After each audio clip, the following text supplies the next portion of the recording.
Hi everyone, this is Ravi. Welcome to Katalon Beginners Full Course Part 1 in 6 hours. So in this course, I'm going to cover all the Katalon Studio automation concepts for beginners. So after this session, I'm going to publish two more sessions, Part 2 and Part 3, to cover the concepts for intermediate level people and also to cover advanced level concepts for part 3.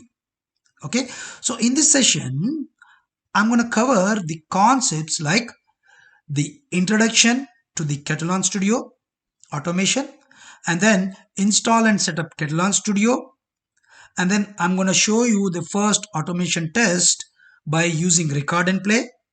And also I'm going to cover scriptless automation test in manual mode, and then automate tests in script mode, create and run test suites, parallel testing and test suite collection, and then how can you integrate Katalon Studio with Git. And then I'm going to cover the intermediate level concepts like API automation testing part 1 for the REST services, and then API automation testing part 2 for the REST services, and also API automation testing for SOAP services. And I'm going to show you the data driven framework automation by using Excel sheets in Katalon Studio, and how can we set up environments and profiles in Katalon Studio.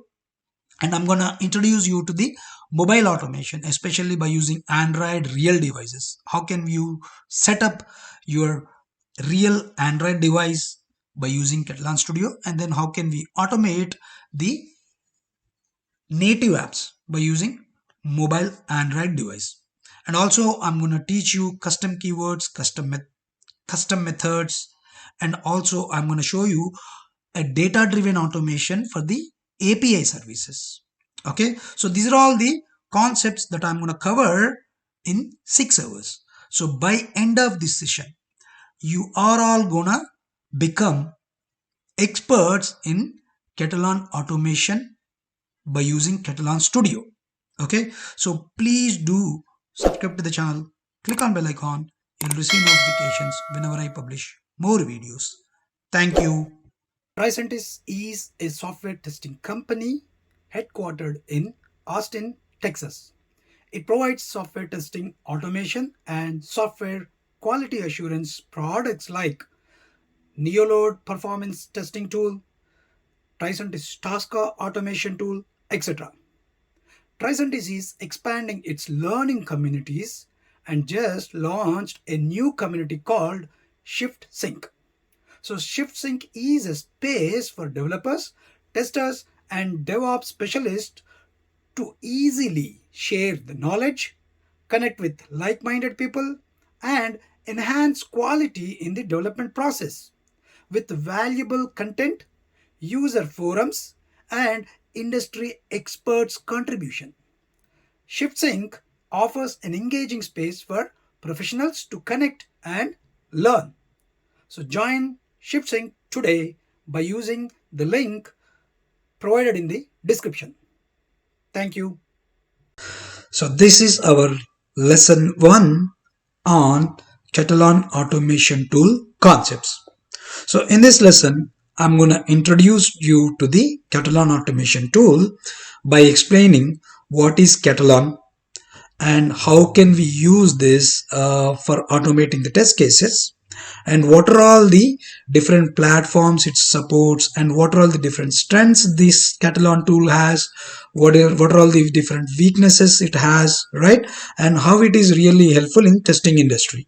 Okay, please do subscribe to the channel, click on bell icon, you'll receive notifications whenever I publish more videos on these concepts.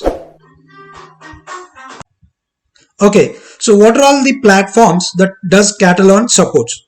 So Katalon supports automating the web applications, and also you can automate API, REST services and SOAP services, and also you can automate mobile applications, and you can also automate the desktop applications as well.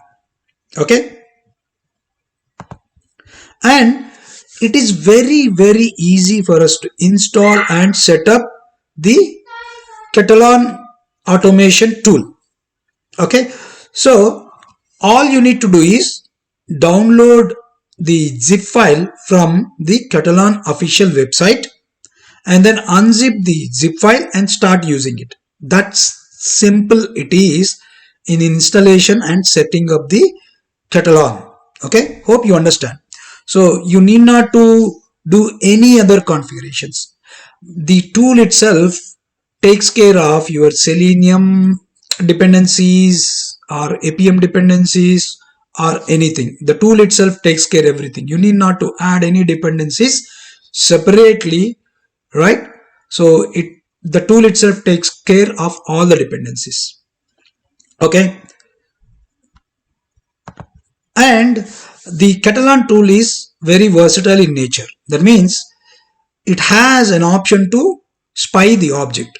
So as same as the QTP, you can identify, capture and store all on-screen objects by using object spying. And also you can view in detail every single property, method, field and events of the locator.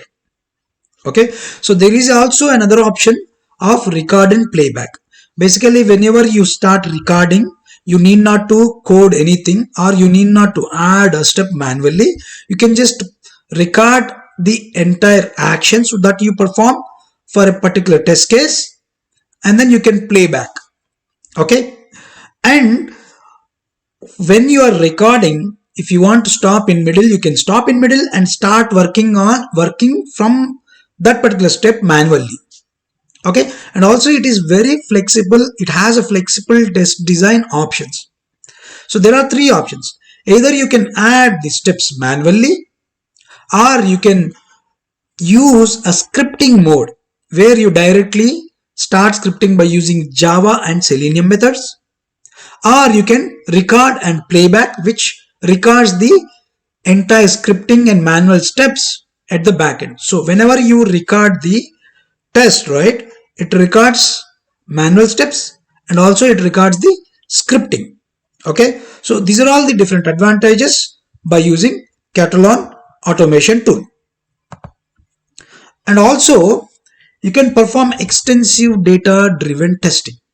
It supports multiple data sources like Excel files, CSV files and databases with effective parameterization to minimize the test coverage. Basically, you can get the test data from all these different sources.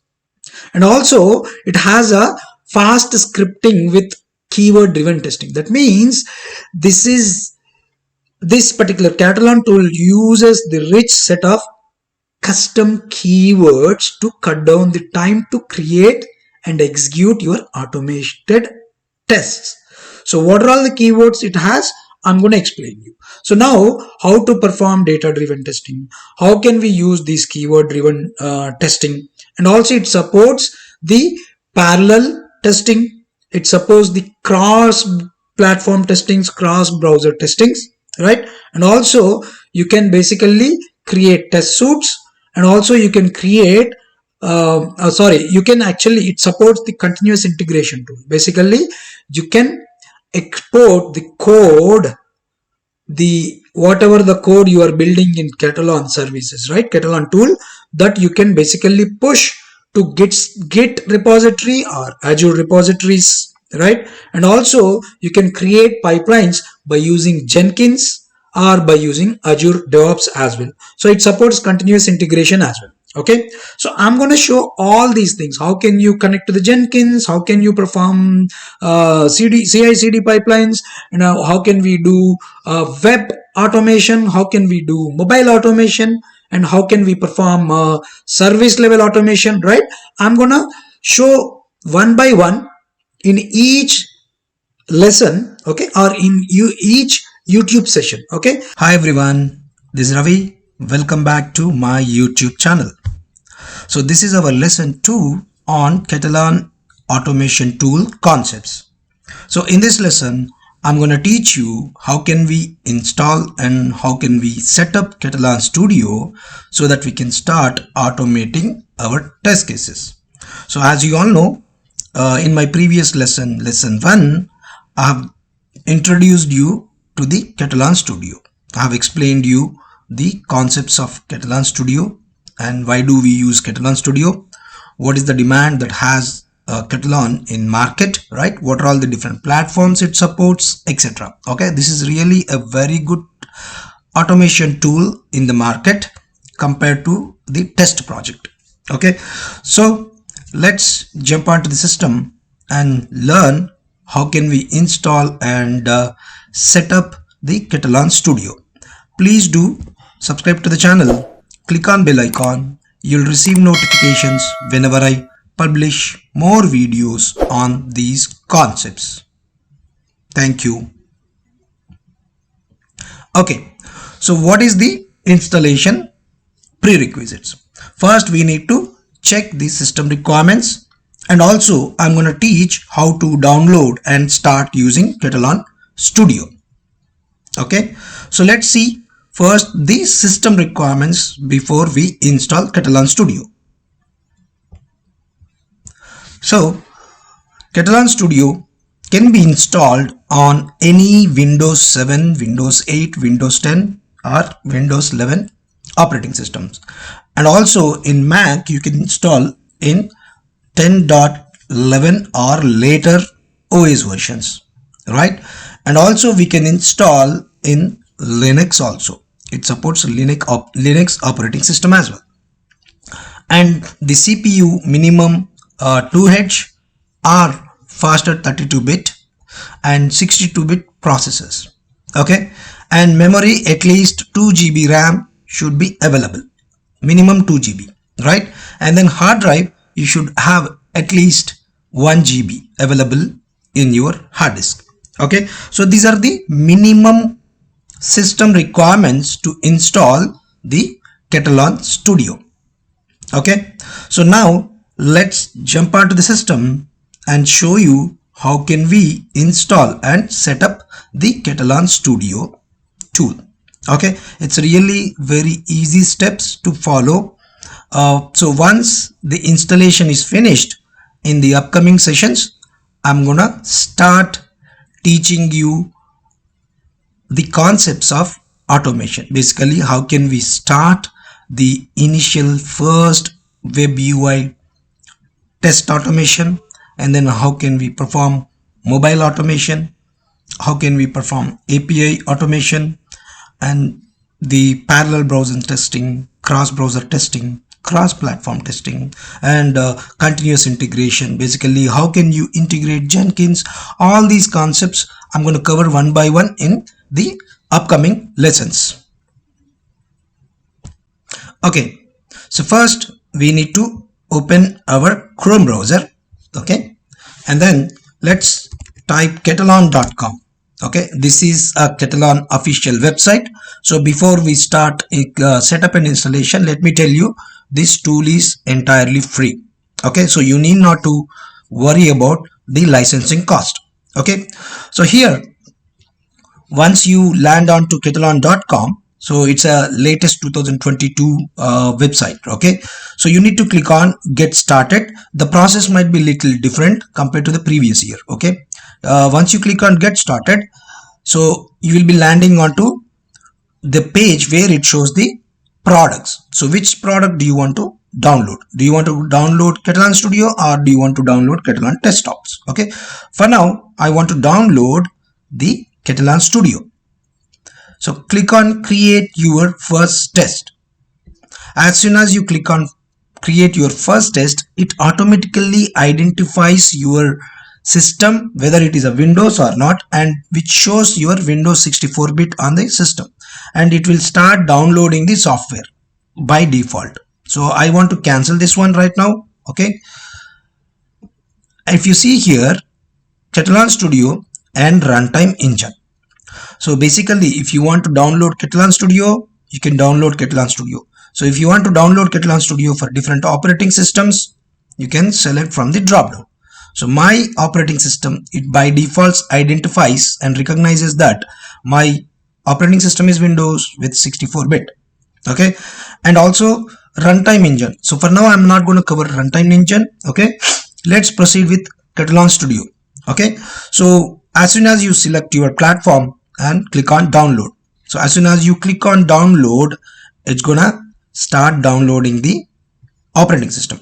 Okay, so now let's go back to the location where I have downloaded the Katalon Studio.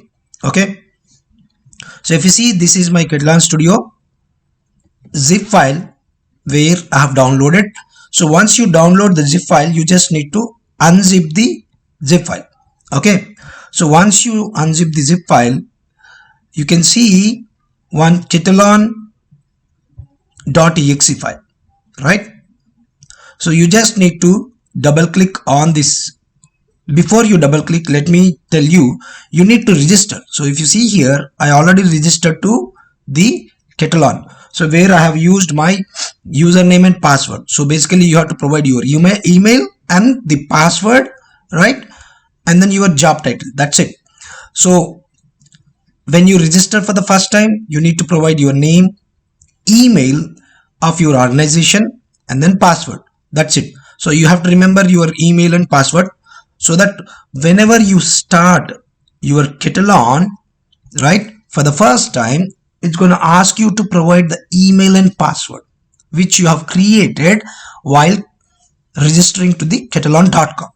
That's it, right? So once you unzip your zip file, all you need to do is click on this Katalon runnable file. That's it. So let me right click and show you what is this extension. This is .exe extension.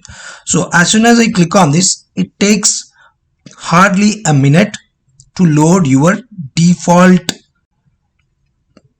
project that is being created by Katalon Studio. Okay, so if you see, this is my Katalon and it loads you. So currently I have some of the test cases I created, right?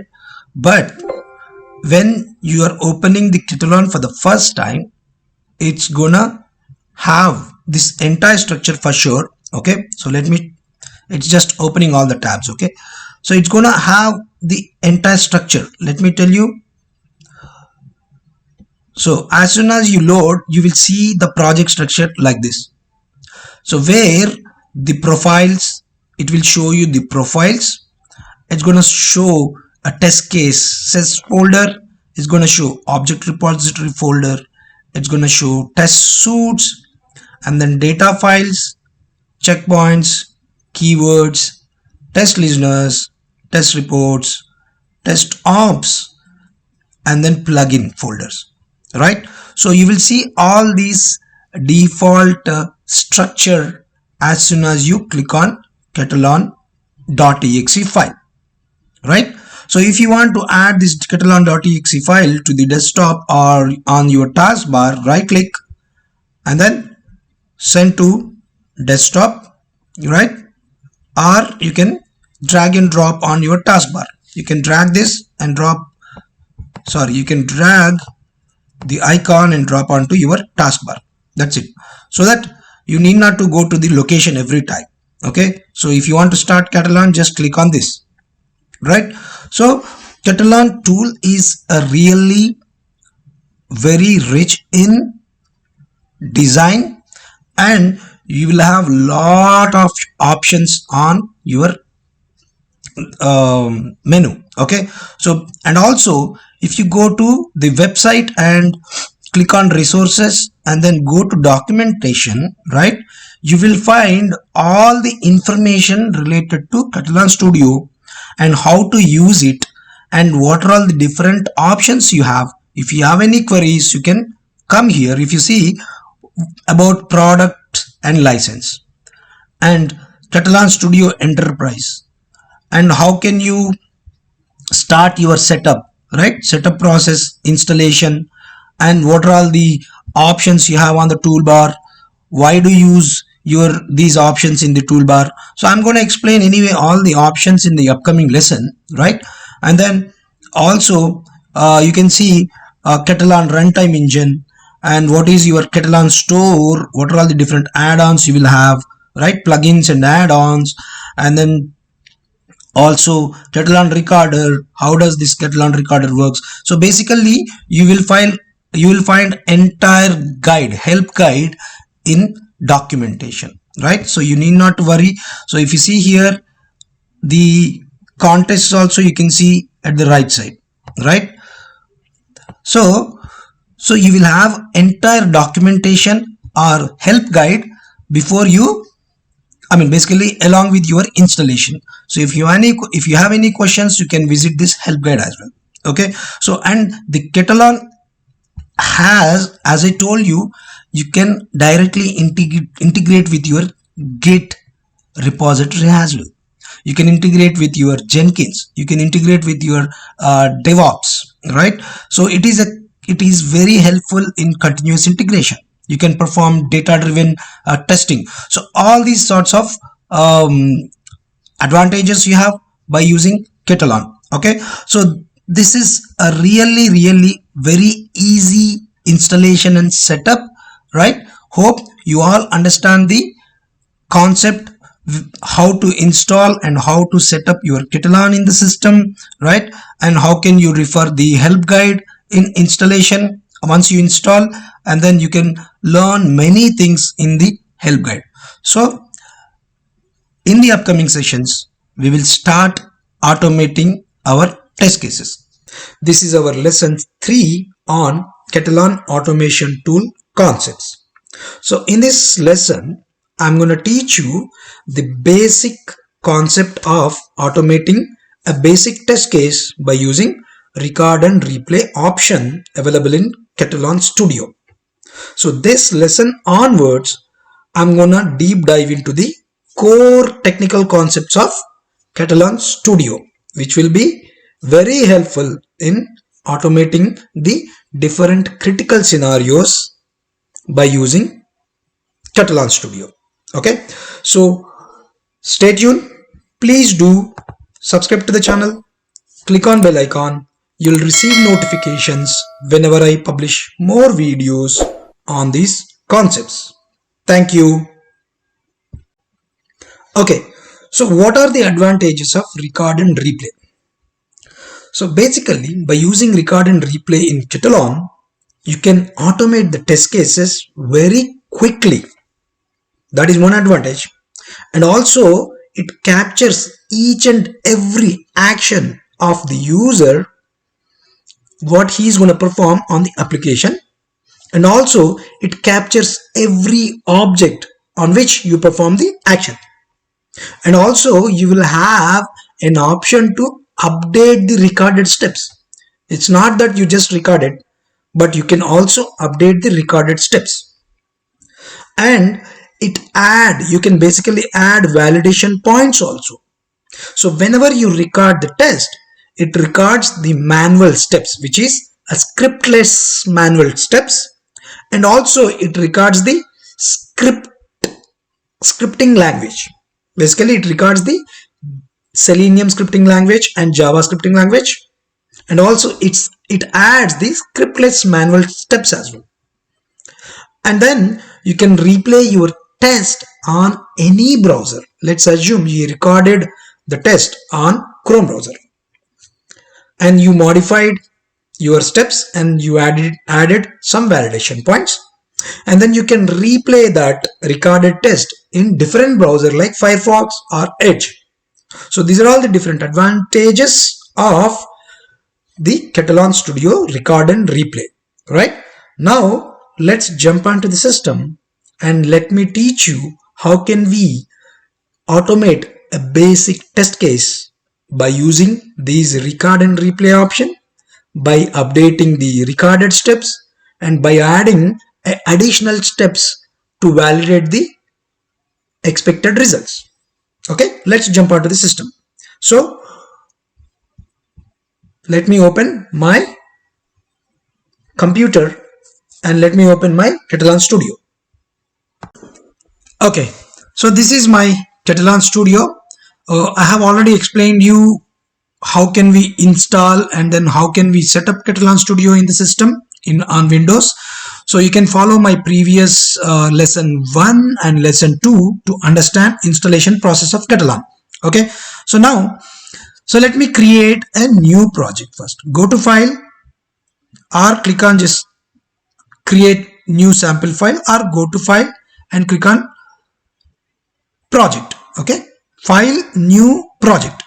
So as soon as you click on project, so let me name this as YouTube recordings is the my project. Okay, and then click OK. So as soon as you click OK, it's gonna create a structure of the project. So that structure contains, let me tell you, so that structure contains your profile, test case folder, object repository folder, test suites, data files, checkpoints, keywords, test listeners, reports, plugins. So I'm going to explain about these folders whenever we get a relevant topic in the lesson. Okay, so for now let us concentrate on only test cases and object repository. Okay, so now let me create a new test case, right? So let me create a new, for that you need to right click on test cases folder and select a test case. Name this as free test project. I'm just naming this as let me name this as login test. Okay, login test. Click on OK. So as soon as you create a login test and click on OK, it's gonna open a test case wizard. Okay, so here now if you see on the menu bar right here, so I'm not gonna explain each and every option in this particular session, but the relevant options that we are gonna use in every lesson I'm gonna explain you. Okay, so if you see here, you have a record web, you also have a record mobile option, you also have a record Windows actions, right? So for now, as we are automating web application, we are going to use record web option. Okay, click on record web option. As soon as you click on record web option, it's going to ask you to enter your URL. Okay, so this is my application URL which I'm going to start automating. Okay, so and then once you click on this, either you can record on Chrome, or you can record on Firefox, or you can record on Edge, or you can record on IE. Okay, so first you will be recording on, let me record on Chrome. Click on record. As soon as you click on record, it's going to open the same application that we have provided here. Okay, so now let me expand this and show you whenever we record a test. So what is the full name? So whenever I clicked on the edit box, see, if you see, it is recording the step. I'm setting the text and then provide your password. If you see, as soon as I provided the password, it's added another step, right? And then click on login. As soon as I click on login, it's added login. I want to validate, once I log in, I want to validate this text, whether this text appeared or not. Okay, so now let me stop the recording here. Okay, or let me close the browser. Okay, let me close the browser and stop the recording. Okay, so as soon as I stop the recording, okay, it's not responding, just give a second. Okay, I closed the browser and then I stop the recording, right? So if you observe this, this is our web recorder window, right? So what I'm doing, I want to validate the text message that appeared once I log in, right? For that, I need to, instead of click, I need to validate, right? So let me do one thing, and also let me open our captured objects. If you open this, show captured objects, if you open this, if you see, when I recorded each and every action, right? Let's assume this is my URL and this is my username that I provided. If you see, the corresponding object called full name and the corresponding attributes. What happens whenever you perform an action on a locator, it's going to capture all the attribute property values of that particular locator, right? Of that particular object. It captured different locators here. Okay. And if you see on the password, it captured all these locators and it is considering the first locator XPath. And then login button. If you see, these are all the locators it captured. And this is the locator it is considering while identifying the object. So this is your object repository where I have captured all the elements and their properties are locators in the object repository, right? Now, instead of, so as I told you, I want to validate. Let me show you. We already stopped the recording, right? Let me show you what I want to validate, okay? I'm just logging in by using same username and password. So if you see this text, I want to validate once I log in whether this text element appeared or not, right? For that, what you need to do, let me delete this step. So what you need to do to delete step, select the step and then click on remove. Now I want to add a new step here, add web UI keyword, and I want to move this to up before closing browser, right? Here, when I expand this, or I can type here verify. So this is called keywords, okay? I'm adding a new keyword here, verify element. If you see, verify element present, right? As soon as I typed verify element, it's going to show you all the keywords which I want to use. Okay, I want to verify the element present or not. Double click on this. And what is the object that you want to verify? When I was recording the test, I clicked on this object. So that's why if you see here, that object is already added to object repository. So now here I want to select the object. So whenever you double click on this, right, it's going to show all the object repositories and the corresponding objects. So this is what the object I want to header, which is header, test project example page header. I want to check if this element present or not as soon as I log in, right? Select the object, click on OK. That's it, and then close the browser.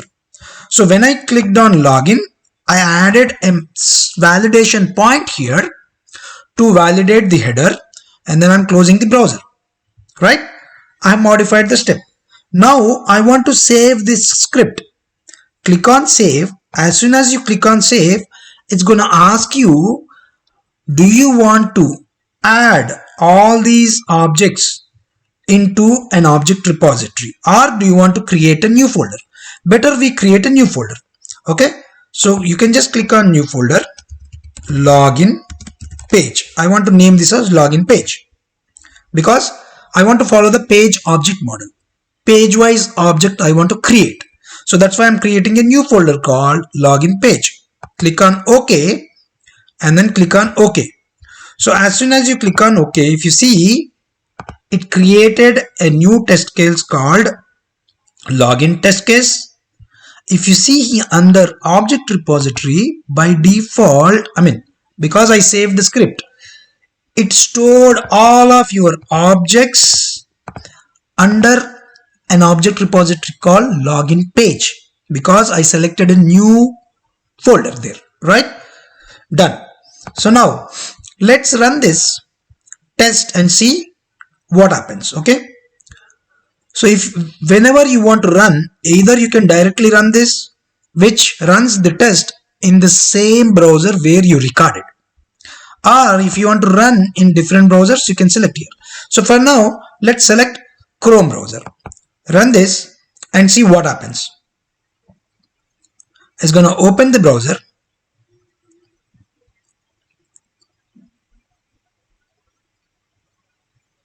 So it's running, it's opening the browser. Let me expand the log text view here. So if you see, it's opened the browser.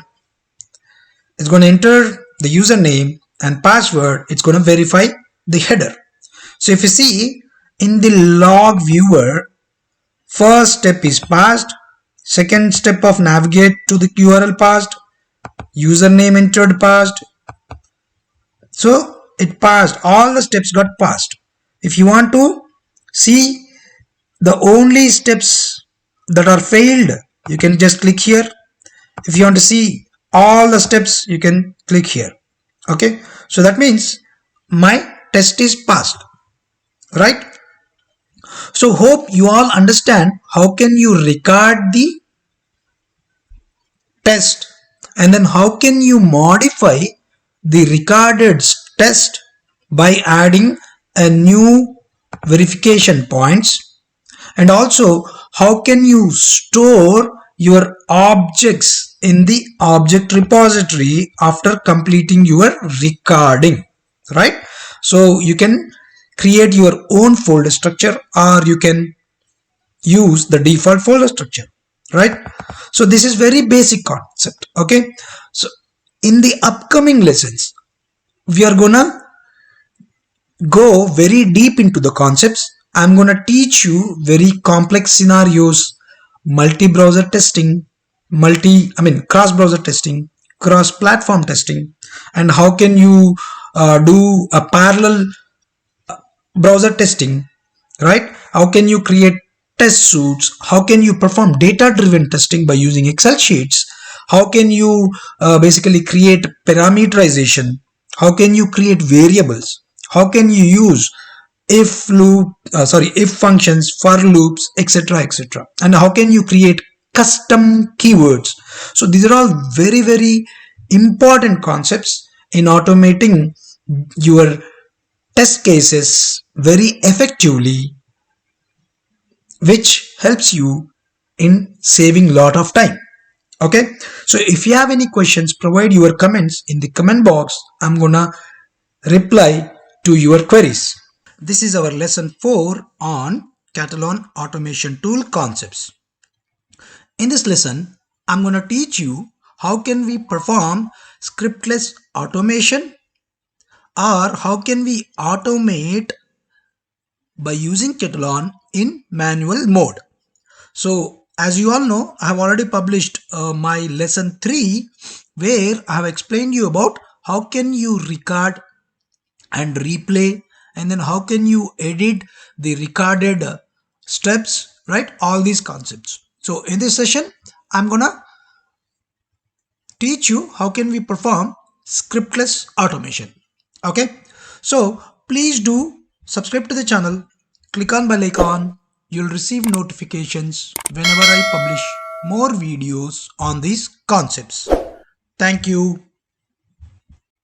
Okay, so in this lesson, I'm going to teach you what is scriptless or manual mode in Katalon, and also I'm going to teach you how to create test in scriptless or manual mode, and also I'm going to teach you how to edit and update the test, and how can you proceed on test failure. Basically, whenever your test is failed, then how can we proceed with your test automation and test execution. Okay, so let's jump onto the system and see how can we perform scriptless automation, or how can you automate a test case by using manual mode in Katalon Studio.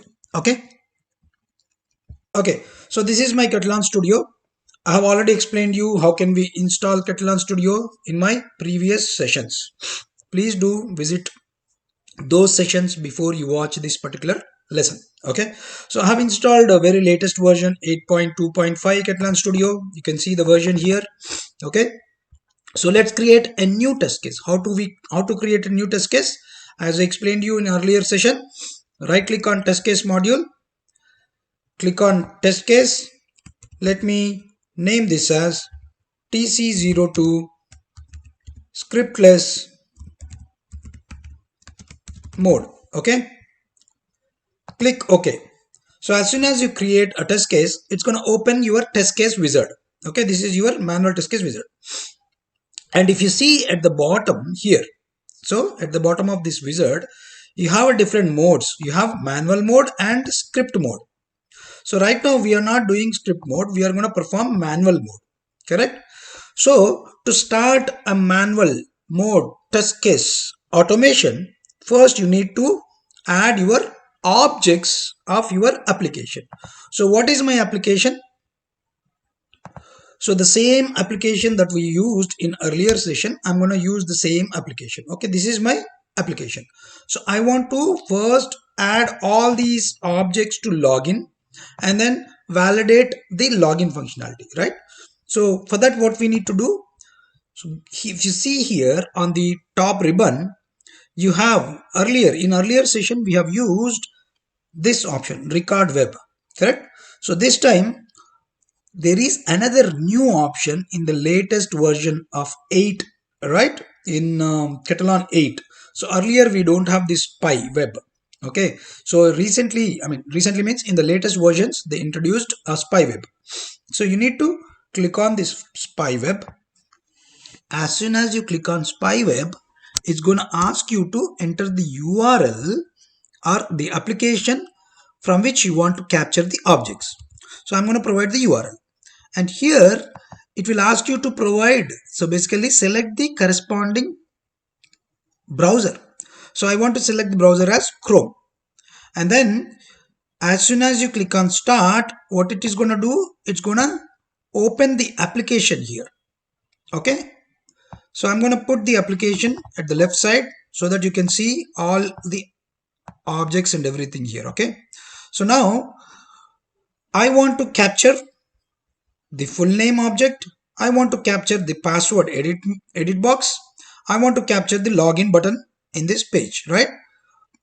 To capture the objects, all you need to do is just point your cursor here and you need to use Alt Tilt. So as soon as you click Alt and Tilt, it's gonna add the object here. So let me just make sure that you understand. Okay, you need to use Alt plus this symbol, okay, tilt symbol. Okay, so now let me just point my cursor on password edit box, press Alt plus tilt. If you see, this is added. You can see right side window. Okay, so let me add the login button, Alt tilt. See, now login button is added. That's it, right? So just let me just log in here. So because I want to capture other objects also in the login page. So as soon as I click on login, so if you see, I want to capture this validation. I want to validation as soon as I log in whether this text is eligible, exist or not. For that, Alt tilt. If you see that header element is being captured in object repository. And then now I want to I think that's it. I think, yeah, that's what the small test we are going to perform. Okay, or you can just click on logout. So once it is done, probably I want to capture this logout also. Alt tilt. Okay, so let's see logout is done, it's captured, and then close the browser. Okay, so now we have completed adding the objects to the object repository. So as soon as you add the objects to the object repository, there is an option called save here. Okay, click on save. So as soon as you click on save, it's going to ask you, do you want to add these objects to the same existing folder or do you want to create a new? So I want to create a new folder. Click on new folder. Just name this as TC02 manual and then click OK. Now see, the new folder is selected and then click OK. So as soon as you click OK, if you see here, a new structure has been added in the under object. See, under test case, you have this new test case. Under object repository, we have created a new folder called TC02 manual, right? Under this folder, all the objects, whatever we added, has been stored. Okay, that's done. So, and also, if you see, there is a, okay, let me just make sure that again, copy this. Let me show you another option here. Okay, copy this. Let's go to Chrome. And then let's enter your URL. Okay, so I want to show here, if you see, let's assume this is my full name, right? As soon as I click on that object, it's going to show you all the element properties that it has stored, element locators, and the primary locator is this, and it also has another locators. So all these locators is going to use for the self-healing purpose. The self-healing, auto-healing, artificial intelligence. I have explained you this during my test project automation tool concepts. Okay, so now if I want to highlight, so what is this object? I want to understand what is this object in the web page. I can just click on verify and highlight. So as soon as you click on verify and highlight, it's going to highlight, not open it. Okay, let me just make sure again. Okay, let me do one thing. Okay, let's start from here. Okay, let's start from here, and then let's highlight this, verify and highlight. We see it is highlighting the first name, and then let's verify and the password, verify and highlight. See, it's highlighting the password, and then highlight your button, login button, right? You understand, right? So you can basically highlight the objects also on the application so that you can avoid some confusion. So our object saving is done. Now you can directly close this. Done. So now we have added all our objects in the object repository. Now let's go back to our test case. So now we need to add steps manually, but we need not to use script. For that, you should be in the manual mode. If you see here the tab, you need to click this manual mode tab. Okay, this one. And here you need to use add button. Because I'm automating web UI, I'm going to select web UI keyword. So if you see, as soon as you add the keyword, you're going to get the number of keywords here. Okay, I want to use a keyword called open browser. You just need to type open browser, double click. I'm opening the browser now. Because while opening the browser, I don't have the object, so you need to provide the URL here. Okay, so for that, I'm going to provide the URL, click OK. And here I want to add another. Now I want to add the next step to enter the username. So let me do this time, instead of using this method, let me use another method. Okay, if you see here, there is a keyword browser.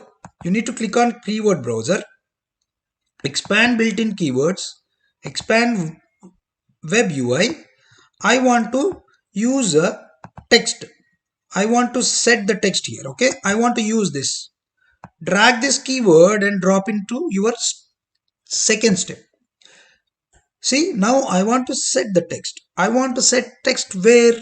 I want to set text on the object. Which object? Double click here. See, this is my object repository. Expand this.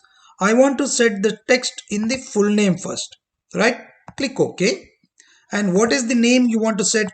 I want to set the name as Ravikant. Okay, click OK. Now again, I want to add another step. So this time let me use this. Again, now here, set text. So here instead of double clicking on here, I can use another method. What? Expand this. I want to set the text in password field, right? I can drag and drop here simply. That's it. And then what password do I need to set? I want to set the password as 12345. Click OK. and then now I want to click on login, right? For that, again, add a new step. Click keyword. Where do you want to click? I want to click on login button login. Click OK. And then I want to verify the element header, right? We added a header. For that, again, add web keyword, verify text. I want to verify the text. So verify text present. I want to verify whether the text present or not. Double click. And what is the element? Double click here. Oh, sorry. So what is the text I want to verify? Okay, let me just drag this element here. Let me do one thing. Okay, verify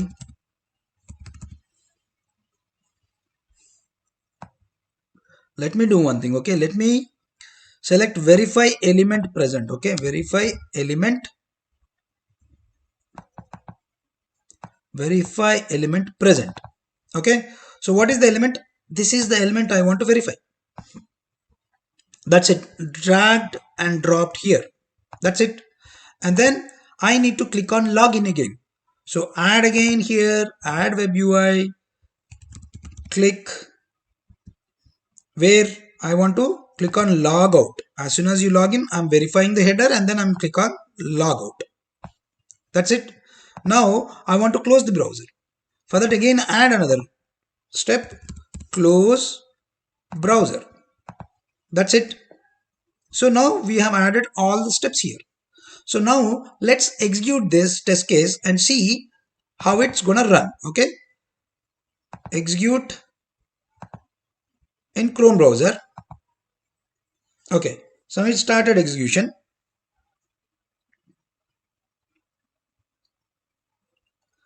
It should open your Chrome browser. Yeah, scriptless mode. It starting Chrome driver. It's opened your Chrome, and then it should enter the Ravikant. It should enter password, login. It verified, log out, and closed. That's it. That means if you see here, all my test steps are passed. If you see, I don't have any single failed test cases. All passed. Logged in, set text, verify the element present, click on the logout and close the browser. It's done.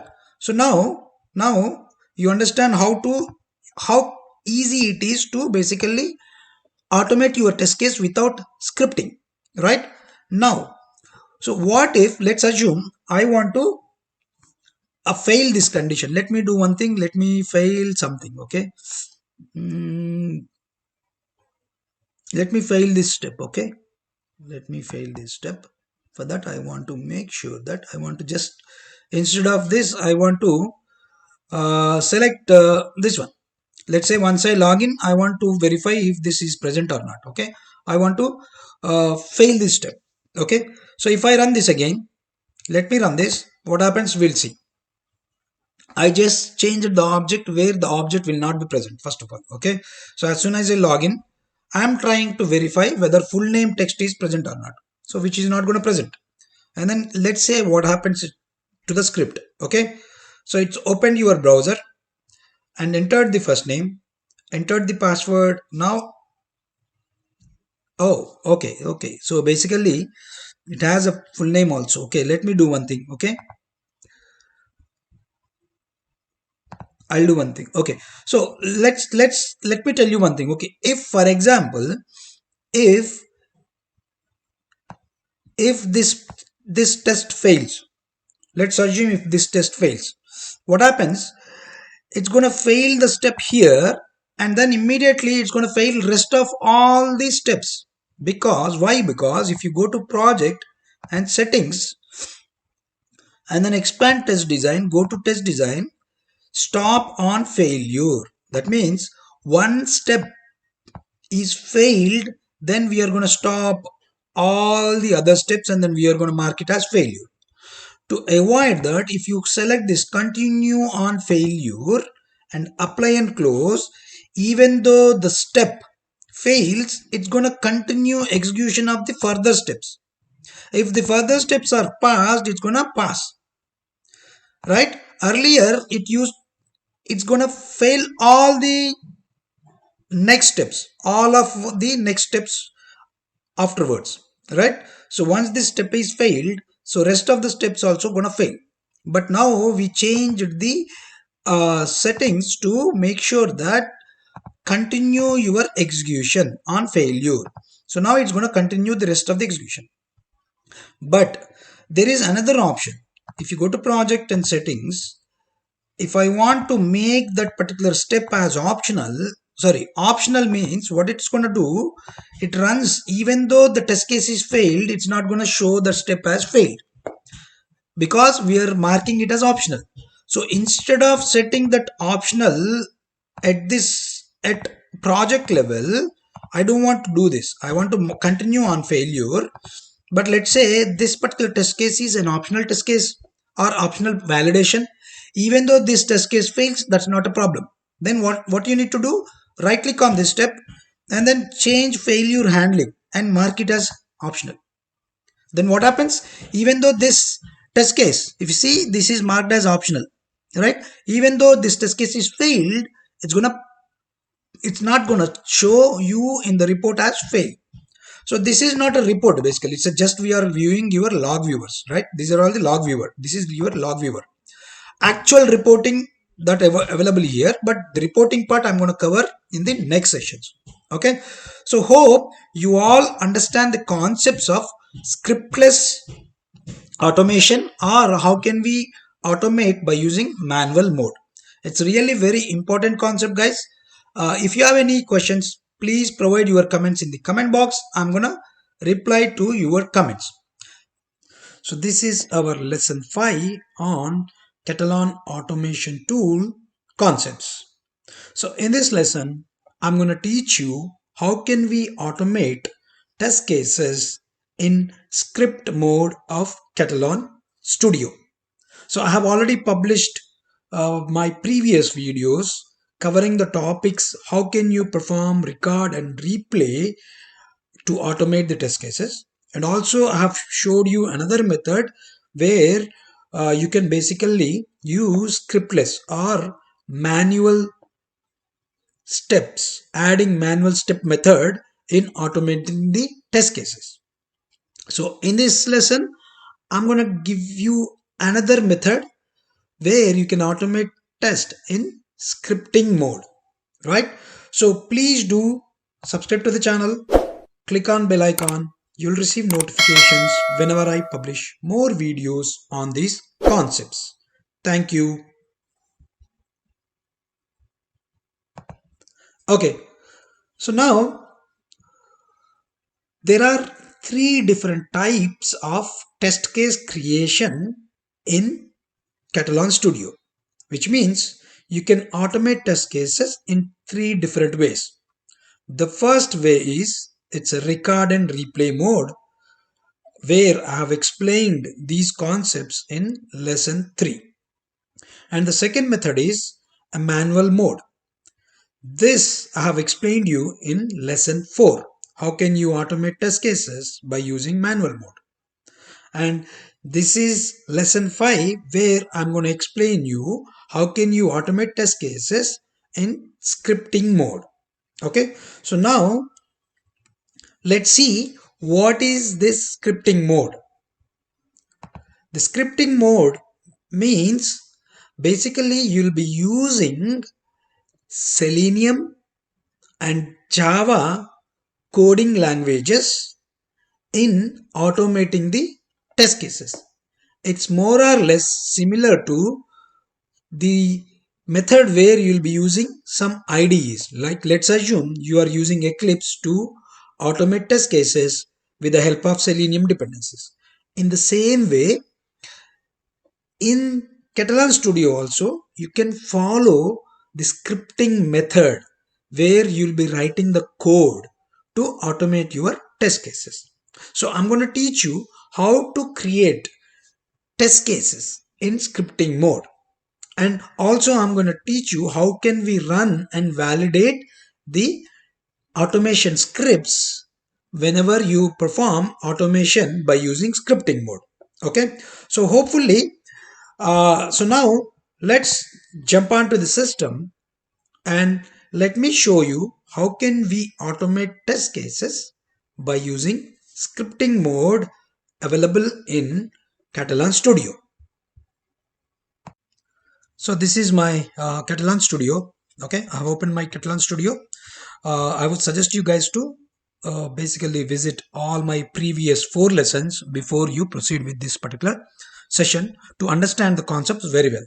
Okay, so now let me create a new test case here. Okay, let me create a new test case. Right click on the test case module and then click on test case TC03 scripting mode. Okay, name this as TC03 scripting mode. Right, so as soon as you create a test case, it's gonna open an empty wizard. Okay, now, so before I proceed, I would like to tell one thing here. Okay, so when you perform a scripting, Katalon, right, Katalon Studio uses Groovy on top of Java and then Selenium methods. So that's what the scripting language we are going to use in the session. Okay, so if you see here, by default this particular test case shows you in the manual mode, right? So now if you see at the bottom, you have another mode called script, right? You need to click on script tab at the bottom, right? Script tab and manual tab. Okay, so as soon as you click on script tab, you can see there are a lot of dependencies which are already imported by Katalon. By default, some of the important dependencies will be imported by the Katalon, right? So now, so let's, before you start scripting, what do we need? So we need the object repository to be built. That means we need to capture the locators of each and every object. So let's go back to our website which we are gonna use to automate. Okay, so this is my application. I would like to use an application of test project, okay, which we used. So we used the same application in our previous sessions also. I would like to use this application. Okay, for that, so I want to capture all the objects which are related to login. So I'm going to enter full name, password, and then login. Once I log in, I'm going to validate the home page and then log out and close the browser. Okay, so for that, what we need to do, you need to go back to your spy web, which I have explained you in my previous video. Okay, so click on spy web. So let me close this. Okay, click on spy web and then provide your URL here and then select your browser. I have already selected my browser as Chrome and click on start. So as soon as you click on start, it's going to open the application. So it opened the application here. So to capture all the objects, I already told you, you need to use Alt plus tilt symbol. Okay, so as soon as I click on Alt and tilt after pointing to my full name, so it captures your full name. Now just point your cursor on password, Alt tilt, so it's added your password at the right side, so you can see right side window. And now I want to add a button also. Done, right? So let me just capture some more objects of my home page. Okay, login. So this, in the home page, I would like to validate this header present or not. Okay, Alt tilt, so the header object is added into object repository. And then I would like to capture logout button as well. Okay, so I have already explained you how to capture the objects in my previous video. Please do visit that particular video where I explained in detail. Okay, Alt tilt, I have added my logout as well, I think. Yeah. So let me do one thing. Alt tilt. Yes, it's added the logout button as well. And then close the browser. That means I have captured all the objects that are required to automate the test case by using scripting mode, right?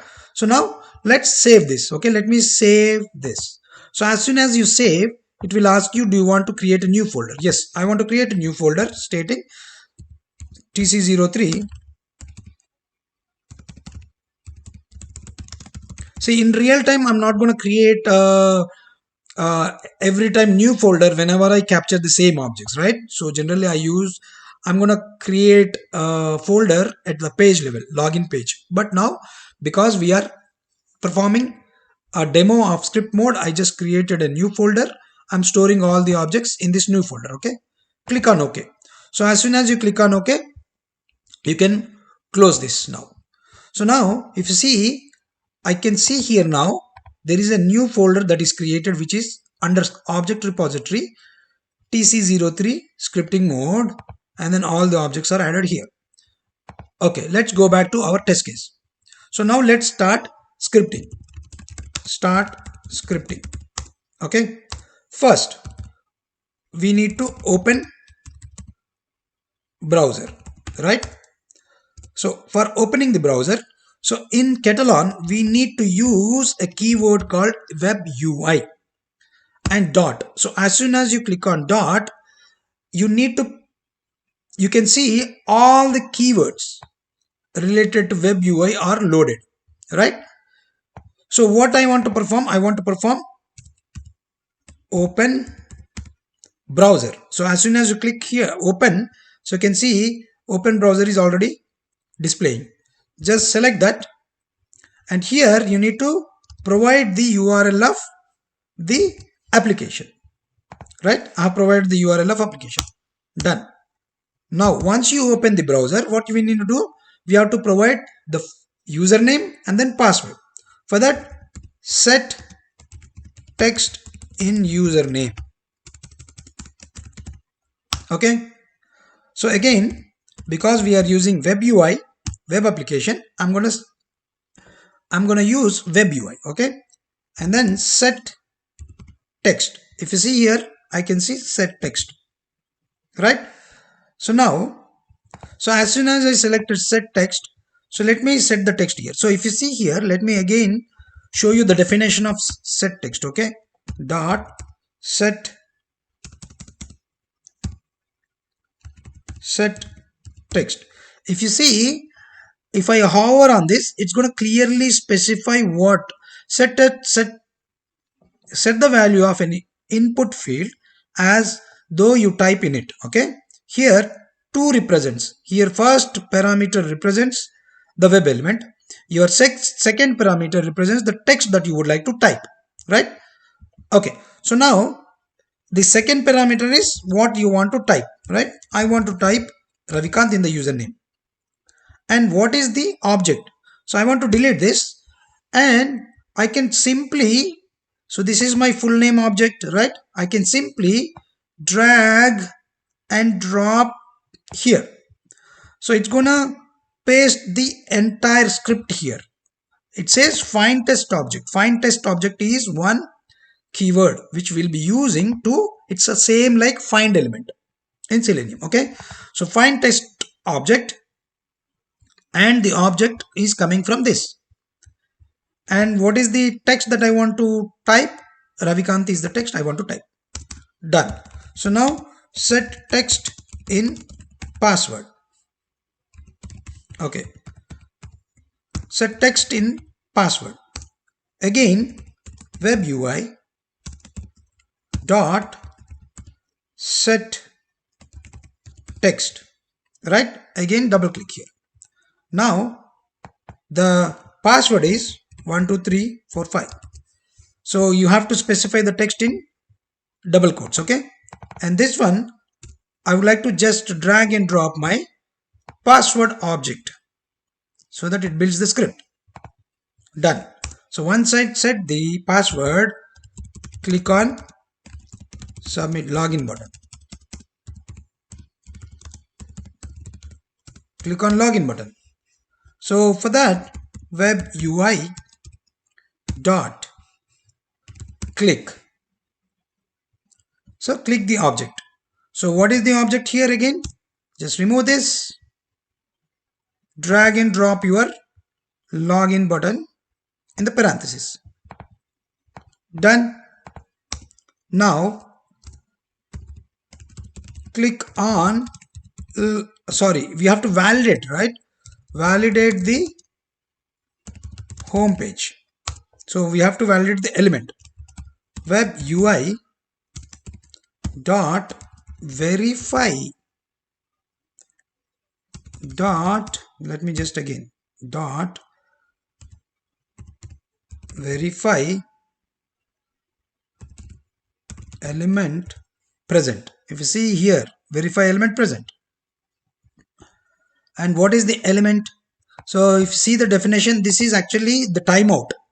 So I can specify as 4 seconds, and element is, this is my header, whether the header present or not. Drag and drop here. That's it. And now click on logout.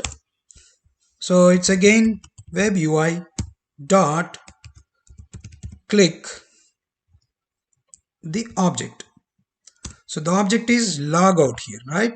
Drag and drop the logout button. That's it. And then close the browser. Web UI dot close browser. That's it. So we have completed our scripting here. Okay. So now let's save this script. Okay. And then let's run this script. Run on the Chrome browser. So it should open your application first.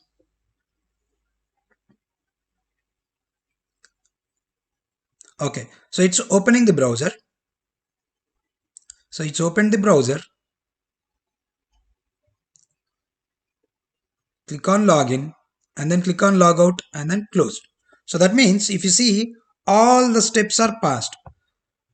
It set the text, it's clicked, it's verified the element, and then clicked on logout, close the browser. Right? And the main advantage, if you see, I have already scripted, right, by using script mode. If I go back to manual mode, it actually shows you the corresponding manual steps here. Now I can modify my scripting in the manual mode as well. So that means either you can use script mode or manual mode at a time while automating your one single test case. Okay. So now let's say if I don't want to, in this, let's say if I don't want to run a step of verify element. So all you need to do is go to the step that you don't want to run. Just specify not underscore run colon.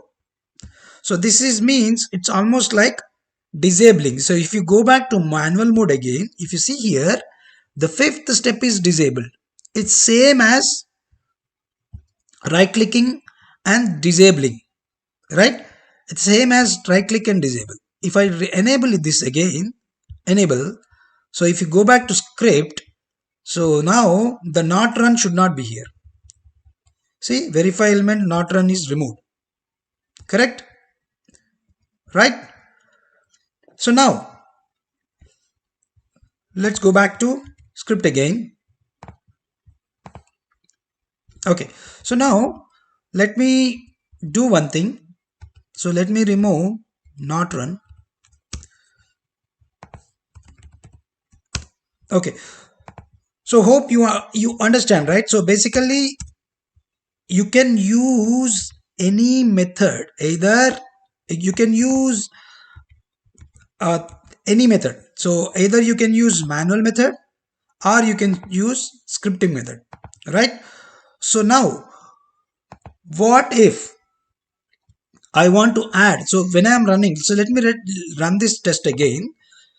When I am running this test, the browser is not maximizing. correct? It's not maximizing. So what can I do if I want to maximize the browser?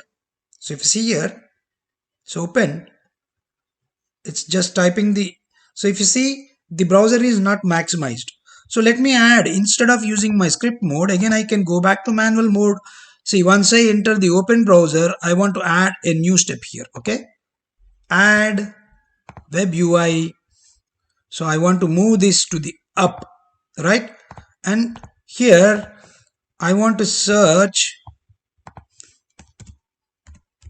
maximize window action. See, I have added my maximize window action. If you see, a new web script has been added, web UI.maximize window, right? Now let's run the test.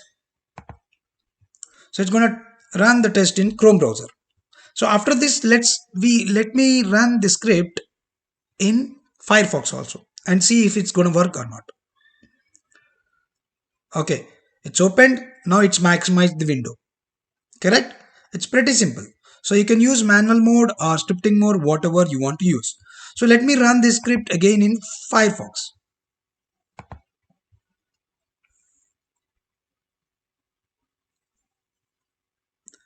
It should open Firefox now instead of Chrome. If you see here, now the Firefox is open. At the bottom, if you see, this is Firefox, right?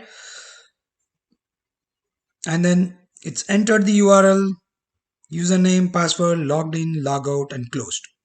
So all your steps got succeeded, correct? So verify element is disabled. Again, if I want to enable, I can enable from here. Okay. And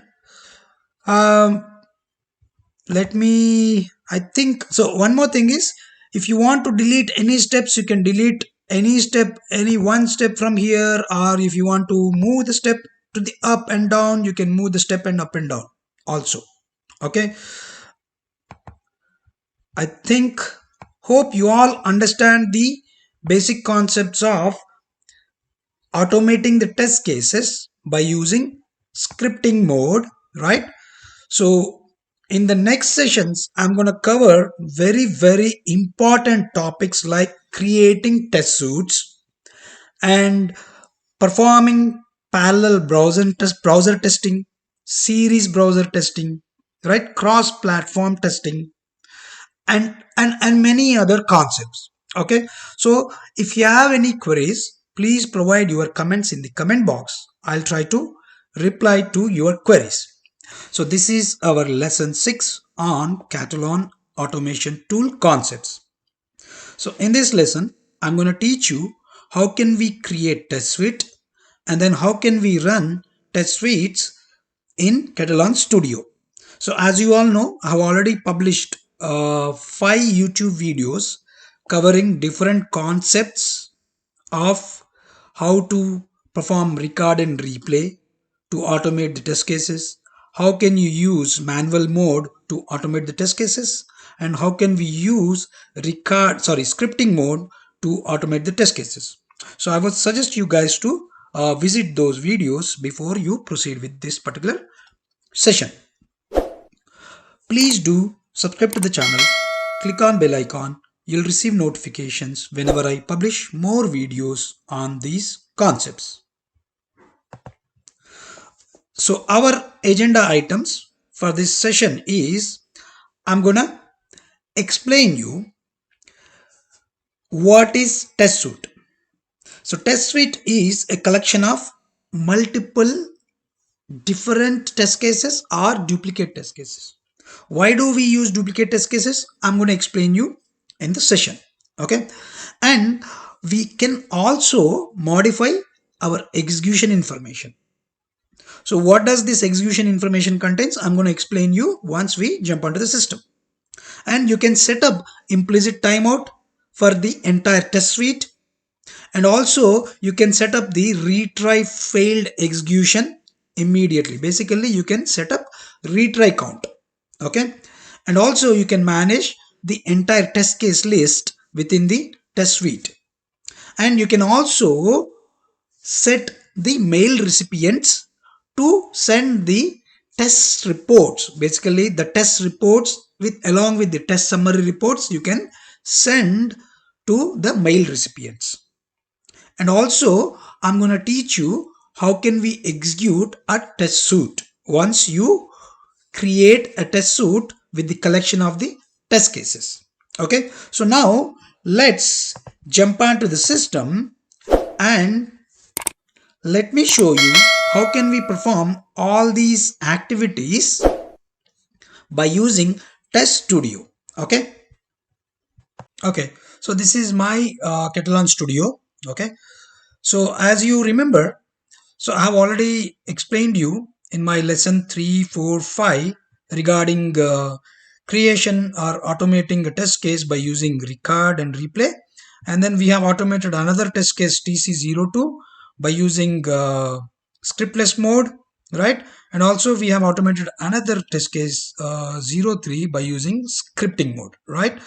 So now let's create a test suite now. How to create a test suite in Katalon Studio. So if you see the folder structure here, I can see that I have test cases, object repository and test suites, right?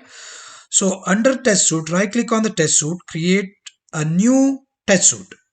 Okay. And then name this as smoke testing. Let's assume the test suite name is smoke testing and click on OK. So as soon as you click on OK, it's going to create a test suite here, right? And this is your test suite wizard. Okay. And where now we need to add smoke test cases to this test suite, right? Right. So let's add, click on add. And then if you see, I can see all the test cases that we created earlier. You can just select these test cases and click OK. But before doing that, I want to arrange my test cases. See, because whenever you create a test cases, you have to arrange your test cases in a structured manner, right? For that, right click on test cases and then create a folder. So I'm going to create a folder called login folder, login tests. And let me create another folder called registration tests.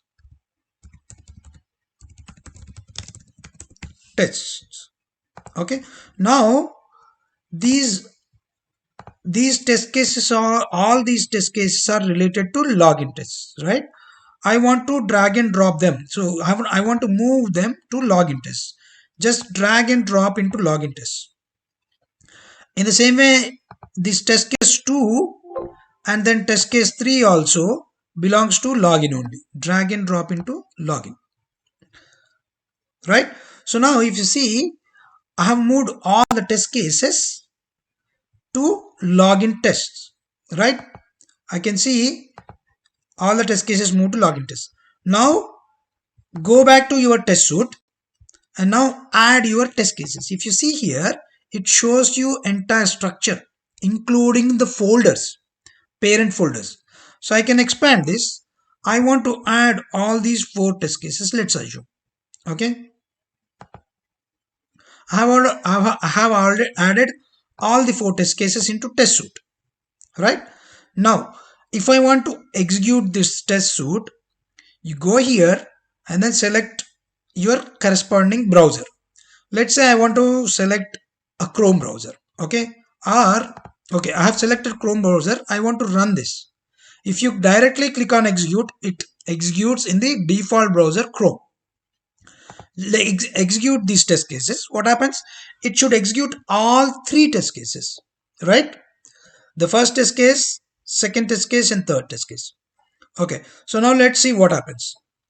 So it's opening, it started executing the first test case. It's going to open the Chrome browser. Okay, so it's opened this Chrome browser and it's going to execute the test case. And the second test case, I think it's a scriptless mode. Okay, we created this. The second test case is getting executed. And the third test case is scripting mode that we automated by using scripting mode test case, right? So that's why I would suggest you guys to visit my previous videos. Okay, it's completed execution. So what if I want to execute only two test cases? Okay, let me go back to my here. I want to execute only two test cases. Then you just need to uncheck. So you just need to uncheck this. If you see, I have unchecked this. Now it's going to execute only two test cases. If I want to include all three, just check this one. Check this. So all three test cases will be executed.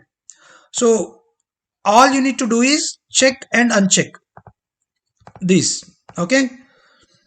And so once the execution is completed, so I have explained you about the reports, right? So I need not to refer my log viewer, but I can go to the reports. If you go to the reports folder, I can see one additional report is being generated. So whenever you run test suits, the reporting will be generated. You have to go to reports. If you see under smoke testing, because I created a folder called smoke testing, suite called smoke testing, that's the reason it created a default folder smoke testing. Under smoke testing, I can see a report generated with the date and time. Double click on this. So this is our report. If you see, it has all the test cases. If I want to see the test cases that are failed, I can just uncheck this. So we don't have any failed test cases. If you want to see the test cases related to error, you can select that. If you want to see the test cases that are incomplete, you can do that. So basically you can filter the options here to see the corresponding test cases. And also, if you want to see the test case details, right, for this test case, select the test case and click on show test case details. So as soon as you expand show test case details, you can see that this test case has these many steps, and you can expand the test case details so that you can see the description and the item in detail. Okay. And if I want to see the test cases details of second test case, you just select this, you will get all the test cases details here, right? And third test case, you will get all the test case details here. So you can see that, right? And you can hide these test case details again by clicking on test case details. Show test case details, hide test case details. Okay. And also if you see here at the bottom, you can see the summary. So the summary says total test cases are, so how much time it executed, what is the start time, what is the end time, how many test cases executed, how many test cases passed, how many failed, how many thrown an error, how many skipped, how many incomplete. It's a summary, right? And also let me explain couple more options here. Okay, so let's go back to our test suite. Let me go back to test suite now. Under test suite, you can either delete.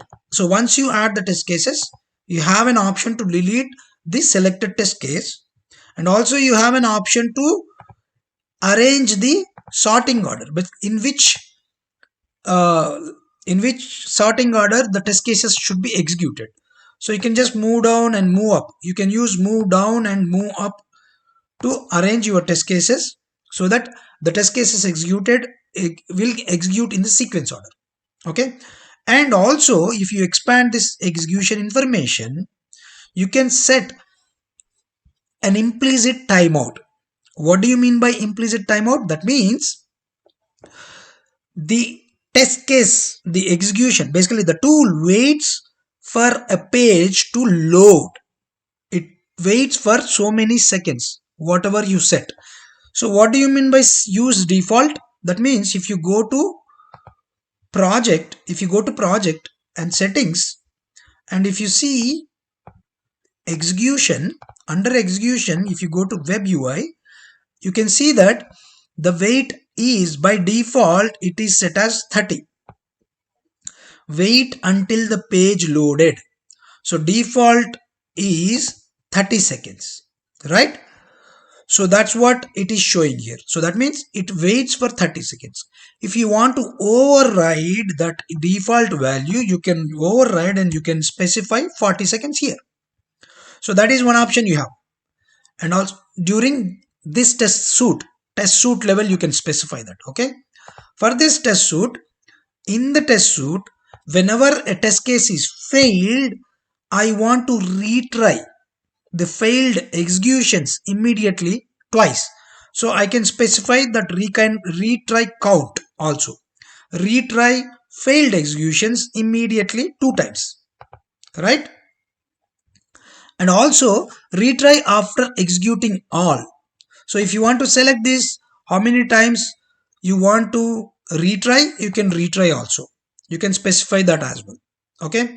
And also you can specify mail recipients. You can add the mail recipients here so that once the test cases are executed, the test report will be sent to the mail recipient.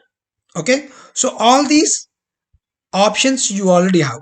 So mail recipient, how to configure mail recipient and all these things I'm going to explain you in the upcoming sessions. Okay. And also there is another tab called show data binding. So why do we use data binding and how do we do data driven testing? I'm going to explain you in the upcoming session. Okay. So data binding means basically you can create a test data and associate your test data to the test suite. And also you can create a test data of Excel sheets and then you can associate those Excel sheets to perform the test data driven testing to the test suite. So how can we perform data driven testing? How can we associate test data to the corresponding test cases so that we can use the test data while running the test cases by using test suites? So all these things I'm going to explain you I'm going to explain you in the upcoming sessions. For now, you can just, I'm explaining you what are all the options you have for the test suites. Okay. I think so we have covered pretty much all the concepts, how to create test suites and how can you execute the test suites. So in the upcoming sessions, I'm going to explain you how can we create test suite collections and then how can we perform data driven testing and how can we perform parallel testing, right? How can we run tests in parallel and how can we run tests by using multiple browsers? How can we perform parallel testing? So all these concepts I'm going to cover in the next session. If you have any queries, please do provide your comments in the comment box. I'm going to reply to your queries. So this is our lesson 7 on Katalon automation tool concepts. In this lesson, I'm going to teach you about test suite collections. So what is test suite collection? And why do we use test suite collection? And also I'm going to teach you how can we perform parallel testing by using automation tool Katalon. And also I'm going to teach you how can we perform cross-browser testing by using Katalon automation tool. So this is really very important concept, guys. I would suggest you guys to please visit my previous 6 lessons before you proceed with this particular lesson 7 so that you will be able to understand the concepts very well. Okay. Please do subscribe to the channel, click on bell icon. You'll receive notifications whenever I publish more videos on these concepts. Okay. So what is our agenda item? So what is test suite collection and why test suite collection required? So let me show you one small example. Why do we need test suite collection and what is test suite collection in Katalon automation tool? If you see in the diagram, let's say I have 10 different test cases. 2 test cases are related to login functionality, 3 other test cases are related to shopping cart, and 3 other test cases are related to registration, and 2 test cases are related to logout, which means I have 4 different modules and I have derived test cases for all these 4 different modules. So I can form these modules into different test suites, right? So let's assume for login I have created a separate test suite. Let's say for shopping cart, all the automation test cases, I formed it as a test suite 2, and all the automation test cases related to registration, I collected it as test suite 3, and logout test suite 4. I have already explained you how can we create test suite in my lesson 6, which is my previous lesson. Please visit that video to understand how to create test suites. Okay. So let's assume I have 4 different test suites. Now I can logically collect these test suites into test suite collections. Let's assume if I want to group login and shopping cart and logout in test suite collection 1 and registration as test suite collection 2. Let's assume I have to perform smoke testing. So as soon as I get the build, the major functionality which I want to test is login, shopping cart, logout. I don't want to test registration.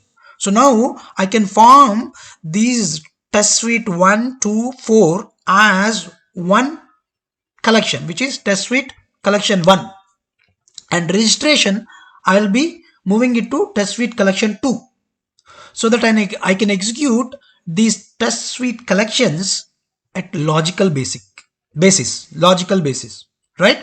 And also you can create test suite collections the way you execute. Let's assume test suite collection 1 I'll be executing on Chrome. Test suite collection 2 or 3 I'll be executing on Firefox. So if you see here on the screen, test suite collection 1 and 2 I have already created by segregating logically. The same test suites I can group into the new collections, collection 3 and 4, right? But these collection 3 and 4 I'll be executing on Firefox browser. That means you can create test suite collections based on the way you execute also. That means if I'm executing on Firefox, I'll create one collection. If I'm executing on Chrome, then I'll create another collection. If I'm executing test cases on Windows, I'll create another collection. And probably I'll be creating another collection for executing the same test cases in Mac machine.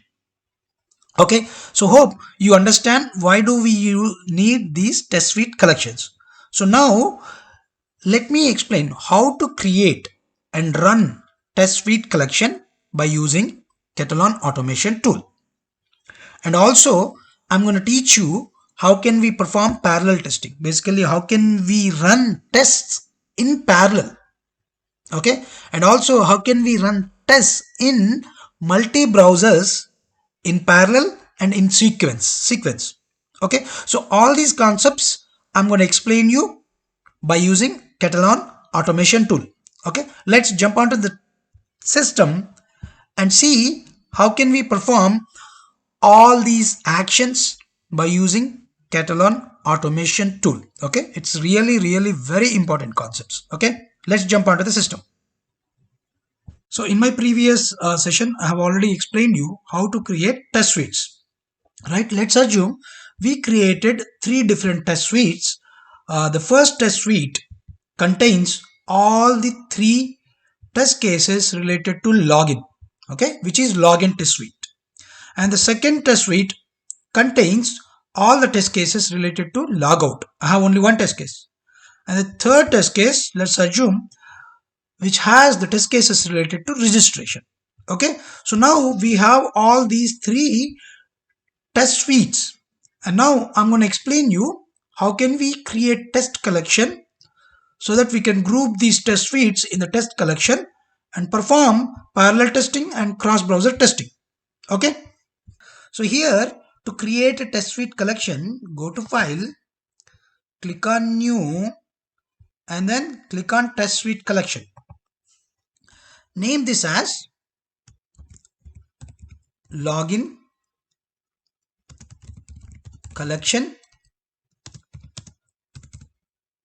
hyphen Chrome. Let me name this as like this. Okay. No, login collection. Let's assume login collection. Click OK. This is my login collection. That means any test case related to any test suite related to login and registration. So let me rename this. Okay, rename this as, okay, let me rename this as smoke collection. Let me rename this as smoke collection. Okay. So under smoke test, whenever I get the bill, I have to perform login functionality and logout functionality. Let's assume that I don't want to perform registration. Okay. So for that, so as soon as you add the log smoke collection, now when I click on add, it's gonna show you all the test suites. All test suites. It shows only test suites. Okay, if you see, these are all the test suites we have. Okay, so let's select my login test suite and then logout test suite. Both the test suites to this smoke collection. Okay, click OK. So I have pulled two test suites to the smoke collection.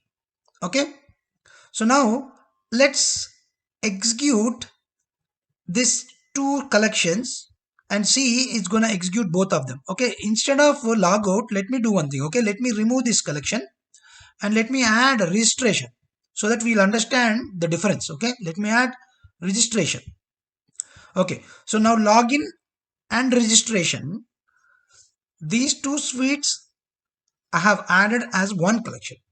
Now let's execute this. Okay, let me execute this.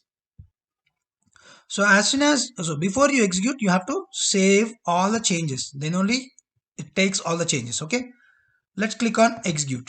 So as soon as I click on execute, it should execute my first test suite, which is login test suites, where I have two test cases, two or three test cases. Okay. It's going to execute three test cases, I think.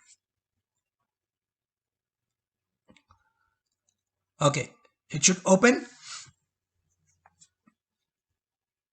Chrome browser. Okay. So when log in, log out, and then again it's going to start with the second test case within the login test suite. So done, and then it's going to execute another login. Now it should open the registration test suite. Within the registration test suite, we have only one test case, right? It should open the Chrome browser,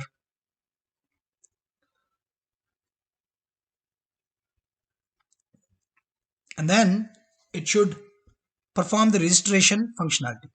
The test case, it should execute registration test case. So it's opened the Chrome browser, login, and now see here it should perform. It should select the country, address, email, all these.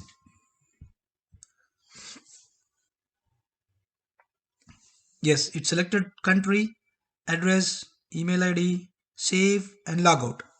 So that means, so if you see here, let me just show you one more time. Okay, if you see, the login test suite has three test cases. Registration has one test case.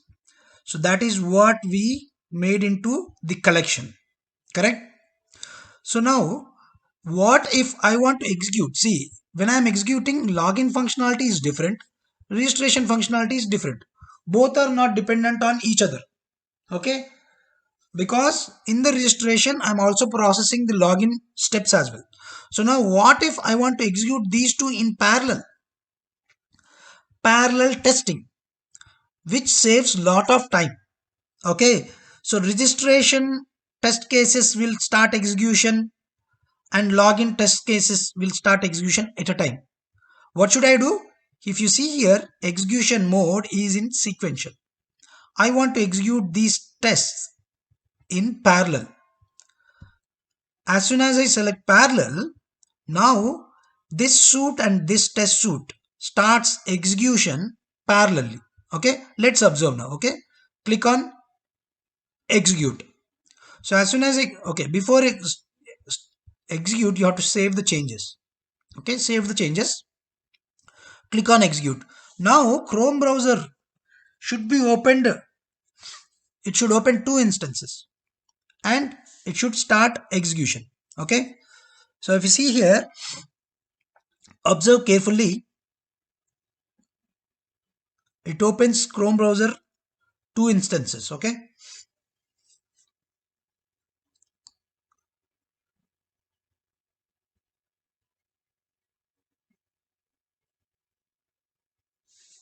right. So it opened one. Let me see if it opens another one as well. See, it opened another one as well. If you see here, see there are two. It's happening. Registration is happening here. Login is happening left side. So registration, this is registration test case. See, login functionality is still going on. So you can see another browser here. We have three login test cases, right? So it's completing the third login test case as well. So if you see here, registration is still going on. It's done. So because registration taking a lot of time.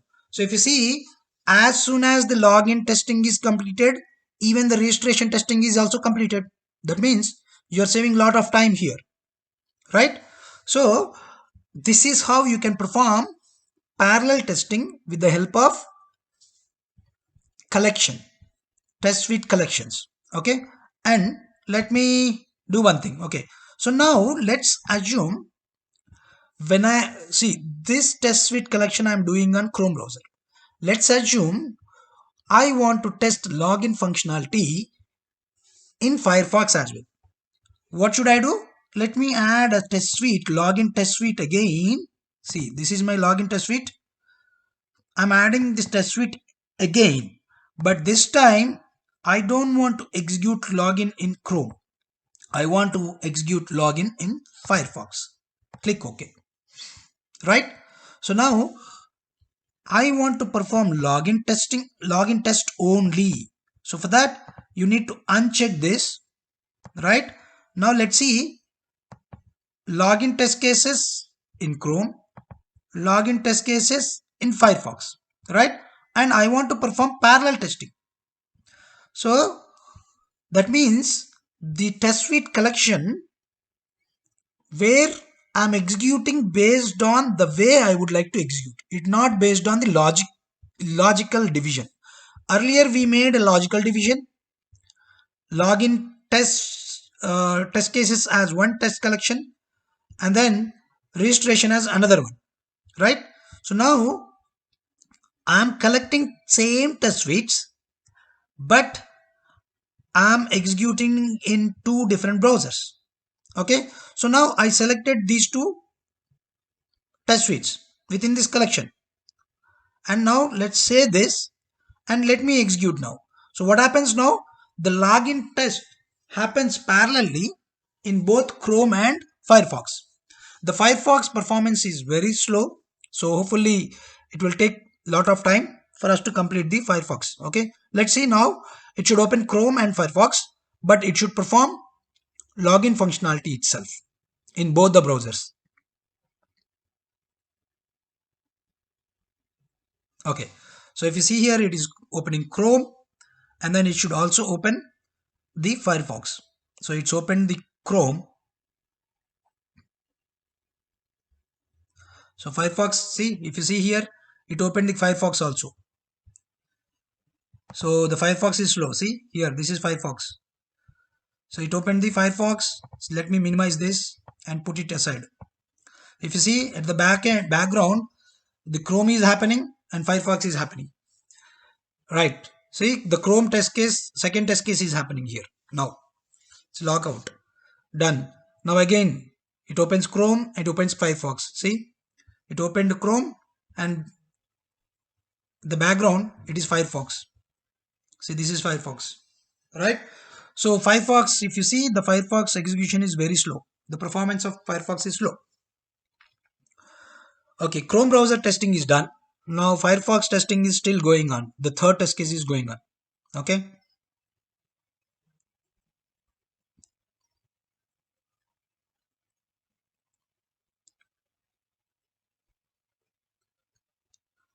So done.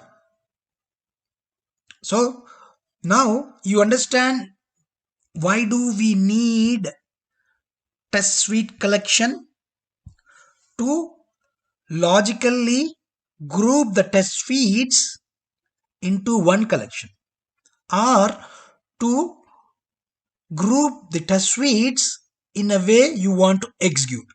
Okay, so basically we are grouping test suites, and then we can perform parallel testing, and then we can perform sequential testing, right? So if you see here, execution information, where you will be finding these options.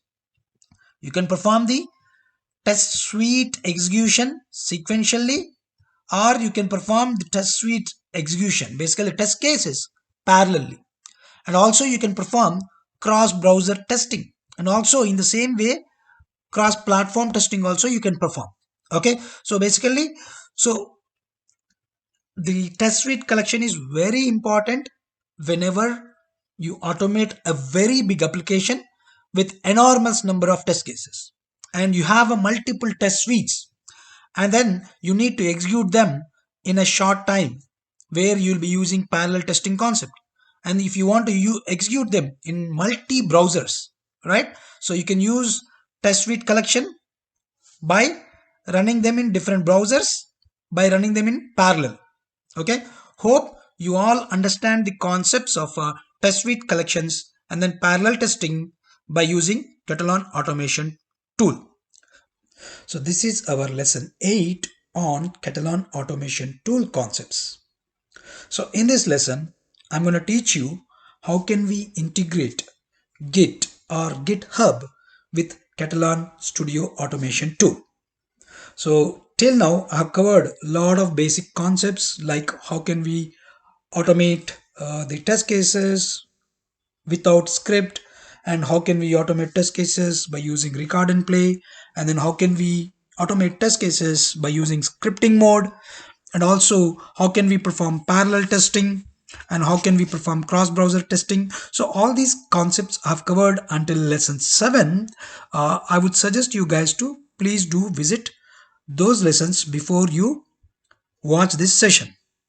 So from this session onwards, we'll be going very deeper into the technical aspects of the Katalon Automation Studio. Okay, please do subscribe to the channel, click on bell icon. You'll receive notifications whenever I publish more videos on these concepts. Thank you. Okay, first of all, why do we need the integration of GitHub with Katalon? What is the reason?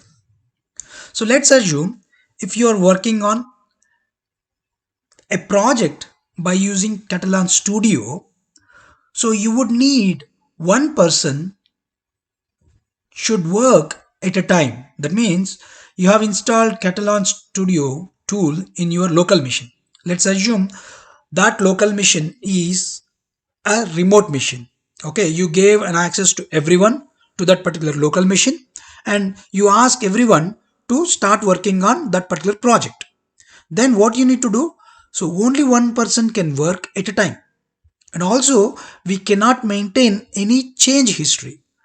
Let's assume the team member A added one test case by remoting to that particular machine. Let's say the team member B added another test case. So then we will not have the change history, because Katalon does not have change history. And also we cannot revert to an earlier state as we don't have the change history. And also we will have to maintain multiple copies of the code for a particular project. So if you want to work, multiple team members needs to work on one particular project, you need to maintain multiple copies. Then only they can work on their particular missions, right? And this all this whatever we are talking, that is a manual effort, and which is an inefficient method, and it is a very time consuming process, right? And then what is the workaround for this? So that is where we get a version control system like git git gitlab github. Okay, so that is the reason we need a GitHub to maintain the version controlling. And also multiple people can work together, and multiple people can work on the same project at a time. Okay, so now let's see how can we perform Git integration with Katalon. Okay, so there are 5 to 6 basic steps that we need to perform.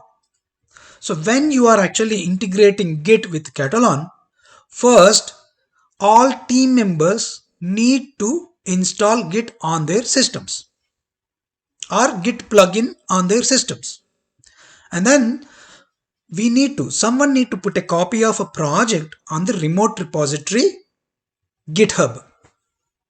Once the basic project, the initial project is created in the GitHub, and then everyone will clone the above created project from the remote GitHub to their local machine.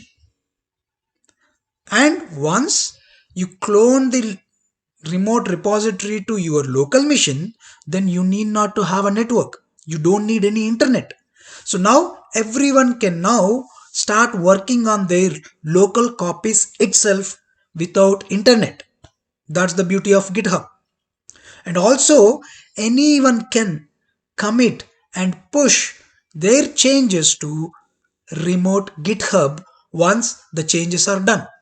So if everyone wants to do on daily basis, you can do on daily basis. Basically on daily basis, you can commit or push all your changes which are done in your local machine, that you can push into GitHub. So these are all the steps that every member need to follow once you integrate GitHub with the Katalon. So now let's jump onto the system and see how can we perform all these actions to integrate the GitHub with Katalon. And also after integrating the Git with the Katalon, what steps we can perform, how can we clone the project from Git repository to your local machine, and then how can we make changes to the project, and once you make changes to the project, how can you push the changes to the Git repository. I'm going to show you practically with some examples. Okay, so let's jump onto the system and see how can we integrate GitHub with Katalon. Okay, so this is my Katalon automation tool. Okay, so let me create a new project here. Okay, let me create a new project called Git test free project. Okay, so let's create a new project in Katalon. Okay, so this is my new project. Now let's go to our GitHub and then create a new repository in the GitHub. Okay, so let's go to GitHub. So this is my GitHub, right? And then these are all the repositories I have. Now I want to create a new repository. Click on new. Now let me name this as Katalon Git free project. Okay, free project. Okay, so now let's click create repository. So as soon as you click create repository, you are going to get the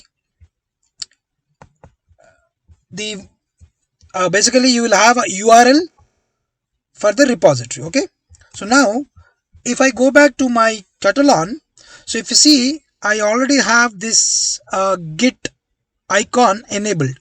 Sometimes what happens, you might face that you might have this Git icon disabled. Okay, that time what you need to do, you have to go to Windows and then go to Katalon Studio Preferences, and then you have to navigate to Katalon. Under Katalon you can see a Git. Okay, you have to enable this Git integration. Okay, click apply, and then as soon as you do that setting in preferences, your Git will be enabled here. Okay, Git will be enabled. So now first what we need to do, so as I explained you, we need to clone your empty Git repository. Okay, all the team members, every team member perform this action in their own machine. Copy this empty Git repository where you are going to store entire Katalon code base in this central location. Everyone is gonna access the code from this central location. Everyone is gonna check in the code in this central location. Okay, so copy this, and then you need to clone this Git repository to your local machine. Okay, so for that we need to go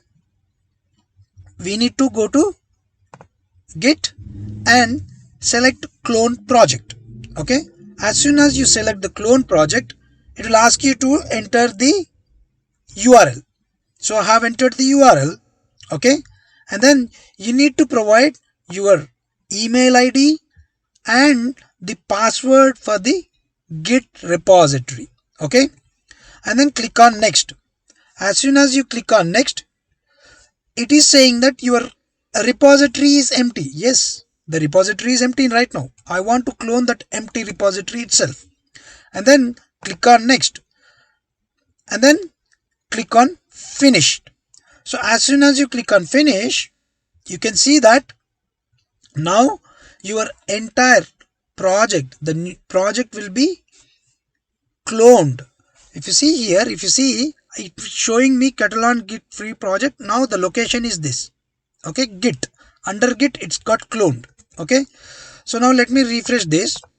So currently this is empty.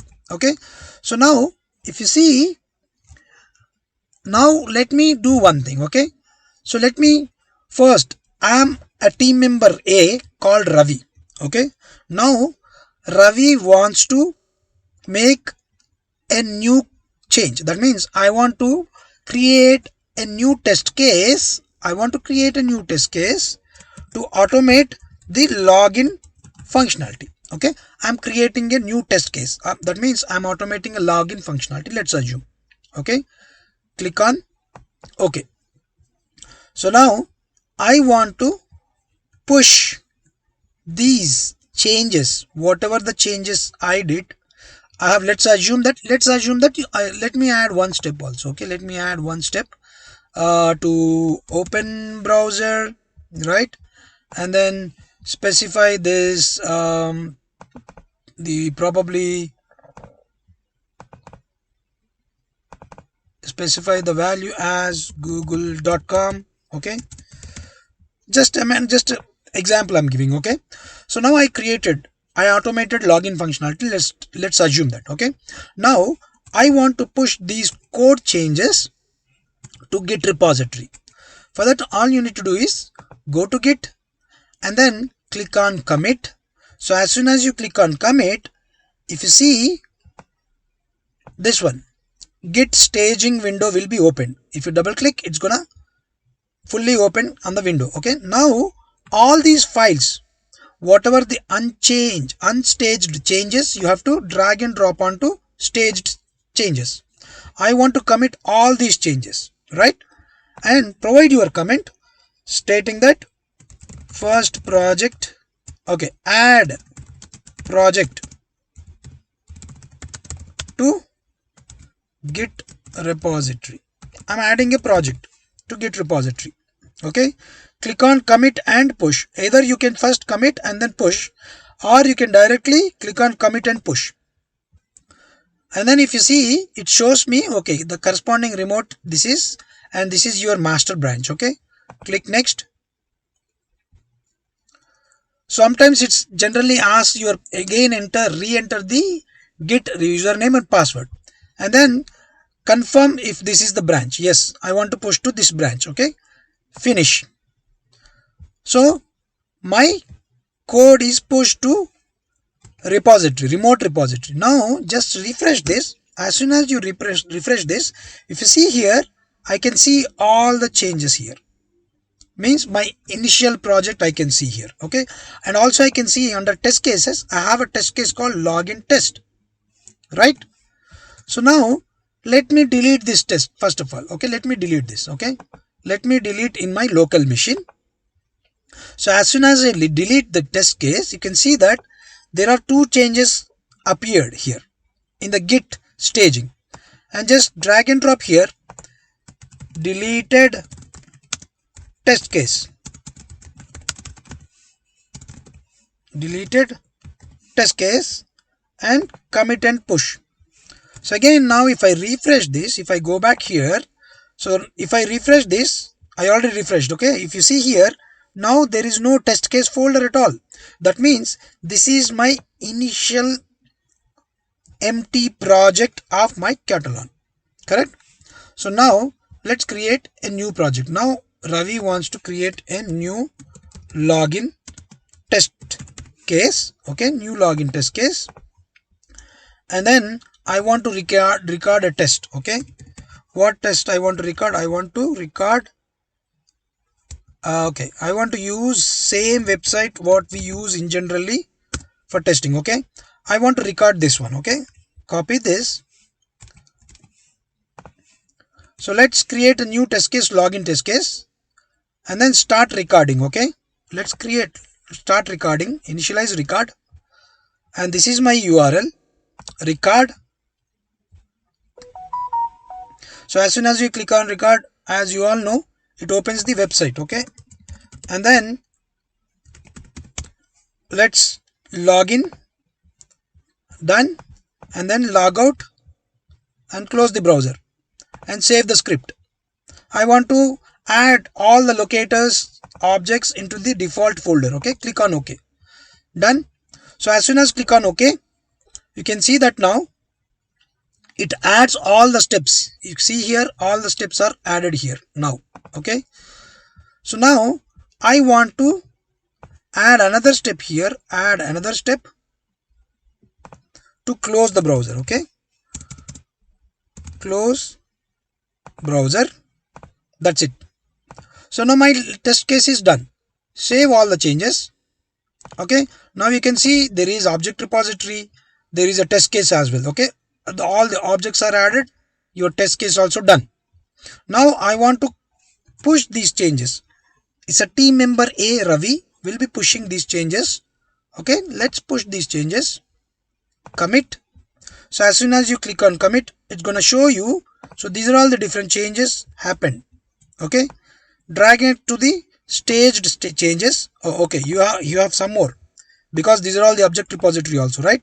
So all these changes drag here, and then added a new login test tc and object repository or commit and push. So if you go back here and refresh your Git repository, now I should see test cases. So let me just refresh again. So now I should see test cases. See here, I have a test case here, right? And then I should have a object repository, right? All these object repositories, correct? Repository references and the test case. So now let's assume now another team member called team member B. Let's say team member B made some changes to the same repository in his local machine and he pushed some more changes. Let's say he added one more test case to this folder. Then as an initial team member, what should I do? Because I already pushed my code. On top of my code, another team member pushed some other changes. Then what I need to do? I have to pull the changes. First, see, tomorrow morning I'm coming to the office, and now there might be chances that some other team members might have also worked on this project. They might have checked in the code to the same location. So now I want to get the latest changes, latest version of this project.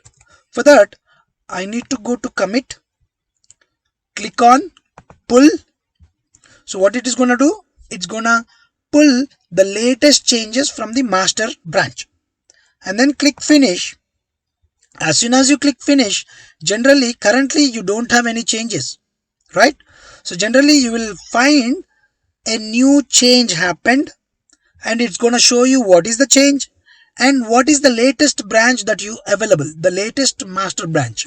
It's going to show that, and then you are going to select that latest master branch, click on OK. It's going to bring the latest updates, and then you need to go to manage branches and check out the branch. As soon as you pull the changes, right, as soon as you pull the changes, you need to go to manage branches and then click on checkout branch. So as soon as you click on checkout branch, it's going to show you the latest branch that is available in the Git repository, and then click on OK. So as soon as you click on OK, you can see the latest changes available. Basically the latest changes are the latest version of the project. That means you are going to get all the changes that are made by some other team members as well. Hope you understand, right? So let me explain one more time. Okay, you made your changes. So the next day morning, some other team members made changes and they checked into your Git repository. Then you need to perform two steps. One, pull the latest changes, click finish, and then once you get the latest changes, you need to go to manage branches and then check out the latest branch. So once you check out the latest branch, you will get the all of the changes done by your team members. Okay, so that's the way you will be managing, and you will be managing the history of the project. You will be managing checking in the latest codes and check out the latest codes from the Git repository. Hope you all understand. This is really very important concept in real time, because a project automation generally performed by the multiple users, not a single automation tester. Multiple automation team members will be working on automating the application. So this way you can manage your entire version control, and then everyone can perform their own changes in their local repository, and then they can push the changes to the remote repository. Hope you all understand the very important concept of Git integration with the Katalon services, Katalon Studio. So this is our lesson 9 on Katalon automation tool concepts. In this lesson, I'm going to concentrate on API automation. I'm going to teach you how can we automate the API services by using Katalon automation tool. Please do subscribe to the channel, click on bell icon. You'll receive notifications whenever I publish more videos on these concepts. Thank you. So here are the steps that we need to follow in automating API services by using Katalon automation tool. First, we need to set up API testing project by using the existing templates. Basically, whenever you create a project in Katalon, you can select a predefined templates for API testing. And also, we will be adding the API request in the object repository. So when it compares to Web UI automation, in Web UI automation, we generally add all the objects to the object repository. But in API project, while automating the test cases, we need to add API requests that you want to automate in the object repository. Okay, and also we will be creating an API test case after adding all the API requests in the object repository. And we need to add web service keywords to send the requests to update the request, so and to perform the validations. So you will have a web service keywords in the Katalon that we will be using. And also I'm going to teach you how to use variables and also the global variables while automating the API requests. So why do we use variables and global variables? We generally use variables to store the required JSON paths. That means, let's say you sent a request, API request, and then you got the response. Within the response, if you want to capture one of the element, that means the JSON element of the entire request, then you will be capturing that element and storing that element into variable, and then you can use that variable in the next request. Okay, so I'm going to teach you how can we use these variables and global variables in performing the different types of validations. And also I'm going to teach you how to use snippets in Groovy language. That means in the object repository, whenever you add API services, you can basically add some snippets, predefined snippets, which generates a Groovy language to perform some of the basic validations within the response. Okay, so I'm going to teach you how can we use those and what are all the, how useful these snippets are. Okay, and also I'm going to teach you how can we run and validate the API request. Okay, so now let's jump onto the system and let me show you step by step how can we perform all these actions by using Katalon automation tool.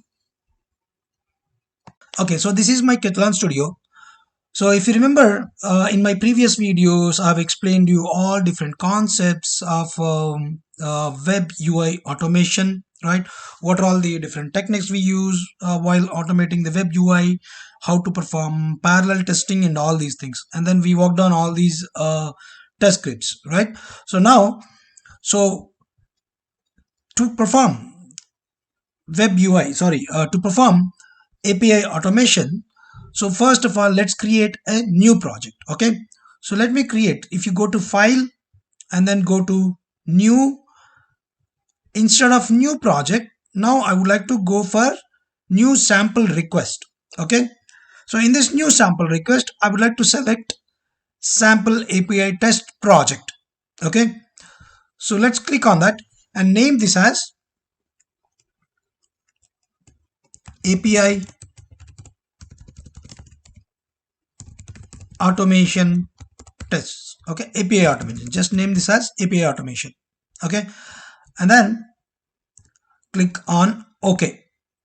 So as soon as you click on OK, it creates a sample project structure. Okay, so where it will, this particular project will have a predefined structure. Okay, as you all know, profile is the common structure in web UI and API. And also if you see, there is a test case module, and under test case module I can see there are two sample test cases automatically got inserted. And then the first test case is related to the REST service, and the second test case is related to your sample SOAP service, right? And also if you see here, object repository, under object repository we have two different repositories elements. One is for the REST service and the other one is for the post service, right? Which is SOAP service. Okay, so first of all, before explaining about these sample requests, let's create our own request. Okay, so let's close this as well. I'm just closing all the tabs, right? Okay, so now first, as I told you earlier in the slides, while automating the web UI, we generally add all the objects in the object repository. In the same way, while we automating the API services, we need to add all the services that you are automating, or all the operations that you are automating in object repository. So let's go to our, what are all the sample requests that we are automating. Okay, if you type rec-rest.in, so where you have all the sample request messages here. Okay, so if you remember correctly, while posting the videos on test project, I have explained you the same request messages while automating the API tests. So I have already explained you by using test project how can we automate the API request, right? So I'm using the same website, I'm using the same requests to automate the same services by using Katalon. Okay, so if you see here, what is my first request, which is get request, which is list of all the users. So if I click on this, it retrieves all the users, list of all the users present in the organization. Okay, if I want to retrieve a single user, so this is another get method where I'll be getting the single user details, right? And also if I want to update, which is put method, okay, where I'll be updating the name of the user and job title of the user. Okay, so we are going to work on these services. Okay, get service, post service, and then put service. Okay, so now, so how to use this, let me explain by automating the services by using Katalon. Okay, first let me automate the service get users. Okay, how can we automate this web service by using Katalon?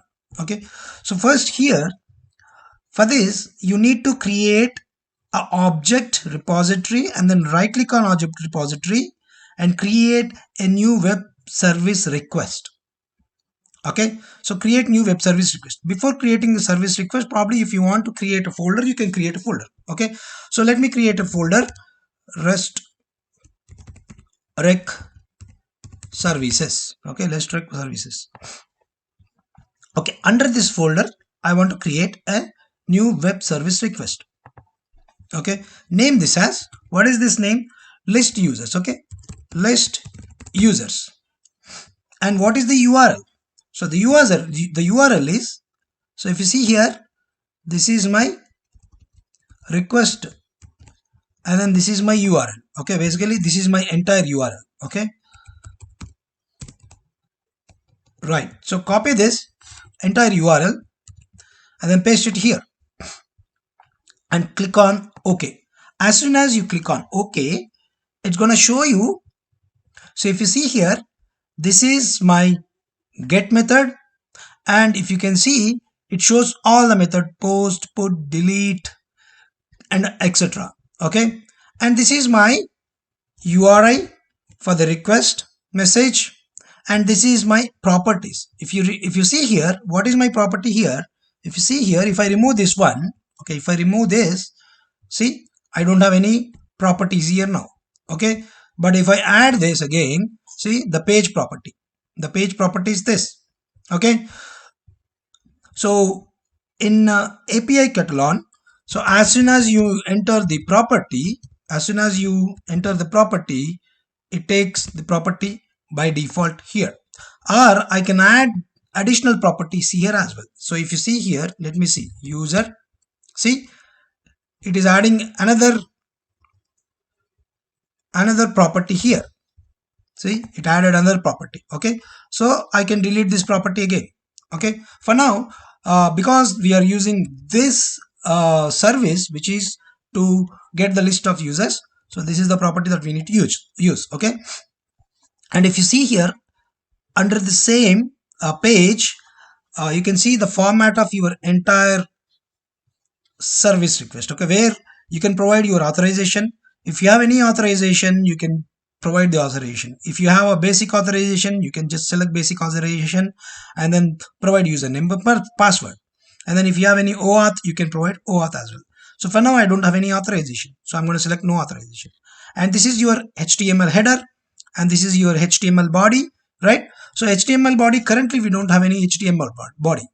So if I want to use update service, then I will have a HTML body here. Okay, so because currently I don't have any HTML body, I need not to provide any HTML body for the list users. Okay, and here, and also if you see verification, so I'm going to explain this verification tab while automating the service. Okay, and how can we use variables, I'm going to explain in this session, right? And then if you see here, I think, yeah, and also, okay, let me execute this command for now. Okay, let me execute this.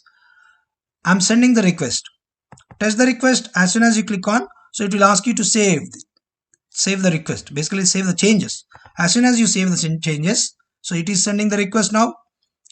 It is sending the request, it's going to get the response. So if you see here, this is my response. So as soon as you get the response, if you want to see the response in the raw format, you can see in the raw format. If you want to see in pretty format, you can see in the pretty format. And also, if the response is in JSON format, you can select the JSON. If you want to see in HTML, you can select in HTML. And also you have XML. And also you have HTML response, HTML, JSON, JavaScript, and all these things. Because currently we are using JSON request, so I'm going to select as JSON. So we have executed. Let me execute this again. We have executed this. I got the response of all the users here, right? I got the response of all the users. So this is done. And now what is my status? The status response is 200k, correct? But here we just added the service. I'm not performing any validations. How can we perform validation whether the response is correct or not, whether the status code is correct or not, right? We need to add the test cases, because we just added the service under object repository. Now to validate or to automate a test case, you need to create a new test case. Okay, for that, right click on this, click on new, and then let me create a folder, rest smoke test. So this is my new folder under test cases. Let me create a new test case. So my new test case name is list users test. Click OK. So as soon as you click OK, it's going to open an empty test case template. Okay, if you see here, when we are actually creating a test cases for web UI, you used to get this here, add web UI keyword. But now if you see, by default it says add web service keyword, or you can use this add button to call a different keywords, web UI keyword, mobile keyword, web service keyword, whatever. But this is my web service, that's the reason I want to use add web service keyword. And also you can get the keywords from this keyword browser, right? Built-in keywords, same thing, web UI, mobile, web services, and all these things. Okay, now let's go back to test case again. So now let me add a new web service keyword. As soon as you click on this, so what do you want? I want to send a request first, correct? So what is the request? So if you see here, I can double click on this. Just now I created a repository called REST request services, right? I'm expanding this folder. This is my new object that I want to add, right? From the object repository. Select this service and then click on OK. So that means I'm sending a request of list users. Okay. And now what is my output? I want to store this output in a variable called response users. Okay, this is my response users. I'm basically storing the response of this particular request under a variable called response users. Okay, so now, and then let me add a new keyword here and add verify element property value. I want to verify the element property value of this response. That means, let me show you. So this is my element property value, right? These are all okay. So before I validate the element property value, let me see if the response is 200 or not. Okay, for that, what I want to do, instead of element property value keyword, I would like to use verify status. Okay, let me do one thing. Okay, get response status code or verify response status code. I want to verify the response status code. Select this. What is my response status code? First of all, what is my value type? That means what is my response object? I'm storing the response object under variable called response users, right? So I need to select this as a variable here. Okay, this is my variable. What is the value type is variable, and what is the value here, which is response users is the value. And what is your expected status code? My expected status code is 200. And then stop on failure. That's okay. Let me keep it. So if you want to stop on the failure, you can stop on the failure. If you want to continue on the failure, you can continue on the failure. Or if you want to go for the optional, you can go for the optional. So these concepts I have already explained you while automating web UI application. Okay, you can, so same thing here as well. Okay, click on OK. And now I'm verifying the response. So let me execute this test case first. Okay, click on run. As soon as you click on run, so it's going to run, it's going to send the request first, and then it's going to validate the response code. So it's running. So if you see here, it is sending the request, and then it's going to validate the response. So this test case is passed. If you see here, it sends the request. I got the request successfully sent, and then what is my response, which is 200, right? And the status response code is successful. Verified the status response code successfully. That means it's got passed. And now, what if I want to validate one of the element here? So let me validate one of the element called Michael. So that means I want to see if my under data users details, first user detail, my first user first name is Michael. I want to validate this whether the response has the first user first name as Michael or not. For that, first, what is the element? What is the JSON path? How can I get the JSON path of this element? For that, Control A, copy. I'm copying the response. So let's go to your website and see JSON path finder.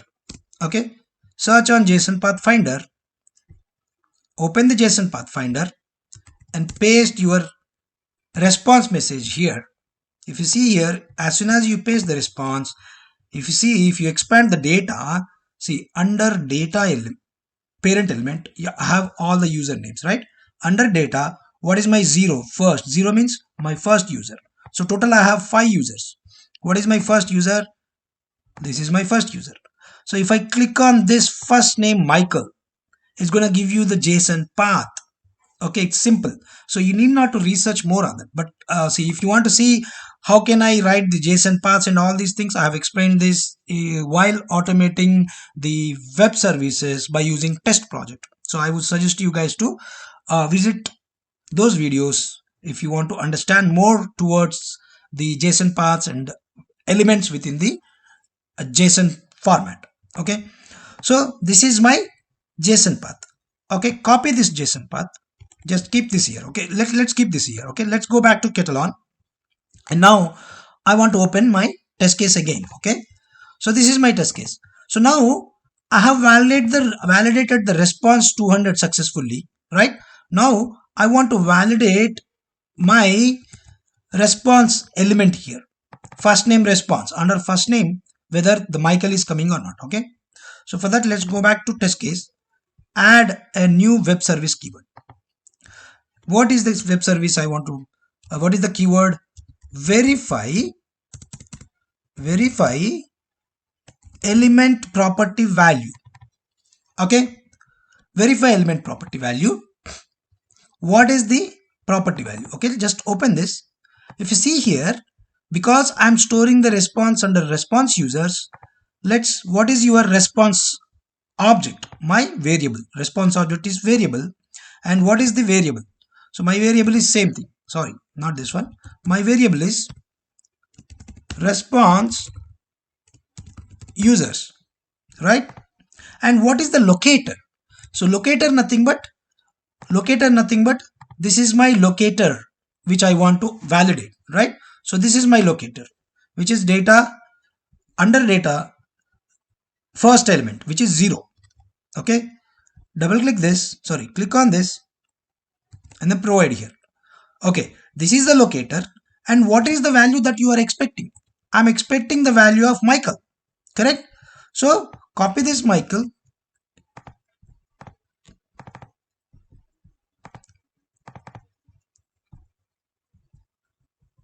value of Michael. So let me add the value here. Okay, let's click on this. Okay, let me open this again. So value is, what is the value, which is a string. Okay, I'm expecting string and value is Michael. Click on OK. Okay, so now what are the steps that we added? Send the request and then validate the response code of 200. While sending the request, we stored our response under output, and I'm validating with the first element locator, whether that first element locator first name has Michael in it or not. Okay, click on OK. So now let's execute this. So as soon as we click on execute, so it's going to send the request. So if you see here, I can see that the request is sent successfully. 200 is the response code. And what is the element value? The element value is Michael. So if you see here, the data has a Michael as an element value. It's successfully passed, right? And now, so let me create a test suite. So let me create a test suite. Test suite rec smoke suite. Just name this as smoke suite. Click on OK. And then add the test case here. Expand this. Either you can click on the folder or you can just click on your test case. Click OK. And then you can directly execute your suite here. Execute this. So as soon as you execute, it's gonna send the request first and then capture the response and validates the status code 200 and then validates the element property as well. So the locator, which is first name Michael. So if you see here, so these are all the test cases are passed. If I expand this, this is my response element first name Michael, right? So now, and also you can see the reports here. If you expand the reports and under same suite, I have the report here. Double click on this. It's same the report. The report is same as the web UI automation. Okay. So this is the summary and pass, fail, right? If you want to see show test case details, you can just expand this, okay, which shows the test case details. Okay, and now hide these test case details. Let me go back to test case again. So what you understand here is we are gonna add the objects, under object repository, we generally add the request messages, whatever you want to send. So let me also do another request message. Okay, let me automate another request, which is single user. Okay, let's use this single user. So what is the URL of the single user? Okay, let me just refresh this. This is my single user. The URL of single user is this one, right? Copy and just paste it here. Okay, this is my URL. So if you see, as soon as I execute this, I should get Janet, means I'm using the user 2. Okay, let me copy this. Let's add web service keyword. So before adding the web service keyword, I need to add this new service, which is single user service under object repository. Right click on the object repository, click on new, and then new web service request, which is single user, right? And what is the URL? This is my URL. Click OK. Yeah, so if you see, because currently I don't have any properties, because if I add any property here, it automatically adds the property. See, earlier we added. So but in this case we don't have any property. Okay, so let's execute this service and see. As soon as I execute, so it's going to ask you to save. I should get the response of second user. If you see, a second user is Janet. What about the third user? Let's get the third user response. Third user is your Emma, correct? So let me keep this as second user and save this. Right, so we added the service here. Now let's go back to test case. Now let me automate that particular service as well. Add the web service. Sorry, so let me move down. So I added here, you can move down this step as well. So okay, so now what is the object? So either you can just double click on this and then add the object from here, or there is another way of adding the object. Okay, what is the way? You just single user, this is the new service, right? Drag and drop the single user here. That's it.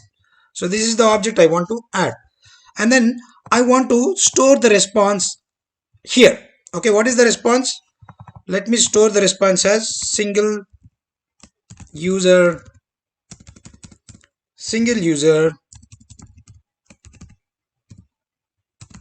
response. Okay, single user response. And now I want to verify the status code. What is the status code that we are getting here? So that status code is 200, right? Let add your status code. Add keyword verify response status code, right? What is the status code here? What is your object? First of all, the response object is single user response, right? Variable, under variable, single user response, single user response. Done. And then expected status is 200. Click OK. Right now, let's, before execution, I want to see what if the test case is failed.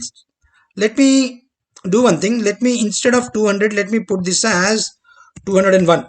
Okay, and see what happens. Okay, now let's save these changes and then execute this. So as soon as I click on execution, it's going to first execute my first test case, list of all users, and then it's going to validate the status and the data element, and then single user, and then the status. So if you see here, the last test step should be failed.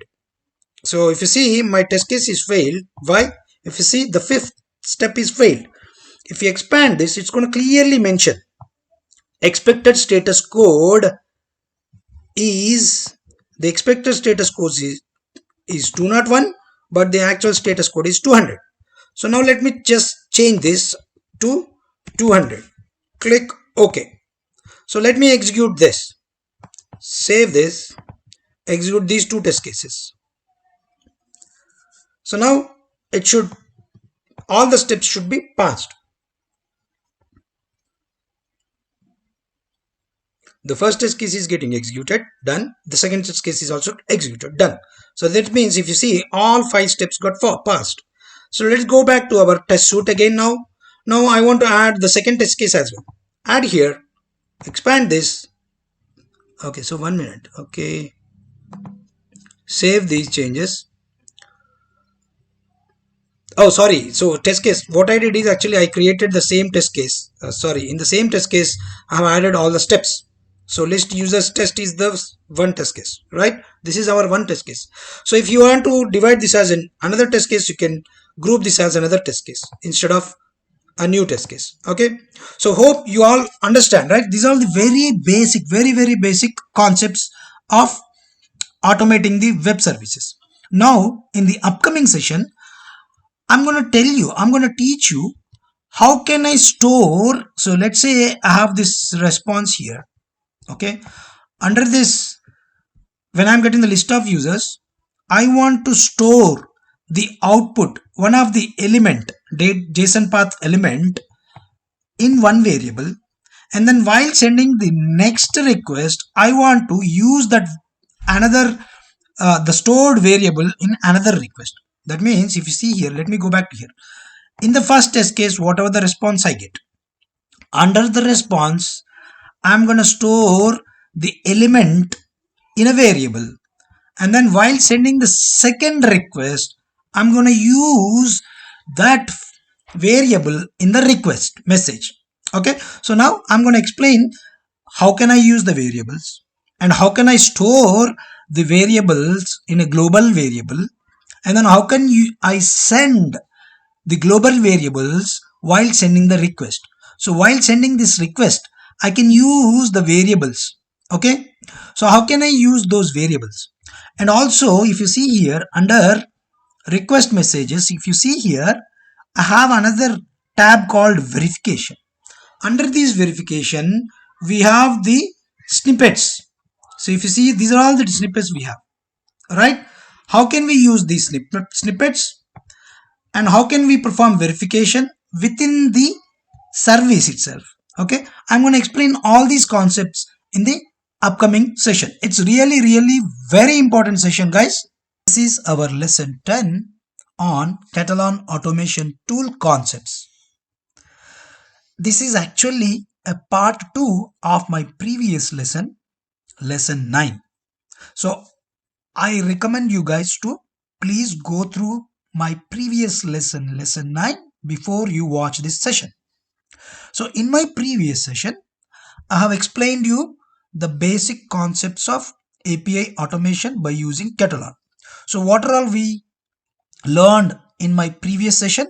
We learned how to set up API testing project in Katalon, and also I have taught you how can you add any API request, either it might be REST service or it might be SOAP service, in the object repository, so that you can use those request messages in creating API test cases. So I have also taught you how can you create API test cases, and then how can you add web service keywords in automating the API test cases. And I have showed you a simple 2 scenarios where we automated simple REST services and REST service scenarios by using Katalon automation tool. Okay, so in this lesson, part 2 of my previous session, I'm going to teach you more advanced concepts of API automation. Please do subscribe to the channel, click on bell icon. You'll receive notifications whenever I publish more videos on these concepts. To all viewers, a big thank you whoever watching my YouTube videos. So what I can observe, around 86.8% of the viewers are watching my videos, but they have not subscribed to my channel.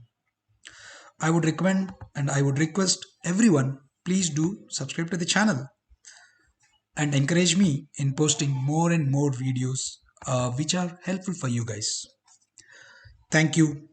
Okay, so in this lesson, I'm going to concentrate on how to use variables, and then how can we use global variables in automating the API request messages. And also I'm going to teach you how can we pass values from REST response of one REST request to the REST request. That means, let's assume you have one REST request where you sent a request and then you got the response. Now from the response, I want to use one of the element of the response in the upcoming REST request message. Basically, you are passing the values from response to a request message. Okay, I'm going to teach you with an example, and also how can we use snippets, inbuilt snippets in Groovy, which is being provided by Katalon. So it's really helpful in verification process. And I'm going to show you how can we run and validate our API automation scripts. Okay, so let's jump onto the system and see how can we perform all these actions by using Katalon automation tool. Okay, so this is my Katalon studio where in my previous session we have created a basic project of an API, right? And also we worked on two REST requests, REST services. One is getting list of all users. So let me go to the site which we used. Okay, so this is one get REST service request, and this is one get single user request. So in the first request we receive basically the response as 200 status code, and then you are going to receive all the users, right? And in the second REST service request we receive the response as a single user details and the response code as 200, and we have automated these two REST services in my previous session, right? So if you see here in the Katalon, we already added those two services under object repository, and then we have created one test case called list users test, right? And then where we have validated these two services, and then we captured the response codes, and then we captured the JSON element path, right, where we captured one of the user details, right? So these kind of very basic details we have seen in my previous session. So in this session we are going to work on one scenario, right? So what is the scenario? First I'm going to send a request of post, which is list users. So where I'm going to get the list of users in the organization. Okay, I'm going to get number of users, multiple users as a response. And then let's assume I want to take one of the user name from list of users, right? And then I want to use update put service, which is put. This is get and this is put. So I want to use update request where I want to update the user details with the name that I received from previous get service, right? So let's assume in the get service I received the name of Michael as first name, and I'm going to use that Michael here by using update service, and then I'm going to update the service with Michael name. Okay, so now how can we perform this automation by using Katalon? Let me show you. Okay, for that, if you see list of users, let's go to list of users service where we have added list of users request REST service under object repository. Let's see here. If you see list of users, the URL is REST request.in /API/users page 2, right? This is the one. So let me execute this. We already added in my previous session. I'm just executing that service. If you see, it is giving me all the user details, right? Okay, what is my first user detail, which is Michael? Okay, and what is the another REST service that we are going to work, which is update, which is put, right? For that, let me add a new service here. We are under object repository. Under object repository, we created a separate folder. Under this, I'm going to create a new web service here. Web service request. Right click, new web service request. And then let's name this as update user. Okay, this is update user. What is the URL? The URL is REST, this one, and then this is your request. So that means I'm copying this and this is my entire URL. Okay, and here paste that URL and click on OK. And what is the method that we are using? The method that we are using is, it's not get, it's a put method, right?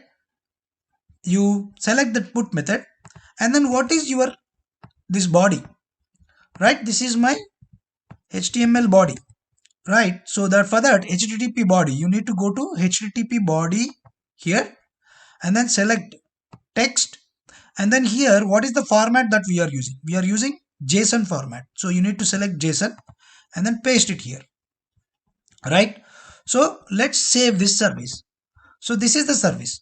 Now let's execute this service and see what is the response that we are going to receive. Execute this. As soon as you execute, I should get the response of, see, the name of Morpheus, Geon resident, and updated so and so date, the latest date. So let me change this to Ravikant. Okay, and then again send this request. So before I send, I need to save the changes. Now I should get the response of Ravikant.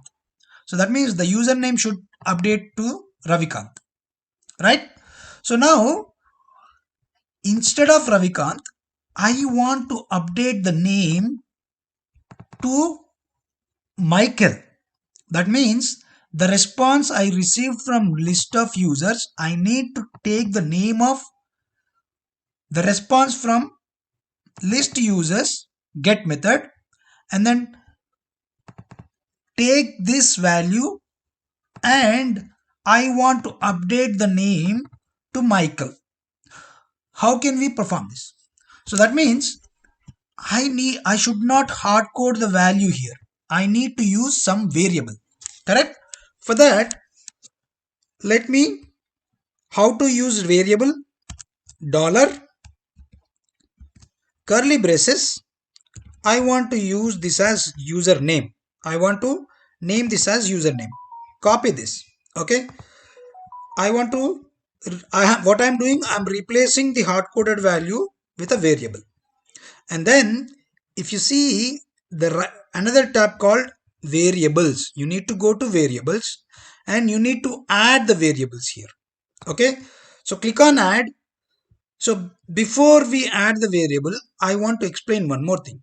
So there is a concept of global variables. So if you go to default, so under profile, you have default here, right? If you click on default, here, these are all the global variables that you will be adding.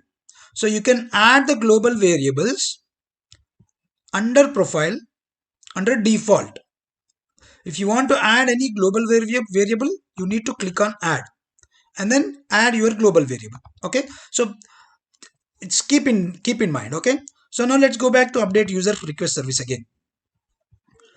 So here, I think it's taking some time for me. Just give me a minute. Let me save this. Okay. Save this. So before that, what we did here under HTTP body, we used a name called, the name variable called username. I want to create the same variable as a global variable. For that, let's go back to default, add, click on add. Here, name this global variable as username, which is string. What is the value I want to keep? For now, I want to keep ABCD or XYZ. Let's add XYZ. Okay. Click OK. So I'm just hard coding this global variable for now. Okay. I'm adding the username as a global variable and provided the value as XYZ. Okay. Let's go back to update user. Okay. Let's go to variables. So let me add a variable here and name this variable as same username here. Okay, whatever the variable we provided in the HTTP body, the same name I'm providing here. Okay, so let me just delete all these variables.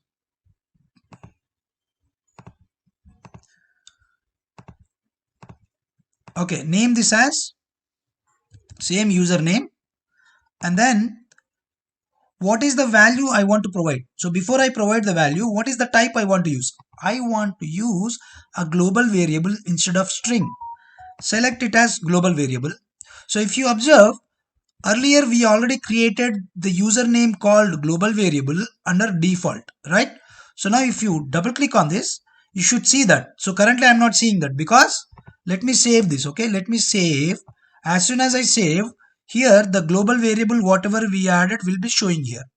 So which is username. Okay, double click here. Okay, and then click on save. So that means if you see here, if I execute this update user rest service now, it should take a value of a xyz instead of hard coded value, right? The variable is username. That variable value is coming from global variable, right? So let me execute and see what happens. Okay, earlier it was Ravikant, the response. Now it should get xyz. Execute this. Now you can see you are getting xyz, right? So done. So now let's create a test case now. Okay, let me create a test case. Right click, click on new test case, update user. Okay, test case with update user. Click on OK, and so now you need to add web service keyword. Click on add web service keyword, and what is your web service? Which is send request. And what is the object? First I have to get the list of all users, right? For that I need to use this service.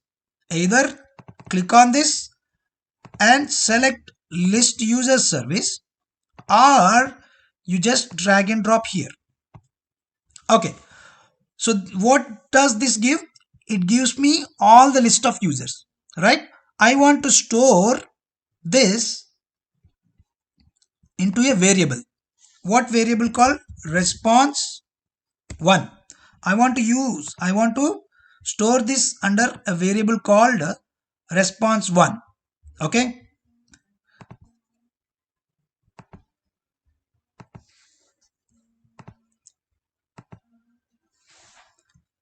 okay, now I want to, so what is the response? Let's go back to list users and then see, copy this response. See, when I am executing, I want to copy this because I want to get a value of my first user first name, right?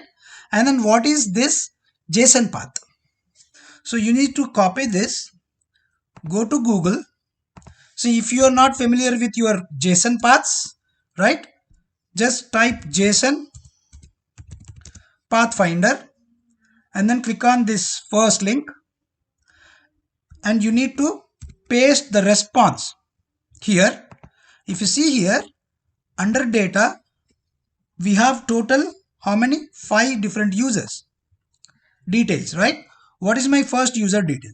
Which is Michael, right? Click here. So as soon as you click here, you are going to get the JSON path. This is called the JSON path. Copy this JSON path. Okay, now let's go back to test case. See, once I get the response, I need to store the value of first user details, correct? So go back to update user, and here I want to get use another web service keyword here, get element property value. Okay, and here what is your, from where you want to get the element property value? From the output of my previous step, right? For that, here this is your variable. Response object is variable. What is the variable? Which is response 1 is my variable. And what is your locator? My locator is this. I want to get the value of my first user details. okay, which I copied from here, right?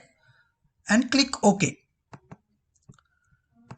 Okay, I am getting an element property of a JSON. That means I am getting a JSON path value. I got that. I want to store that into a variable called value. Let's assume, okay, I want to store that into a variable called value. So let's go back to script mode, okay. Earlier I have already explained you how to use script mode and then manual mode, okay. Let's go back to script mode, and here I want to print that value. What is the value that we are going to get? Print value is value. I'm just calling that variable, okay, and save this. Now let me execute this. What happens and see, we will see, okay. Let's execute this. So as soon as you click on execute, it's going to open your Explorer, right? It starts scripting where you'll be sending a request list of users, and then response, you'll be getting the response that you will be storing in response 1, and then you are gonna capture the first element of first name, first user first name, and storing into value. I'm printing the value here, okay. What is the value that we are getting? Let's go to console. If you see here, the value what I am getting is Michael, right? So that means I am successfully getting the response. I'm successfully getting the value from my list of users. Basically, I'm successfully getting first user first name, right?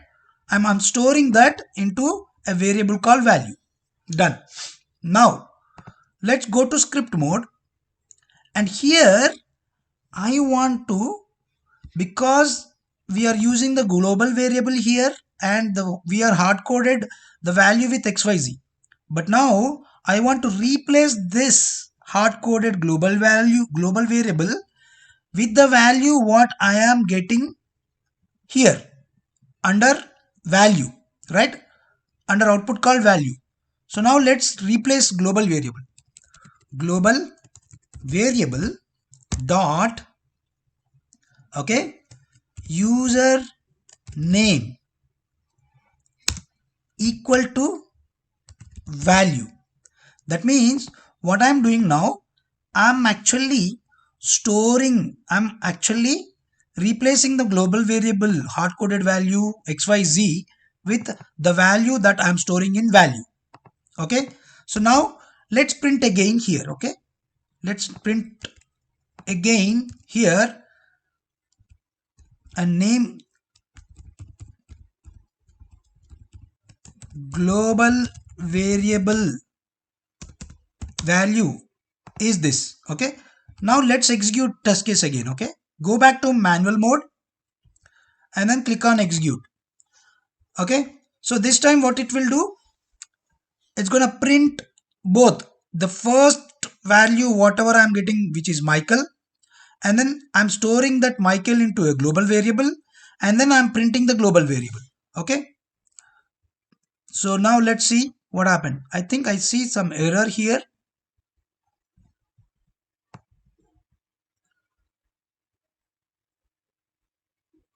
Okay, global variable. Okay, let me go back to my script here and then see what is happening. Dot username. So I don't see any global variable. Okay, sorry, we made spelling mistake here. Global variable. Okay, save this and run this again. Okay, let's save this and then run this again. So let's run this now,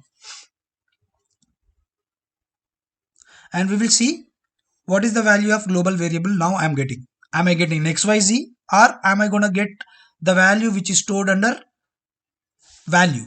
Okay. So now if you go to console, if you see here, instead of XYZ, it should get Michael. See, global variable is coming as Michael. So that means we are replacing XYZ with the value that is coming from list users response, right? And now what I want to use update user now. Add keyword send request, drag this and drop here. If you see here, if I open this, I can see there is a variable that I am using. What is the variable I am using? I am using the global variable. If you remember correctly, when we are actually storing, when we stored update user REST requests under object repository, we have used the variable here, right? Same thing is reflecting here as well. I am actually calling the request, but that request is using your global variable called username, right? And this global variable username we already getting from here, right? Got it. Now let's execute this test case. Before executing the test case, I want to add another keyword service.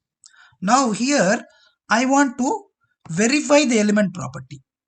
Verify the element property value. I want to verify the element property. What is the verification I want to do? I want to see, okay, let me execute here, okay. I want to verify if the response here, the response should be Michael instead of XYZ, correct? So I want to verify this. For that, copy this, go back to Pathfinder. So what is the name here? Sorry, this one. So that means my XPath is just name. JSON path is name, right? So go back to test case. Here, verify the value. What is the response? Okay, I want to store, see here, the request I'm sending update user. I want to store the response of update user into response 2. Okay, I'm storing that. Now I want to verify the value of the response, right? What is the response? What is the variable? I'm storing that in response 2, right? And what is the locator? Which is name. Just now we saw in the JSON finder. What is the value that you are expecting? I'm expecting the value of Michael, right? So go to string and MICHAEL. I'm expecting value of Michael. Click OK. So that means now if you see what is the sequence of steps, first I am sending the list of users and then I'm capturing the first username into a variable called value, and then I am storing that value into a global variable called username. And here, while sending update user, I am sending the user details in the body with a global variable. See here, I'm using the global variable here, right? I'm using the global variable here, right? I'm sending the value of global variable to the update user, and I'm verifying if the name is getting updated with the same name that I captured in my previous request, right? Save all these changes and then run this. The final output should be passed. I need to verify whether the response I'm getting as Michael or not. Okay, now click on run.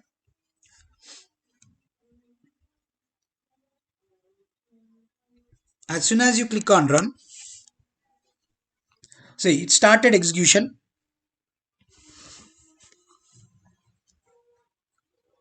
Done. So we have verified the name is actually Michael, right? So this way you can capture, you can use the variables and global variables, and you can capture the element of one response, and then you can send the same captured response element to the upcoming API request. Okay, and also let me explain about snippets. If you go back to update user, right, and if you go to verification, right, here I want to, let's say I want to add some verification points. What, let's say I have snippets here. Okay, I want to verify the status code, for example. Add that verification by using snippet. As soon as you click here, if you see, I have added a verification point for this update user request in object repository, right? And also I want to let's verify this one. Okay, what does it mean? This means whenever you execute any test case, if you see, as soon as this send request where I'm sending an update user request, as soon as you send this step will be passed only if the response code is 200, right? Let's run this again. As soon as you run, now you see it validates at the step 6. It sends the request and also it's going to validate if I received the response code as 200 or not. See, all the steps are passed now. Okay, that means the response code also been validated, right? And also let's go back to update user again now. Let's assume here I want to validate the response here. As soon as I send this request, the response should be, instead of adding this additional step, I can perform the same validation under this request itself. How? Scroll down and here if you see, okay, if you see here, there is a snippet called response body JSON value check, right? I want to add this one. To do, what you can do is you can just place your cursor in one of the element of your response. This is my response, right? I'm placing the cursor under name and hit Control K. So as soon as you hit Control K, it's gonna add verify element property response name. What is the response I'm expecting in my test case? Whenever I execute, in my test case, I'm expecting Michael, right? Let's capture that Michael spelling. Copy this. Go here. Replace with Michael instead of XYZ. Save this. Now let's go back to your test case again. So what we are doing, when I am sending a request to update the user details, I'm also doing some verification. What are all the verifications I'm doing? One is response code 200 and also I'm verifying if the response has a Michael instead of hard-coded value. Michael is coming from my previous step, right? So now let's execute this, save this and then execute this and see if the step 6 is pass or not.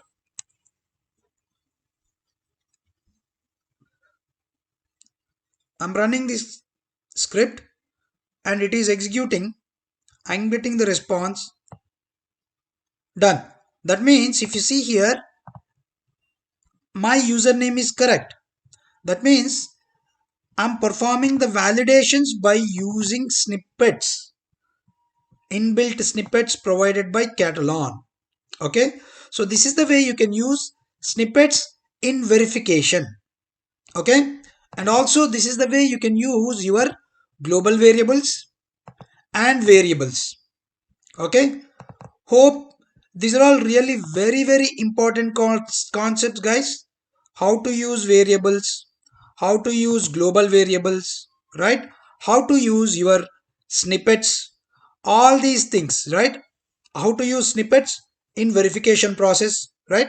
All these concepts are very important in automating your test cases. This is our lesson 11 on Katalon automation tool concepts. In my previous two sessions, I've concentrated on the generic topics of API automation. How can we perform API automation by using Katalon automation tool? And we have taken the sample REST services and we performed automation by using sample REST services, and also we have performed automating some of the validations by using sample REST services. So basically we are concentrating on automating the REST services as a sample test cases. So in this session I'm going to teach you how can we automate the SOAP services, not the REST services, SOAP services. So I'm going to show you some examples of SOAP services. I'm going to take an example of SOAP WSDL, and then how can we convert SOAP WSDL into SOAP request messages, and how can we automate SOAP request messages, and how can we perform validation of SOAP responses, right? All these concepts I'm gonna teach you in this lesson. It's very important session. I'm gonna teach you all basic concepts and advanced concepts of SOAP request automation. Please do subscribe to the channel, click on bell icon. You'll receive notifications whenever I publish more videos. Thank you.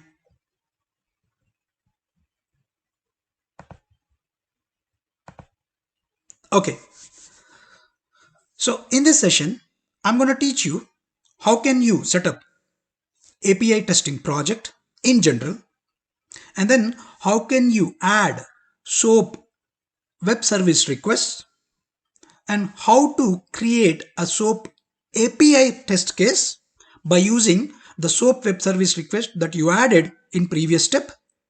And also I'm going to teach you how can you add web service keywords and validations for a given SOAP request message, and how to validate the values in SOAP response, and also how can you use inbuilt snippets option that is provided by Katalon, which will be writing the Groovy language, right? So I'm going to teach you all these concepts with an example by using Katalon automation tool. So now, without delaying, let's jump onto the system and see how can we perform all these actions. Okay, so this is my Katalon tool. Okay, so where we'll start automating the SOAP UI, SOAP services. Okay, so before we start working by using Katalon, let me show you sample WSDL file that I'm gonna use. Okay, so this is my sample WSDL file which I'm gonna use in automating the SOAP services. So this WSDL file has, let me show you how many operations this WSDL file has. If you add an extension called, let me go to the extensions. I have added an extension called Whistler. So if you go to Google,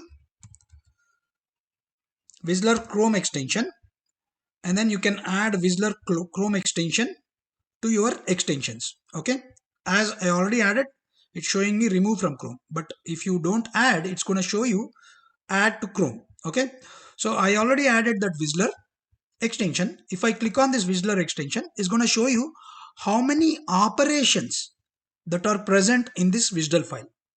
So if you see, this is my SOAP 1 service, 1.3 version, and if you see, this is 1.2. So I'm going to use only one SOAP 1 service. Okay, so if you see, these are all the operations that we have under this SOAP WSDL service. So let's go back to our Katalon project, Katalon tool. Okay, and so it's highly recommended to watch my previous two sessions, session 9 and session 10, to understand the concepts very well. Okay, so as we did earlier, as we automated the REST services in my previous videos, the process or procedure will be more or less similar, but there are some differences. Okay, so first, to automate any service, you need to add the corresponding service or a SOAP request into an object repository. Okay, so for that, go to object repository, right click, and then click on new and web service request. So here, let's name this as country service. country service, and under country info service, under country info service. Okay, before this, let me do one thing. Let me create a new folder first. Okay, let me create a new folder to organize our object repository.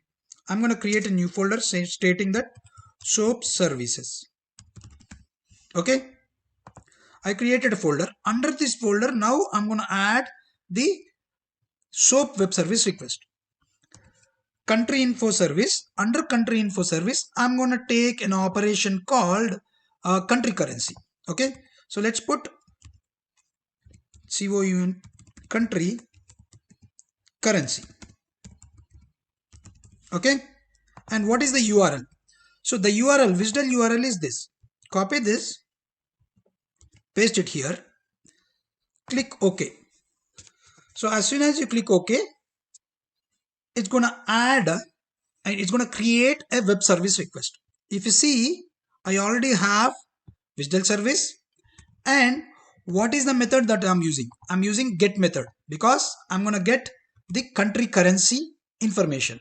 Okay, and here if you see here, you have HTTP body, HTTP request. Oh, sorry. Basically, when I am adding this, I have not selected SOAP service. Okay.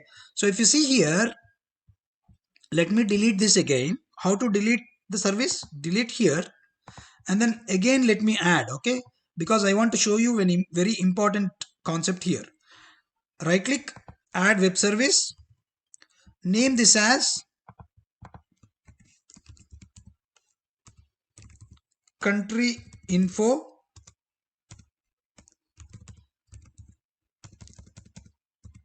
country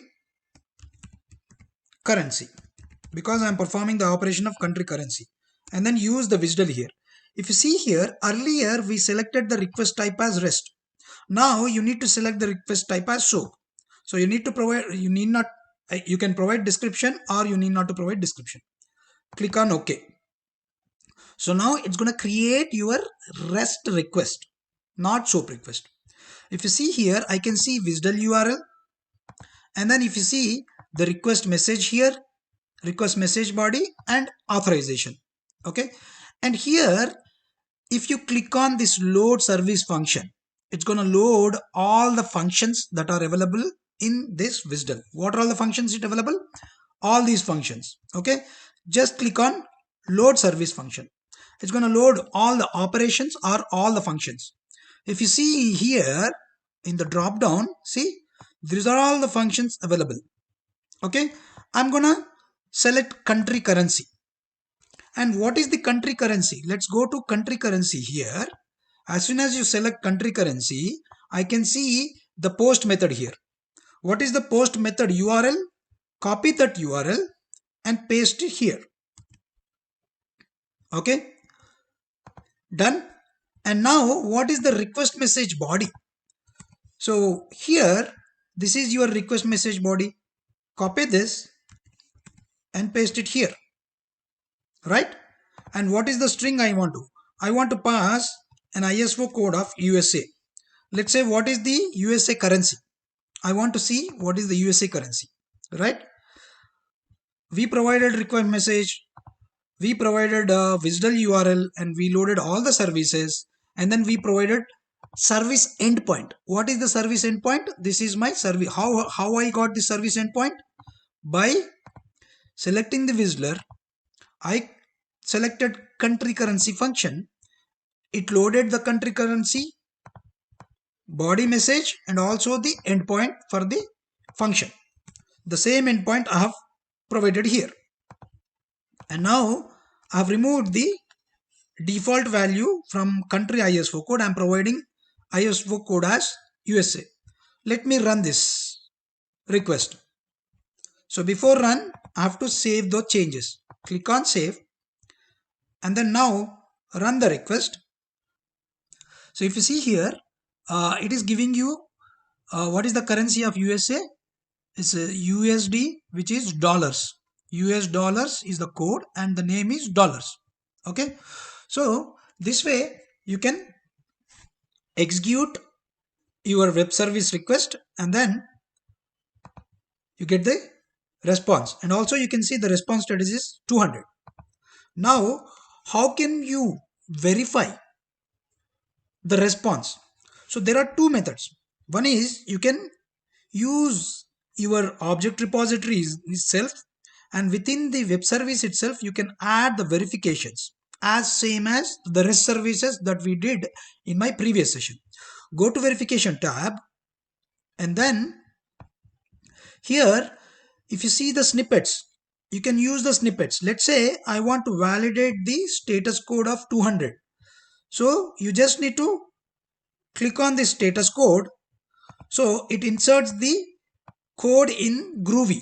Okay, so that means I'm going to validate this one, right? So let's execute this. When you execute this, save the changes, it's gonna execute, and also it's gonna validate whether the status code is 200 or not. Okay, it's giving the response, same response, it validates this. Okay, and there is another method where you will be adding the validations within the test case itself.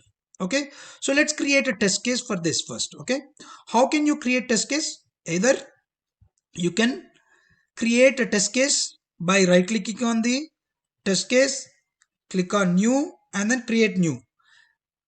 So this method I have already explained you while automating the REST services, but this time I'm going to use another method. Here in the latest Katalon, you can use this plus symbol to add a new test case. So add to new test case, that means this service will be automatically added to the new test case. Let's click here and then name this as soap country currency test.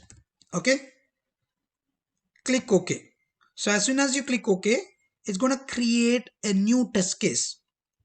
If you see here, it is creating a new test case called, if you see under test case folder, you can have soap country currency test. So it is sending the currency object. Okay, and let's do one thing. Let me store this into a response. The response I'm storing into a variable as same as we did for REST service. Okay, so here let me execute this. So whenever I execute this, it's gonna send a request, and then it's gonna store the response into a variable called response.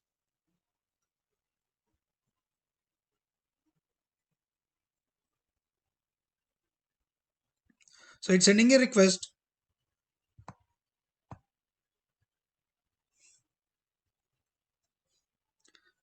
See, the response is successfully executed. So basically the request is successfully executed. So let's say I want to, let's assume the validation point, whatever I inserted here, let me change it to 201. Okay, let me change it to 201. Response is 201. Okay, let's execute this test case again. Okay, let's execute the test case again. So let me save this. Let's execute the test case now. What happens, we'll see.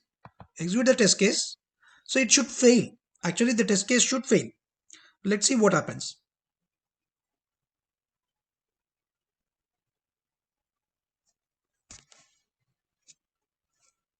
So the test case is gonna pass.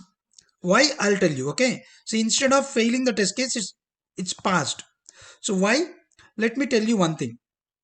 Whenever you are performing any verification within the service, you need to send a keyword called send request, send and verify the request. So let me add a new keyword here. Okay, if you see here, I will have a send request and verify, another keyword. You need to use that keyword to verify your soap service. Okay, so here let me take my let me add the service here. Okay, country currency is my service. Okay, I'm adding the country currency service here. Okay. If you see, when I'm sending send request and verify, it's going to perform two actions. One is it's going to send the request and it's going to verify the verification points that we added by using snippets. Okay. So now let's go back to test case. Now let's save this and execute this. First step should be passed and second should be failed because we added the response code as 201 instead of 200. Okay. So let me execute and what happens, see. The first step should be passed and second should be failed.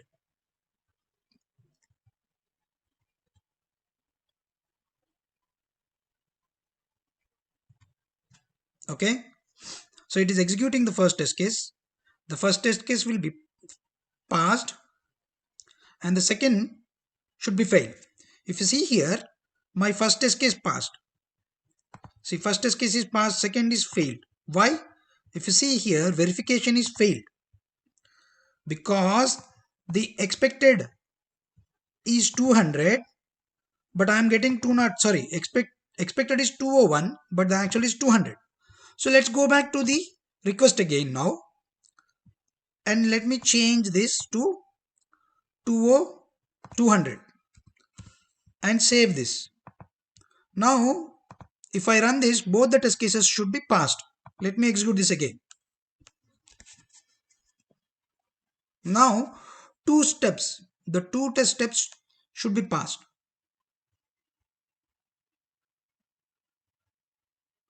So it started executing first step, it is successful, and then it should start test executing second test case, the verification should be successful. If you see here, now both the test cases are passed. Okay. So what if I want to validate whether the response is USD, the ISO coding, but that means the country code, the country currency is USD, right? I want to validate if this USD is correctly validated, the response has USD as a currency code. Again, there are two methods. Either you can perform validation by using verification tab within the service, or you can add a new keyword and you can perform the validation within the test case. Let me first show you the process of adding a verification within the request. Okay. How? For that, all you need to do is point your cursor in here and then click on control key and K. What it will do, it's going to add a JSON path, JSON value. It's going to add your JSON value, JSON path. Okay. How? If you see here, see, it is what it is saying, verifying the verify element text of what? Of verify element text of the JSON path. What is the JSON path? Under currency, under country currency response, under current country currency response. So let me just bring this here. Under country currency response, under this I have country currency results, country currency response dot country currency results dot ISO code. ISO code is USD or not, right? I'm validating if that JSON path has the value of USD or not. Okay. So let me now save this service. And now if I execute the test case, above test case here, it's going to validate both. One is currently the response code and also country currency, right? So let's go back to test case and then let me delete the first step because we don't want to, because I'm not performing the verification here. So it's unnecessary. I want to delete this. I want to execute this only first test, the second test case where I am sending the request and I'm verifying. Okay, let me execute this. Now it's going to validate your response status code, which is 200, and also it's going to validate the JSON path where the value has USD as a currency code. Okay. So I'm getting the response now. Okay. So if you see, the verification is successful. let's do one thing. Let's go back here and let me change the verification. This JSON path has, let's say, INR. Okay, save this.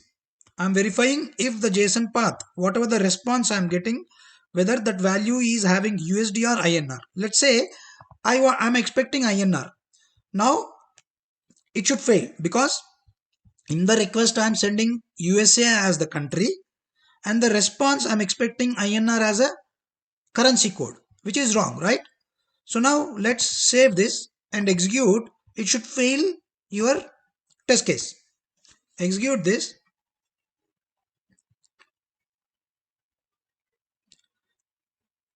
So it's going to send your request and then it's going to capture the response code 200. It's going to get the correct value. But for the currency, it's going to get USD, but we passed INR. See, the verification is failed. Why? Because expected test is INR, but the actual is USD. Simple, right?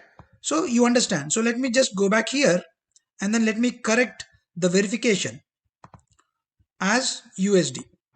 Okay, let me correct the verification as USD so that the test case will be passed. Right, done. So this is one method of validation. What if I want to perform validation by using test case itself instead of service level? So go back to your test case. Let's add a keyword now. Okay, add a new step. Let me add a new step. So before adding a new step, I want to store the output of my first test case into a variable called response. Okay, and now here I'm adding a new keyword, verify element property value. Verify element property value. What is the element property? Open here. So the response object is I'm storing in response, right? So that's why I need to select it as variable. And what is the value of variable? Response is my variable where I am storing. Now what is the locator? What is the locator means I need to enter the JSON path here. Okay, click OK. So what is the JSON path? If you see here, the JSON path of this USD we already added here. See, this is my JSON path. I can copy the JSON path from here simply, or you will find, so you can find online tools to find the JSON path of any element of your response. Okay, I'm copying the JSON path here. Go back here, double click. Let's provide the JSON path here. Okay, this is my JSON path. And what is the value that you are expecting in this JSON path? I'm expecting the value of USD. Click OK. So what we are doing here, from the response that we stored in the variable, I'm taking that response, I'm locating the JSON path, and I'm expecting the value of USD. Click OK. And now save this. Now if I run this step, my first step should be passed and also my second step should be passed. Okay, run this.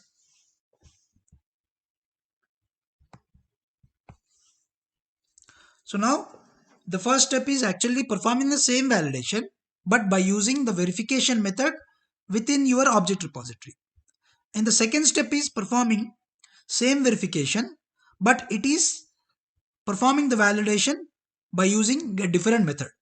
If you see, the second method also successfully passed. ISO, whatever the response I got has USD as a value. Let's say second step I want to fail. Okay, let me change this to INR. In the response I am expecting INR as your currency code. Let me execute this. Now your second step should be failed.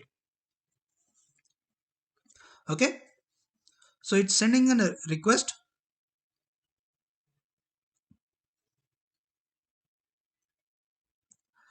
So first step is passed and my second step should be failed.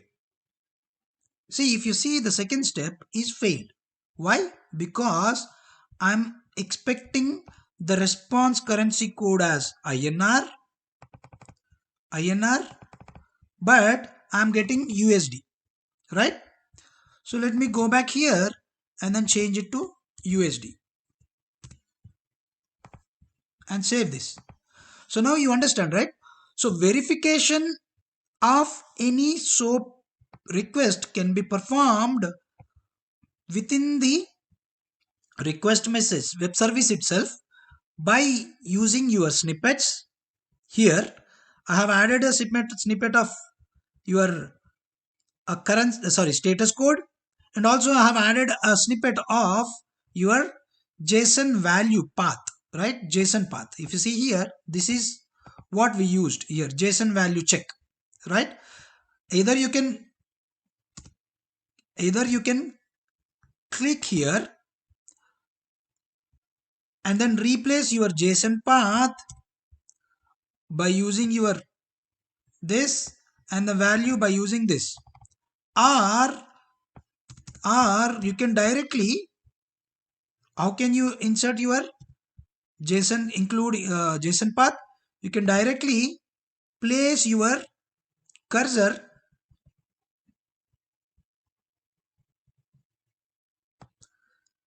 either you can directly place your cursor here and then hit Ctrl K. What I'm doing now, I am also validating whether this currency name is displaying as dollar or not. So I have added another verification method here, right? Save this.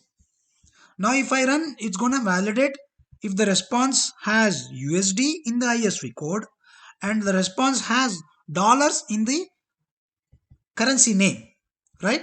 Let's go back to your verification here, save it, and then first step when I run this is going to validate two verification points, total three verification points. One is your status code 200 and your JSON path has USD as the response, and another JSON path has dollar as a response, right? And if you want to add the same response code here, the same thing you can perform, same thing as from the test case itself. How?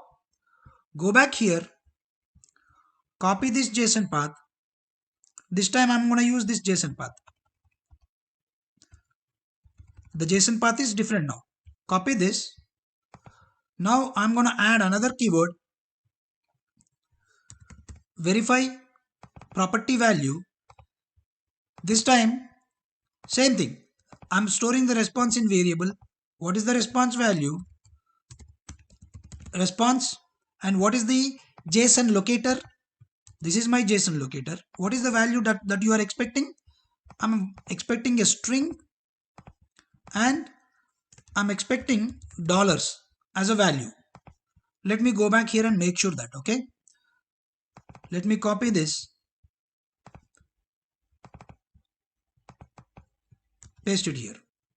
Done. Now save this. That means now I'm validating all the response values. Now execute this. Now it's going to validate all three of them. So that means first step itself validating your USD and dollars value, and also I'm using another method to validate USD and dollar values. USD and dollar values, right? So this way it's very easy for us to see your test case is passed now. All the three steps are passed. First step is passed, second is passed, third is passed. So this way you can perform SOAP UI automation, SOAP request automation. You can use your currency code, your snippets and all, okay? So if you see here, the agenda of our session is, I have teached you how can you add your SOAP web service request in the object repository, right? We added SOAP service request in the object repository. I also teached you how to create a SOAP API test case. We have created the SOAP API test case by using this option here itself. And also I teached you how to add web service keywords and validations. So we have performed validations and web service keywords within the test case itself. And also I've taught you how to validate values in the SOAP response. See, we performed the we have performed the SOAP response JSON path validations by using test case itself and also by using service snippets, right? And then also I've showed you how to use the snippets in validation, right? So hope you all understand the concepts very well. Okay, these are all very really very important concept, guys. So if you have any queries, you can provide your comments in the comment box and I'll try to respond to your queries. This is our lesson 12 on Katalon automation tool concepts. So till now we have covered lot of topics like how to automate web applications, how can we automate API REST services, how can we automate API SOAP services, how can we perform parallel browser testing, right? All these kind of concepts we have already covered in our previous video sessions. So in this lesson I'm going to teach you how can we read the data from Excel sheets to perform data driven testing by using Katalon Studio. Please do subscribe to the channel, click on bell icon, you'll receive notifications whenever I publish more videos on these concepts. Thank you. Okay, so in this lesson I'm going to teach you how to refer the test data values from Excel sheet. To perform your data driven testing in Katalon Studio, first you need to create an automated test case, and then you need to create a data file, external data file, either in the form of CSV or Excel sheets, and then add your test data to the Excel sheets. And then in Katalon Studio you need to create variables, and then you need to refer those variables in test cases, automated test cases. And then you need to add your data file, whatever you created, the Excel file, to the Katalon Studio, and you'll be creating test suites by using the test case that you have created earlier. And then you need to perform data binding with the test data that you have created from the Excel sheet. And then you need to run the test cases so that it performs the data driven testing. That means it uses the different data sets that you have created in the Excel sheet. So without delay, let's jump onto the system and let me show you how can we perform all these actions by using Katalon Studio. Okay, so this is my Katalon Studio. Okay, so our first step is to create automated test case, right? First we need to create automated test case. So to save some time, we can just use the test cases that we automated in earlier sessions. Okay, so I would recommend you guys to go through my previous video sessions to understand these concepts. Okay, so in my previous session I've created a test case and then I have automated a test case. What is our test case? Automated test case: open a browser and perform login by using full name and your password, and then once you click on login you are logging out, right? That's what we are doing here. Okay, this is our test case. What is our test second step? First create a data file and add data to the data file. Okay, so for that let me create a data file here. Okay, new Excel, I'll name this as login data. Okay, open this Excel file and my header is full name or username, right? Password. Okay, my full name, let's say Ravikant, password is 12345. The second one is Williams James William. This is my second name and password is again 12345. Okay, so save this one, save the data and close this. So we have done with our second step, create data file and add data. So now I have created two usernames and two passwords, right? So I want to perform login operation by using those two set of datas. Okay, and then create variables and refer in test case. So now I want to replace the constant values whatever I provided for the username and password with variable. Okay, for that, first go to the tab called variables. If you see here at the bottom, this is manual, script and variables. You can see my mouse, right? So click on variables. Now add variables. My first variable, I want to provide the same variable name that whatever I have provided in the Excel sheet. Okay, so first is let me name this as username, better to understand the better way. Okay, username, name this variable as username string, right? And then another variable, password. So let me just spell check, password string. Done. I've created these two variables and then save all. Okay, so once I create the variables, now I need to replace these constants with the variables, right? So before that, what is our create variables and refer in test case? So how to refer in test case? Click on here, and here instead of string I want to make it as variable and select the variable called username. Click OK, and here instead of password 12345, first string will be changed to variable value type and then select the variable password. Click OK. So done. We have replaced constant values with the variables. And then what is our next step? Add your data file to Katalon Studio. So whatever the data file that we created here, right?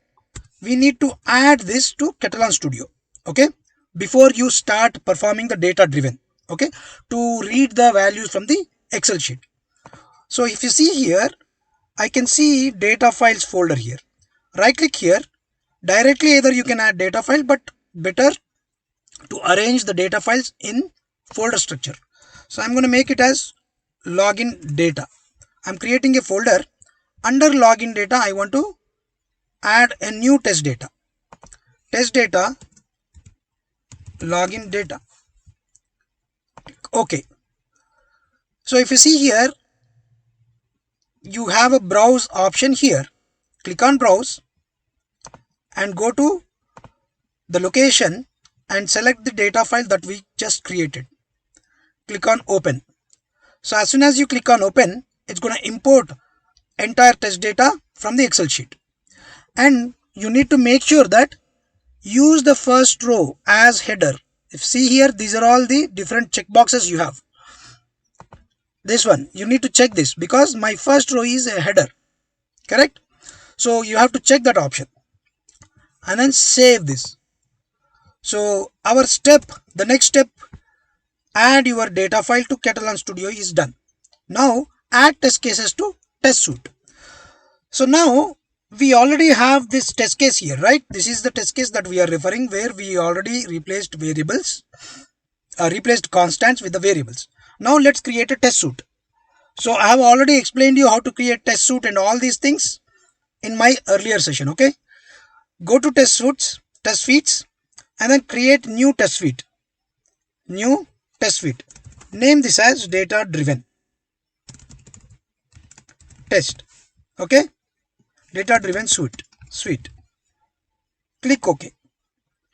And now, as you know, once the test suite is created, you can add your test cases. Okay, I want to add this test case whatever we just now created. Add, expand this. This is my test case, right? Scriptless mode. right? Click OK. So the test case is added. So now save the test suite. So add test cases to test suite. So we already added the test cases to test suite. Now you need to perform the binding operation. Okay, how to perform binding? So if you see here on right side, you should be in test suite module, and the test suite whatever we created, on top corner, right corner, you can see a show data binding. You click on show data binding. As soon as you click on show data binding, you can see here my variables whatever I declared, it's already showing me here. And here first you need to add a test data here. If you see above, you have a test data section, below you have a variable binding. First you need to add the test data. So click on add. As soon as you click on add, it's going to open your data files. If you see login data, you need to select the data file whatever we created just now. Sorry, whatever the data file that we imported under data files. Select the data file, click OK. So once it is added, now you need to perform the binding operation. So under data value, this time you need to select your data column. Here you'll be adding a data column. And what is the test data? So my test data here is login data. If you see, this is my test data. Select that. And what is the value that you want to add? If you open this one, see, I already see the test data file, whatever I am referring here, right? It is showing me the columns. Select the column as username. I want to refer username column. And here again, go to the type of data column. Select the type of data column. And here, what is your test data sheet? So this is my test data sheet, which is login data, right? Click OK. And then select the column that you want to get the values from. The column is password. Click OK, right? And now save the test. Okay, that is done. Now you save the test, and now you can run this test suite and see what happens. Okay, so let me run the test suite. I want to run this test suite on Chrome browser. Okay, let me close the Chrome browser. Run Chrome. So as soon as you click on Chrome, it's going to start execution. Okay, if you see here, it started test case execution. Okay, so now it's going to first open your Chrome browser, correct? Yeah, so it is retrieving all the test data, and then it's opening your Chrome browser first. Okay, so it's opened your Chrome browser, right? First time it should log in with the first data, Ravikant, that's correct. Login, logout, done. Now it should start your second iteration. The second iteration is now this time James Williams, right? Williams James, login, logout. Perfect. So that means if you see, if you go to your test results, if you go to reports and then open your smoke testing, sorry, let me go to reports. Before going to the reports, let's first see your results. Okay, let me read the results. Okay, so if you see here, my first test data set is this, right? It is pass. See here, username and then password, the second set of password, and this is my second set of running, right? So hope you all understand. First, see what are all the steps that we performed. First, we have created the test case, and in the test case we provided constant values for the test data sets as a constant values. What we did, we replaced those constant values with the variables. So under variables tab, we created variables with blank values, and then we replaced those constant values with the variables. After that, we have created an Excel sheet with the same variable names as columns and then provide the test data. And then we have uploaded that test data sheet under test data files, right? And then we created a data suite. Under data suite, we called that particular test case to the test suite.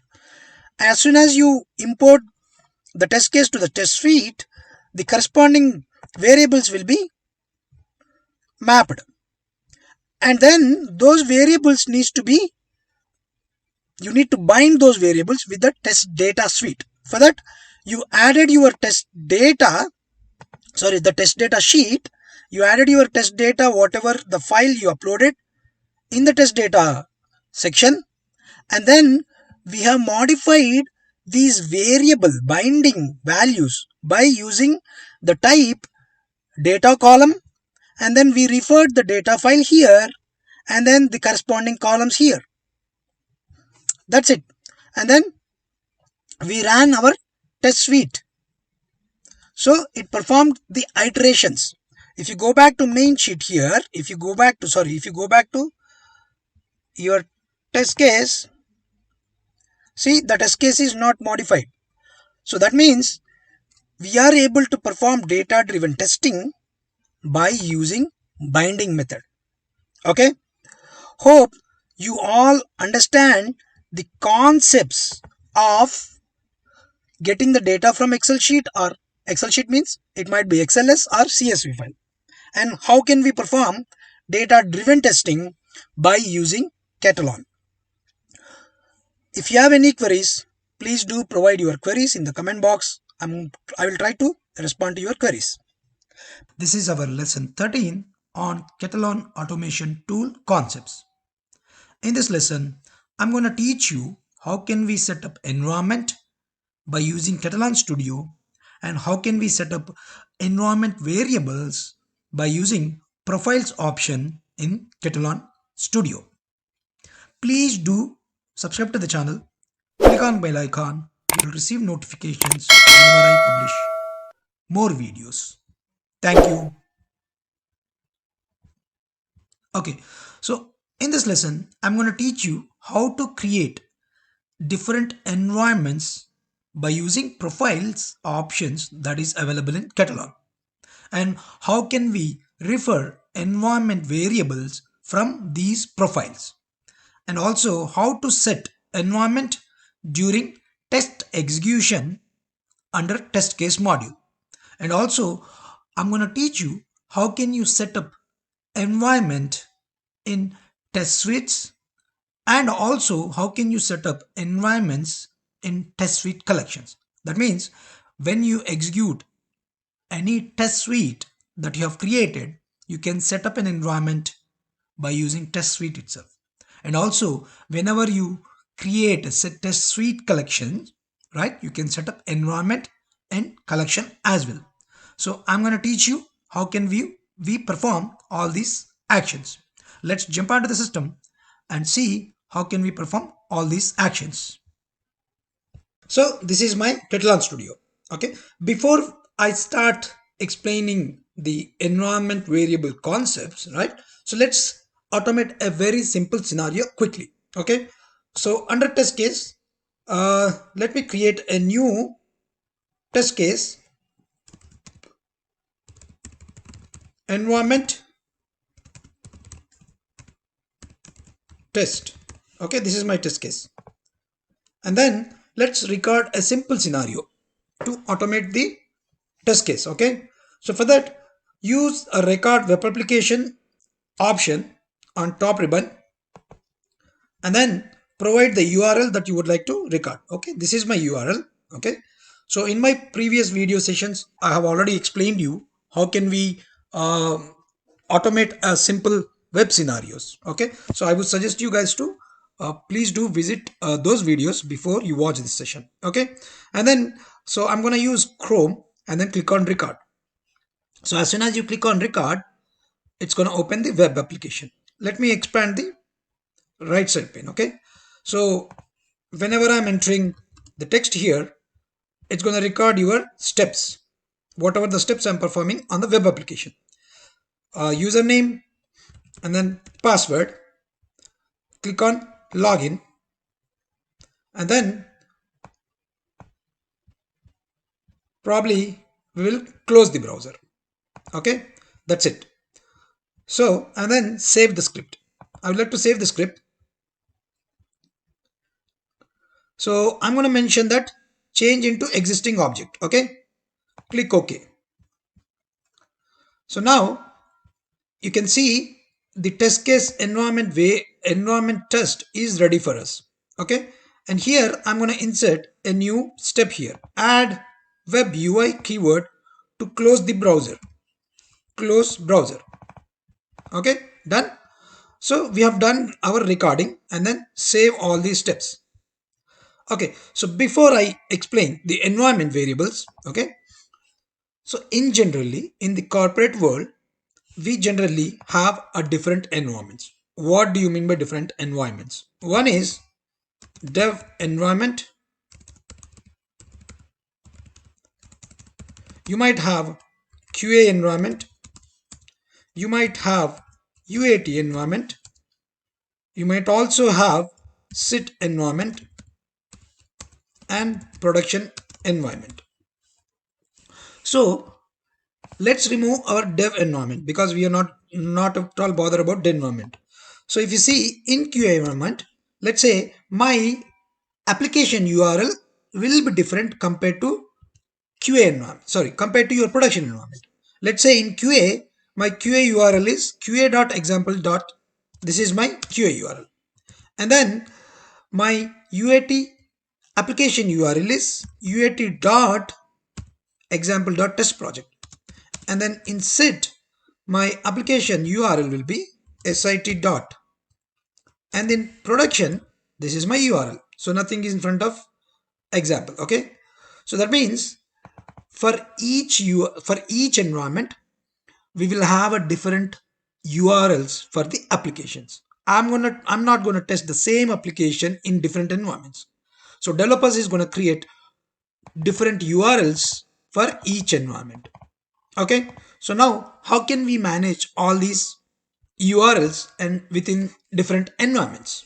And also let's assume I have a username to login. So username for QA might be QA test and password 12345, and then username for UAT might be UAT test and the password is 12345. So and so on. So the user details or the test data might not be same in all environments. So you may need to use a different data sets in different environments. So how can we manage all these environment variables including the different URLs within the Katalon studio? How can you manage different environments? So that's what we are going to see. Okay, so now if you see in Katalon, you can see an option called profiles. Under profiles, by default, I have a default profile has been set up. So now what I want to do, I want to add a new environment or a new profile. For that, I'm going to do new execution profile. Name this as QA. And this is my new profile, right? And then I'm going to add my variables here. URL, the URL value is this. Click OK. The username QA test. Add another URL, password 12345. Okay, now I want to create another environment. What is my next environment? It's UAT environment. And here, So let me do one thing. Let me delete this environment. I want to copy the environment. Okay.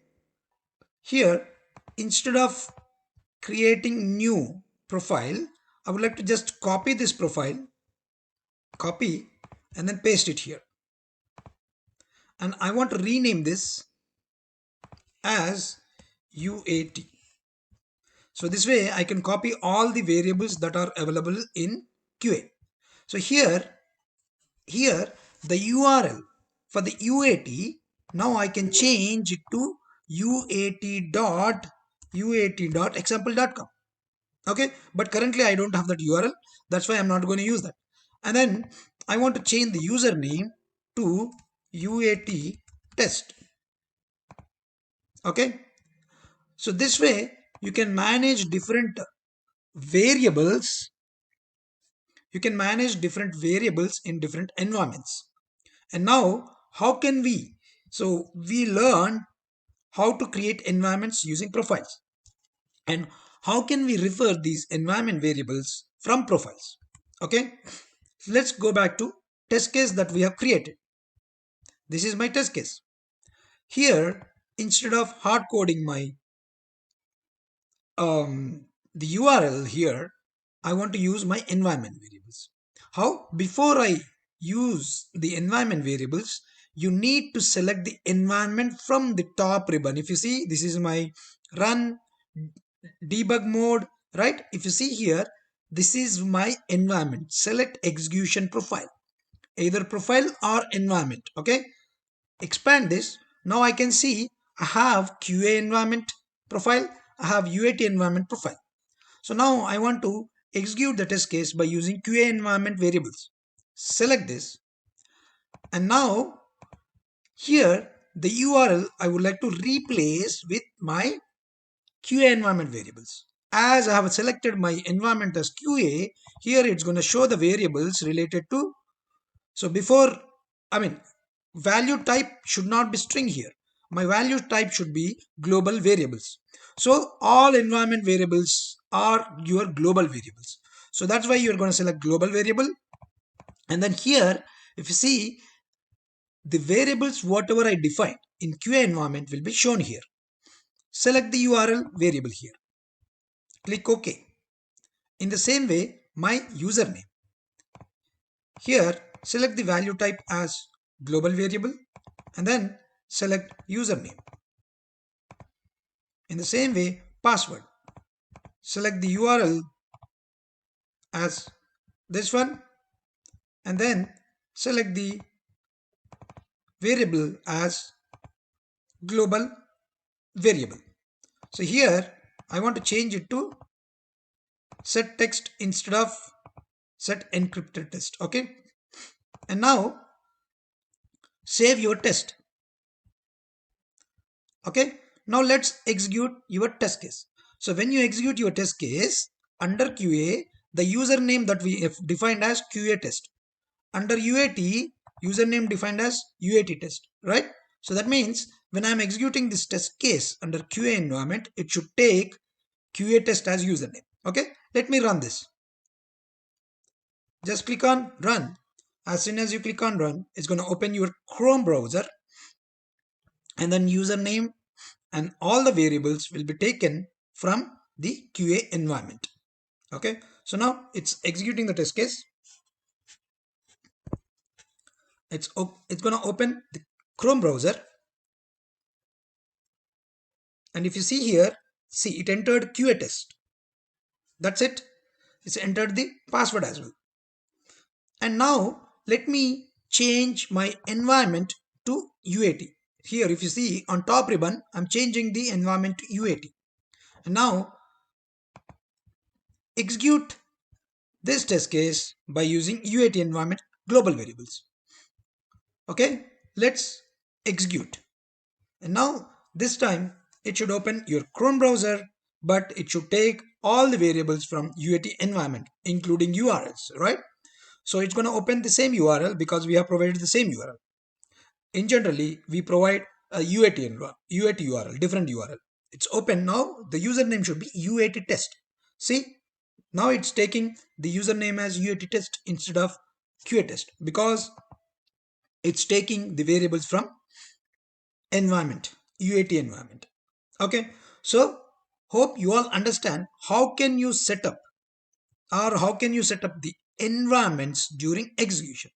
Now let me show you how to set these environments in test suite level. So now let's create a new test suite here. This is my test suite. See, I have explained all these concepts in my previous videos. Okay, so create a new test suite.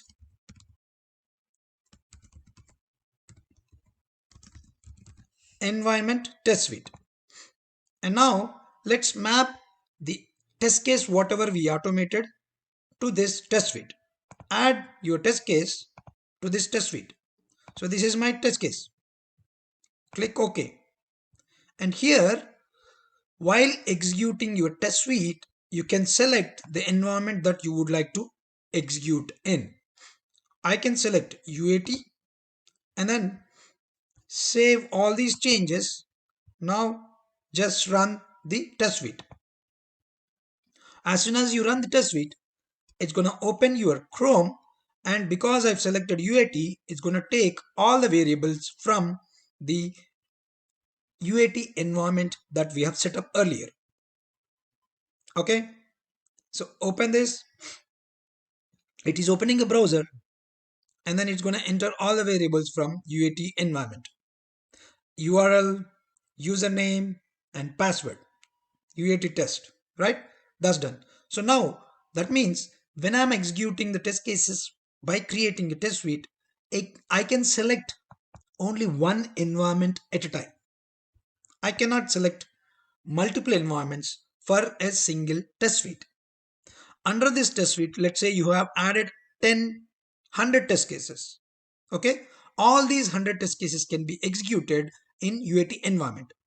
But whereas when you are creating a test case collection, test suite collection, so test suite collection, I can use a different environment variables that I would like to run.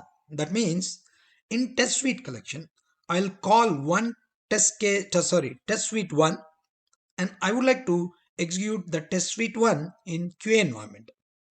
I would like to call another test suite 2, and I would like to execute those test cases in UAT environment.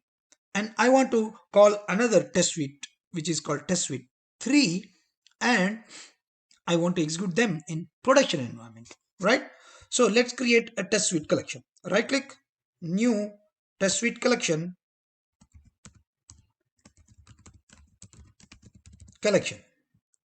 click OK. So now under test suite collection, let's add our test suite. Add, what is our test suite? Environment test suite. Okay, I'm adding a test suite to the collection and save this. If you see here under test suite, here I'm running this test suite in Chrome, and I can select my environment here. For this test suite, let's say I want to execute in QA. And now let's save this. And now add the same test suite again. Okay, add the same test suite, click OK. And this time I would like to execute this test suite in Chrome, but I want to use my UAT environment. That means I want to run this test suite under UAT. First test suite under QA. Save this, and now let's run this. Then what happens? For the first test suite, we have one test case where it's going to execute the test cases by using QA environment variables. The second test suite has one test case. It's going to execute on Chrome, and it's going to use all the variables that we defined in UAT environment. Okay, so let's save this and then run all these test cases. Click on execute. As soon as you click on execute, first it's going to execute my first test suite. Okay,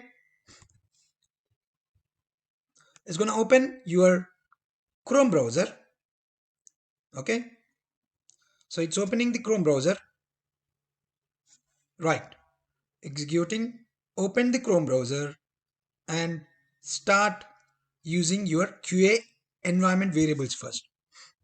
QA URL, QA test, password, login, close. And now it's going to execute the second test suite, right? Yes. So it started executing the second test suite as well.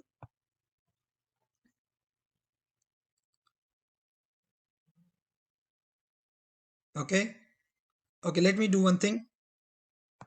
Yeah, it started. So it opened your Chrome browser, and this time it's gonna enter UAT test as username and close. What we understand, by using test suite collection, you can set up multiple test suites, but you can select a different environment variables for those multiple test suites. Under test suite, you can use only one environment for each test suite, right? So hope you all understand the concept of environments. What is the need of environments while automating the test cases? How can we create environments by using Katalon Studio? And how can you use those environments variables while executing the test cases, while executing your test suites, and while executing your test suite collections? Hope you all understand the concepts. If you have any queries, please do provide your queries in the comment box. I'll try to reply to your queries. This is our lesson 14, where I'm going to teach you how can we set up your environment, Katalon environment, so that you can start automating your mobile test cases. Basically, the test cases related to your mobile application or the test cases related to your mobile browser. So please do subscribe to the channel, click on bell icon. You'll receive notifications whenever I publish more videos on these concepts. Thank you. To all viewers, a big thank you whoever watching my YouTube videos. So what I can observe, around 86.8% of the viewers are watching my videos, but they have not subscribed to my channel. I would recommend and I would request everyone, please do subscribe to the channel and encourage me in posting more and more videos which are helpful for you guys. Thank you. Okay, so I'm gonna teach you how can we set up your Android device and how can you connect your Android device to your Katalon Studio. So for that, I need to teach you the step-by-step installation process of different components. The first one is, first we need to install Node.js. I'm going to teach you how to install Node.js. And then we are going to install APM by using npm package. And then we are going to set up Android device for your automation. And then we are going to connect your mobile to the Katalon Studio, and then we will create a mobile project to see a basic test case that we can automate. So now let's jump onto the system and see how can we perform all these actions. That means how can we set up the environment to start automating your test cases by using Android device. Okay, to set up the environment, what is our first step? First step is to install Node.js in your system. So let me check if I have a Node.js in my system. For that, I'm opening my command line and let's see node-v. See, if the Node.js is installed, then you're gonna get the version of the Node.js here. But what we are getting Node is not recognized. That means our Node.js is not installed. or you can also use npm-v, which is node package manager. So if you see, npm is not recognized. That means npm and node.js are not installed in my system. First, let's install node.js. So download node.js, and you need to go to node.js downloads. Okay, yeah, this one. And I'm going to download the node.js. If you see, this is your long-term service related version, and this is current feature. Okay, so better, it's recommended to install long term. Okay, so let's install Windows installer because I'm using Windows machine. Okay, as soon as you, so let me save this in downloads folder. Okay, so and then see, once this file is downloaded, open the path.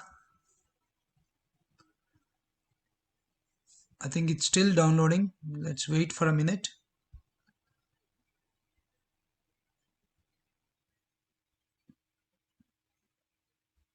Okay, let's go to downloads. I think it's still downloading. Okay, so Node.js is installed, right? So now double click on this Node.js and then click on next, accept terms and license agreement, next, program files, Node.js, all the files will be storing there, next. And if you see here, it is also installing your npm package manager, right?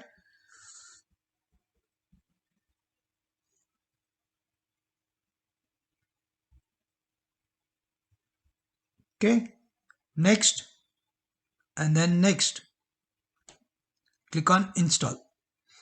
So as soon as you complete installing Node.js, we also need to install our npm package, correct? So let install the Node.js now. So it will take a couple of seconds, so you bear with me.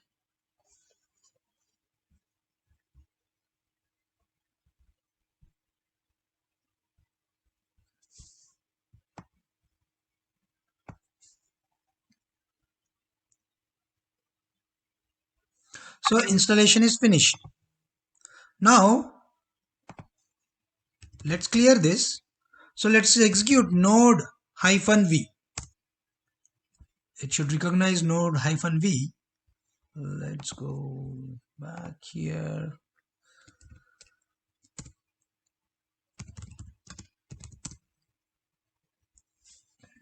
If you see, now I am getting the version of 16.17, right?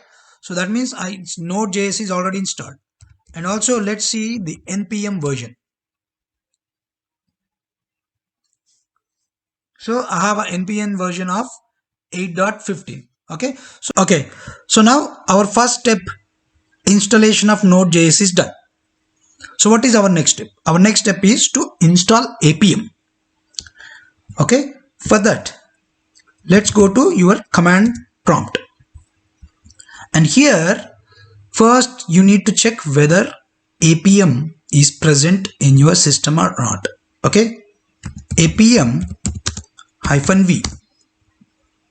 So this will give you whether apm is present in your system or not. apm is must require dependent to automate your mobile test cases. Okay, so I see there is an already apm is installed. There is another command called apm - version. Okay, so these two gives you what is the version that is available, whether it is available or not. Okay, so in your case you might get a message stating that apm is not installed or this command is not recognized. Okay, so if that is the case, to install your apm, the command is npm package install -g apm.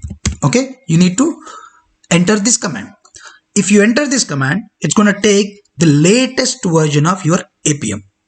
But if you need a specific version, let's say 1.21.0, if I want this version of APM, then you need to specify after @ okay. So for now, let me proceed with APM. What it will do, it's going to take the latest version. Okay, enter. So it takes couple of probably like 1 or 2 minutes to complete installation. Okay.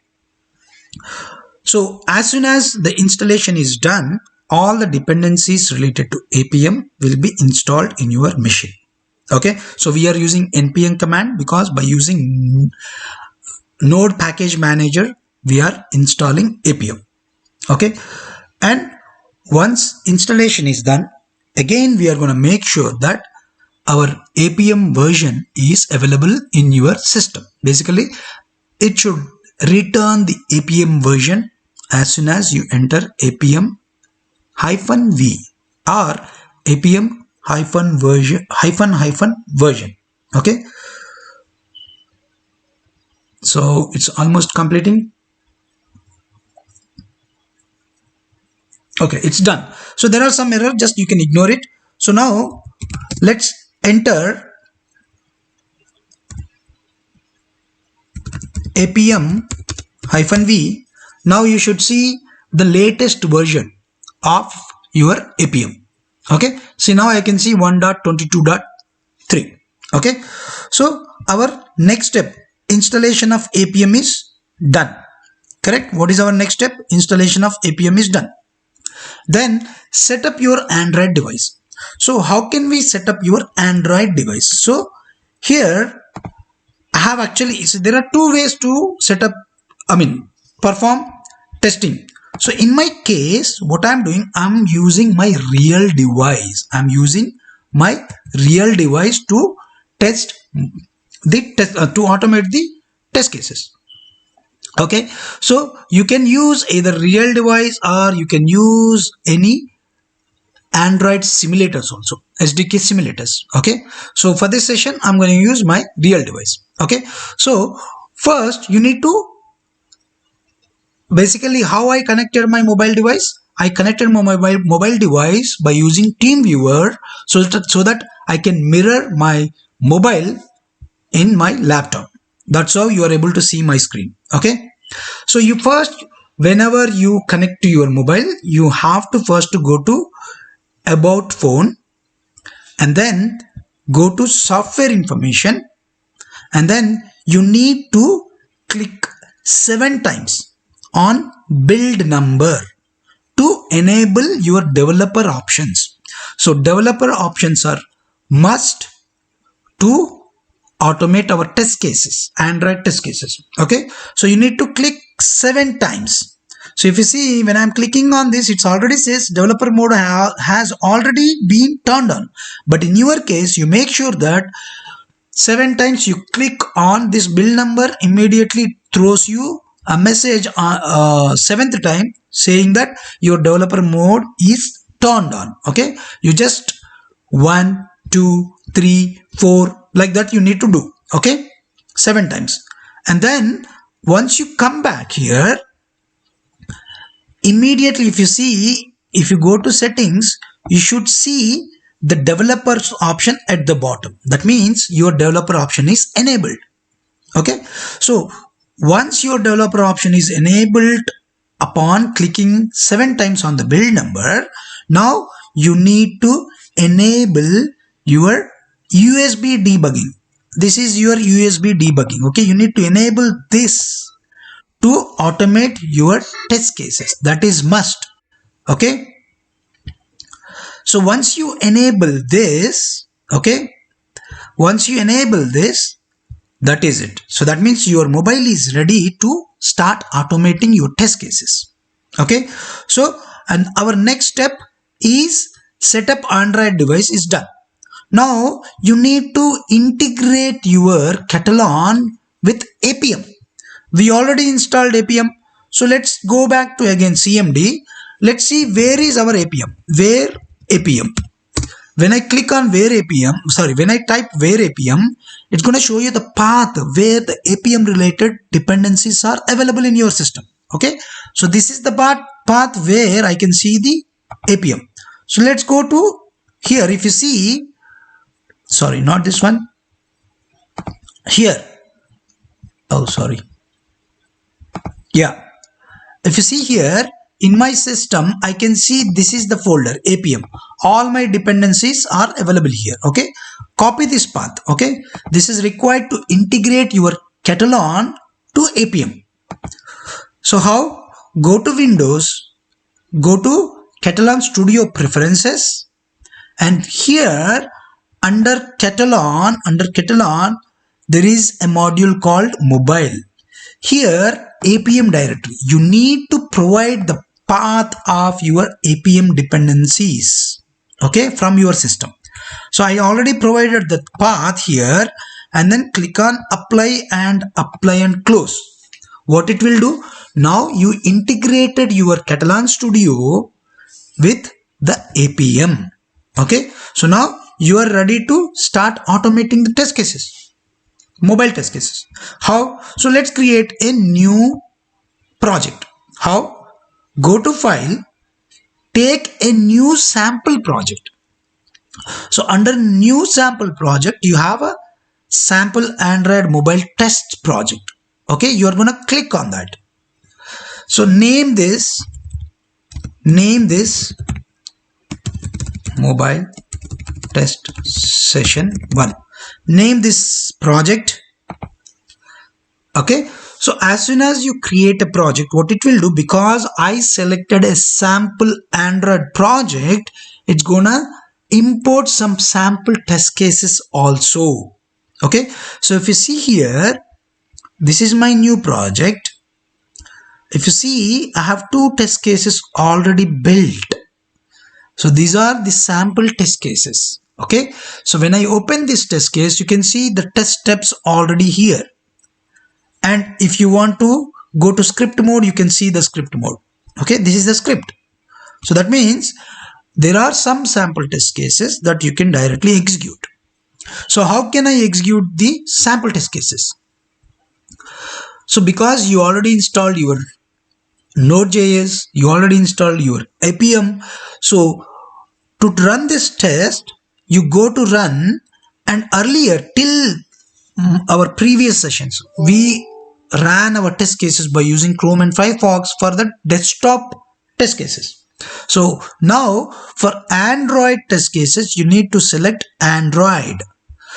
As soon as you select your Android, because I connected my physical device to my laptop, I can see the same device here. My physical device is Samsung Fold 3. See, Android 12. The same device you should see here. Okay. In case you cannot see your device, you have to go to you need to go to your platform. Basically, users, go to users and click on your username, right? Use username and click on .katalon. Under .katalon, go to tools. Under tools, Android SDK. This is where platform tools are installed. That means if I want to see any simulator or emulator or any real device, okay, here you need to initiate your CMD. How to initiate command prompt from this folder? Just go to your address bar and then just type CMD. What it will do, it's gonna initiate your command prompt in this path. If you see the path here, it's already changed the directory to the same path. Here ADB, see, because if you see here, you can see the ADB file here, right? So ADB hyphen devices. When you click on when you enter ADB hyphen devices, it's gonna show you what are all the devices that are connected to your system. List of devices. I can see this is my device. I can see one device is already connected, right? Okay, so now that means you can, the same device I'm seeing here also. If you're not seeing any device here or here, that means there is some problem with your connection. Okay, so now because I just want to run this default test case that came along with our with the sample project. Okay, just click run. You need to select Android and you need to select your current device that is connected. Okay, and click OK. As soon as you click OK, now I can see the test cases. This test case is being running. Okay, if you see on right side, I'm showing you the screen of my real device. Okay, let's see the script might get pass or fail, but what I need is I want to make sure that the connectivity to mobile is ready and I can start automating my own test cases instead of running the existing test case. Okay, so if you see here, it is actually getting the path. It's detected the Node.js. If you see at the bottom, okay, detected the Node.js and it is starting the APM server, right? Let's see. And see right side my mobile also. Is it gonna start executing some test cases? Because I'm running for the first time, it is taking some time to set up your environment. Yeah, see, it opened your app also. There is one app called API demo. Okay, it opened the app and then it should execute some more test cases. But anyway, so let's stop here. Okay, so first of all, why it opened the app called this one? Because let's go to your profiles and default, because this is our inbuilt script that is actually we created one new project, right? If you see here, there is an Android app called API demos under this path, where let's go to, because this is the project that we created, right? YouTube mobile test sessions. Okay, let's go to that project. Where is the project located? If you go to Katalon Studio, under Katalon Studio, right, under Katalon Studio, what is the project that we created? YouTube sessions. Let me see. We created YouTube mobile test sessions 1. If you go here under Android app, here there is an APK that is already available here in this location. What is APK? I'm going to explain you everything in the next session. APK is basically it's app. If you want to install any app in your Android mobile, you need to have an APK extension file. So that will install your application app. Instead of going through the Play Store, I'm installing from my Katalon project itself. Okay, so that I'm going to explain you later. Okay, so basically now we are able to connect your mobile device, and I'm able to interact my real mobile device by using Katalon. Okay, what we learned till now, we installed Node.js and then we have installed APM and then we have set up the Android device. That means we enabled our developer options to make sure that you are ready to automate your test cases. And then we connected our mobile device by using Katalon and we ran some sample test case also. That means the Katalon Studio is able to interact my mobile device, correct? Interact with my mobile device, and right, and then we did some validation of your test case, right? And then what if I want to automate my own test case? How can we perform that? So this step I'm going to cover in our upcoming session. Okay, so we are gonna go little deeper in automating our test cases. Okay, basically to automate your test cases related to Android mobile application or Android mobile app. Okay, so if you have any queries, please leave your comments in the comment box. I'll try to respond to your queries. So this is our lesson 15 where I'm going to discuss about custom keywords and custom methods. So how can you create custom keywords and custom methods in Katalon while automating your application? So please do subscribe to the channel, click on bell icon. You'll receive notifications whenever I publish more videos. Thank you. Okay, so before we jump onto the system, let me explain what is custom keyword in Katalon.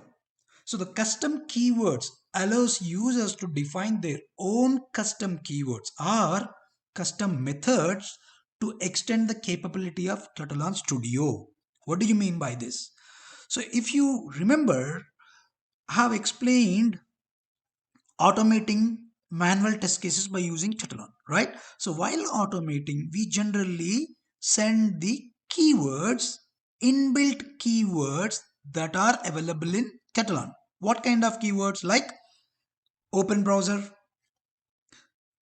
set text, send keys, right? Click method, right? These are all the inbuilt keywords that are available in Katalon that we will be using to automate the application.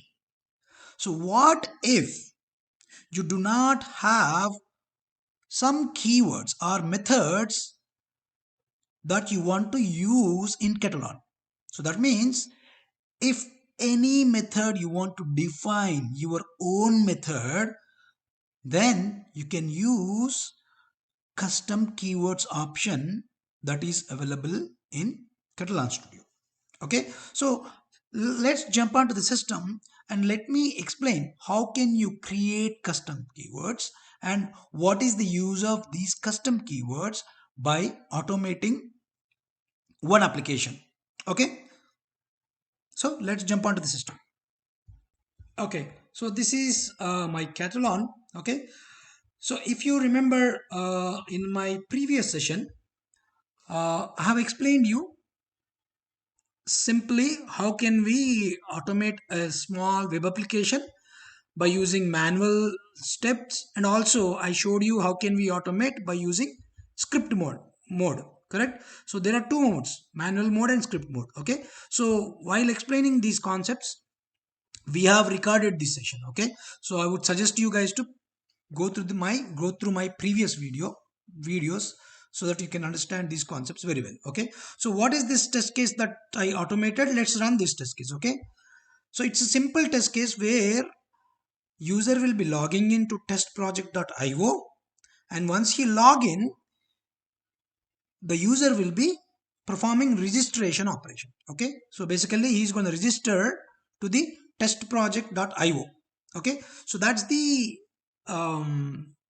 application. Basically that's the test case that we automated. Okay, so I'm just running the same test case so that you can understand what is the test case that we automated. Okay, so I'm gonna start preparing custom methods, okay, against this test case. So here I'm entering full name, password, logged in, and then I'm going to enter my country, address, email to sign up, okay, for the free sign up. Okay, so this is our test case. So in this test case, now I need to use some custom method. For what? Or so basically custom keywords, right? So for what we need to use custom keyword, let me explain. Okay, so I want to see when I am selecting this country, right? Let's say I have lot of drop down values. Okay, I want to verify if the value or if the drop down value that I provided to fill this application is available in this drop down or not. Okay, I want to verify for any given drop down, not only country. Okay, I want to prepare a custom method to verify if any provided value or if any specific drop down value exists in the drop down or not. Okay, so how can I write this custom method? Okay, how can I build custom method or custom keyword by using Katalon? Okay, that's what I'm going to explain you. Okay, So let me, so for that, in Katalon, if you scroll down here at the bottom, I can see there is a keyword module here. Okay. So in the keyword module, you have a default package. So here I need to create a new package first. To create any custom keywords, to create any custom methods, I need to create a package. Okay, before I explain custom keywords, let me show you what are all the inbuilt keywords. See, these are all set, right? Set text, submit, right? Click, all these are all inbuilt keywords. Okay, but I want to create a custom keyword to validate the drop down values exist or not. Okay, so that's the reason I'm creating a custom keyword here. Okay, so for that, again, right click, click on new, and click new package. So let me name this as com.ea.util. Okay, utilities, com.ea.utilities. Okay, so once I create a custom package, now I need to create a custom keyword. Okay, new keyword. Let me name this as common keywords. Sorry, common utilities. Common utilities. Okay, done. So whenever I create a keyword, this, whatever the name I provided, right, common utilities, the Katalon will create a separate class that in the name of keyword. Okay, so it created a separate class now. Okay, so now how can we define custom methods here? Okay, so what is my object here is to basically check drop down list element exist or not. Correct. So let me first, we need to define check. Let me name the function as check drop down list element exist.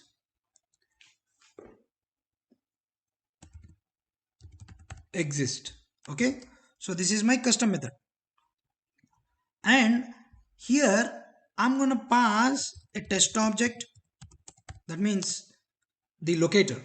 Okay, and this is my variable locator, and also I'm gonna pass the value that needs to be verified in the dropdown. Okay, so value is option. Okay, so let's say if I want to select United States from the country, right, I'm gonna pass this value. So I'm gonna verify if that United States value exists in the dropdown or not. Correct. So that's done. Now let's, okay, and here first let me define a boolean flag equal to false. I'm going to make it as false. Okay, now, so we need to identify a web element, right? So for this, web element space, sorry, here web element space, web element, and I call it as element, and here I need to use control space. See, I have to use web UI common helper. So because web UI common helper, this one, okay, web UI common helper, this particular class brings this particular method, I mean, you can utilize all Selenium methods by using this web UI common helper. Okay, let me call that. Okay, web UI common helper dot, see, now I can use find element method.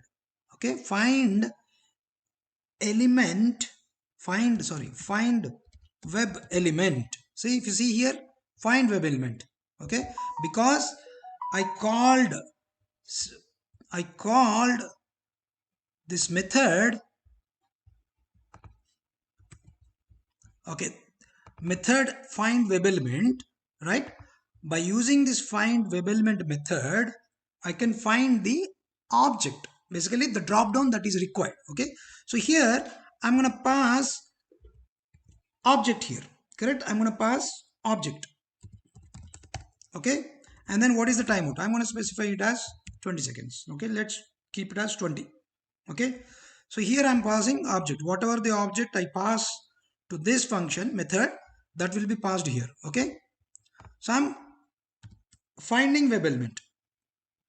So once I find the web element, now what I need to do, select ddl equal to, so basically I'm writing a method to select a drop down value. Okay, select element, right?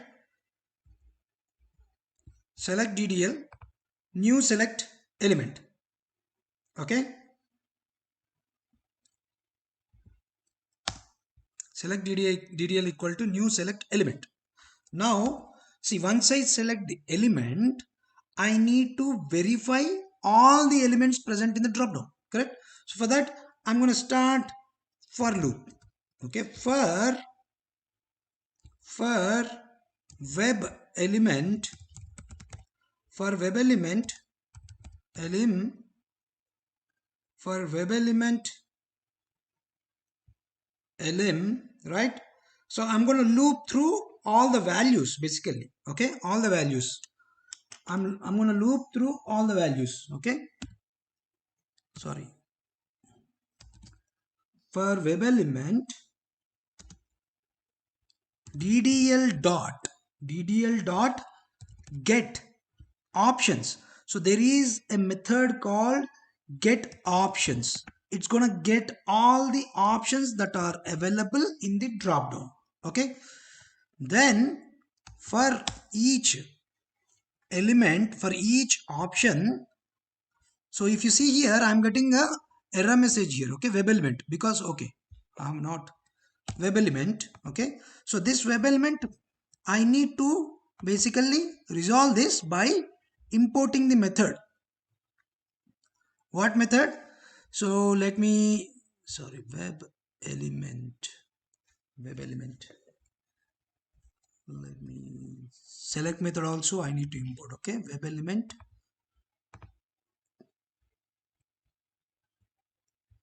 I can basically import the this one, web element openqa selenium. Okay, so I'm basically web element. Okay, so now web element got, and this also I need to import this select from import selenium, import openqa selenium support UI.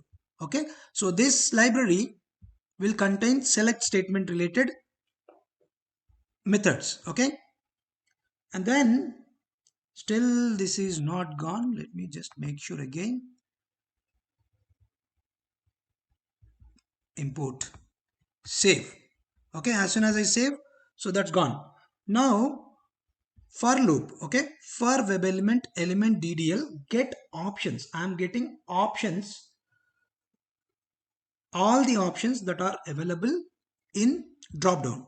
Right, now if if element dot get text, so basically what I am doing, I am getting the text from, so basically drop down, let's say first, I mean for the first drop down value, if element dot get text equals to, if this equaled,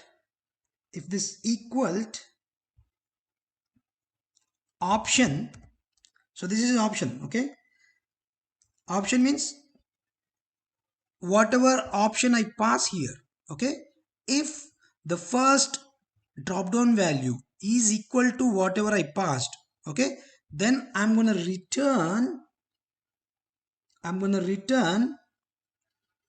if this is option, if the element get element equal to, so it's gonna actually iterate throughout the options. Basically in drop down, if you have 10 drop downs, right, then what it's going to do, it's going to get all the options from the drop down and it's going to iterate 10 times. Okay, and then while iterating, it is getting the text of each option. Okay, if the text whatever you pass in this function is equal to the text available in the drop down, then it's gonna pass. Okay, so here system dot out, sorry, dot println ln system dot out dot println, what I'm going to print, I'm going to print element exist, element exists. Here I'm going to return the flag as true. Earlier we defined the flag boolean flag as false, now I'm making it as true. Okay, and then else what I want to do, I want to return this as not exist, does not, I want to print as does not exist. Okay, if the text what I get is not equal to the text what I pass, then it's going to print this. Okay, and then I need not to again return the flag because the flag is already false earlier. Okay, I think let's save this. Okay, actually we missed this one actually till now. So if condition, we missed one parenthesis, so I kept that parenthesis. Now there are no errors. Okay, so now, so we wrote a custom method where I'm verifying each drop down option and I'm making sure that whatever the drop down option I entered exists in the drop down or not. Okay, so this is what the custom method we wrote. Okay, custom keyword. Now let's save this. Okay, I saved it. Now let's go back to this test. Here, before I select this drop down, I want to add the validation if the value whatever I pass, that value exists in the drop down or not. Okay, for that just click on add, and here if you see, you generally use web UI keywords, right, till now while automating your web. Here I'm gonna call custom keyword now. Okay, if I call custom keyword, here in the drop down, the keyword whatever we saved, that should show here now. Okay, what is the keyword that we saved here? Common utilities. Okay, let me save again. Sorry, let me again delete this, add custom keywords. We need to use custom keyword. Okay, custom keywords, and here let me see if I have a custom keyword here. What is the keyword name? Common utilities groovy. Okay, so I don't see the custom keyword here. Okay, so one thing we missed here, what did we miss? We need to see, once you write the function, you need to specify keyword method. So basically you have to specify @keyword. So @keyword is the must. You need to specify this keyword to make your function as a keyword. To make your function as a keyword, you should not forget to define the annotation. What is the annotation? The annotation is sorry, not here. So okay, keyword, keyword. This is @keyword. is our annotation to define your method as custom keyword. So that's very important. Okay, now let's go back here again. Okay, now let me call again that keyword. Okay, custom keyword, add custom keyword. So now if I expand this, I should see my custom keyword. See, this is our first custom method that we wrote. Check drop down list element. Where it is? It is under com.ea.utilities. Correct? Com.ea.utilities that we created here at the bottom. Right? So it is coming from there. Okay. So now I selected that method. Right? And what I need to pass here? I need to pass the object. How? Let's open this, double click here. The object is my drop down. Correct? What is the drop down? So this is my drop down. Click OK, and here you need to pass the variables. Okay, the value. What option? The value of option. What is the option that you want to verify? United States is the option that I want to see. I want to see if the drop down contains United States or not.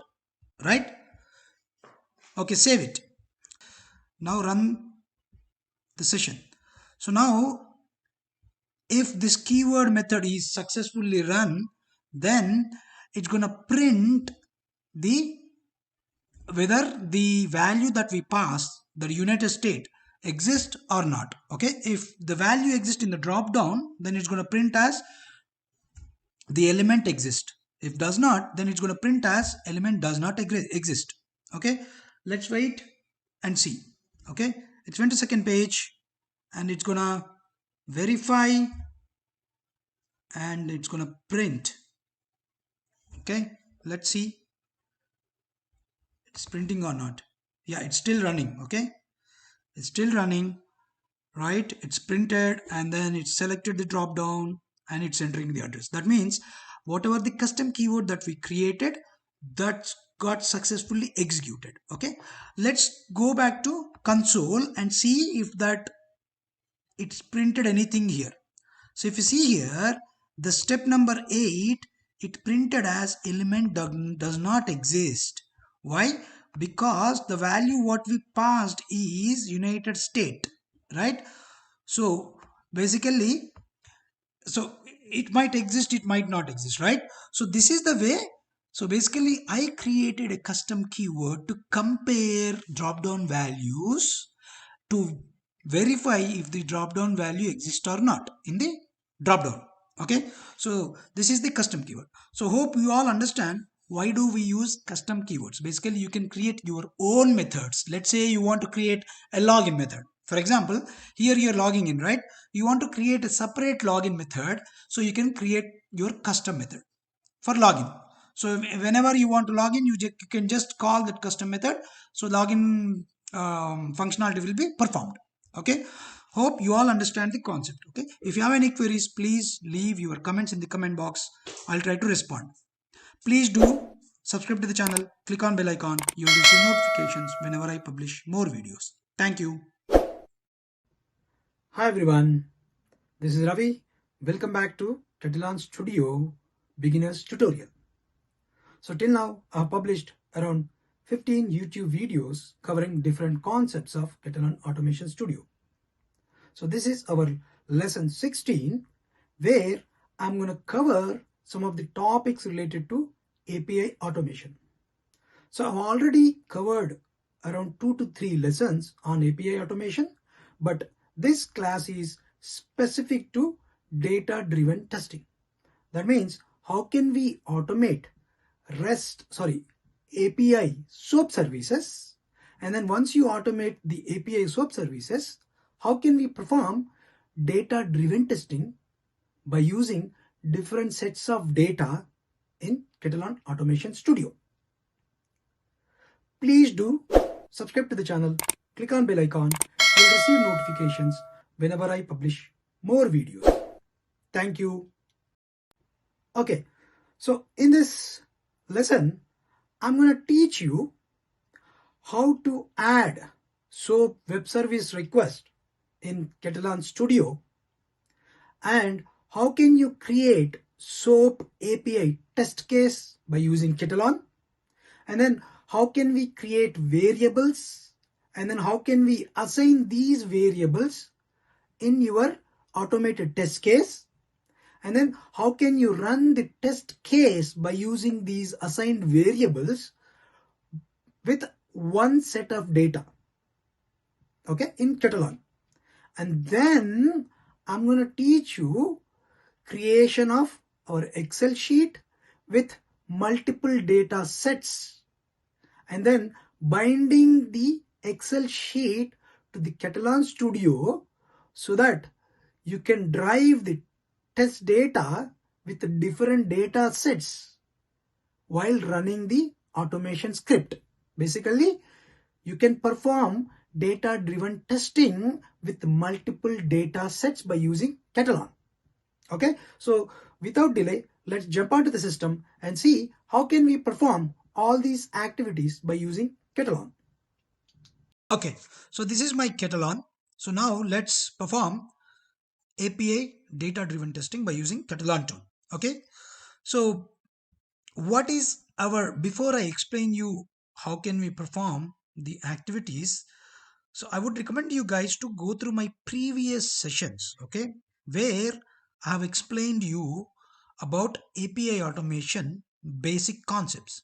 So if you see the lesson 9 and the lesson 10, right, and lesson 11, lesson 9, 10, 11, I would recommend you guys to go through these three lessons, okay, so that you can easily understand the concepts of data driven testing for API services. Okay, so now what is our first activity that we need to perform? First, you need to add SOAP web service request to Katalon, right? So how?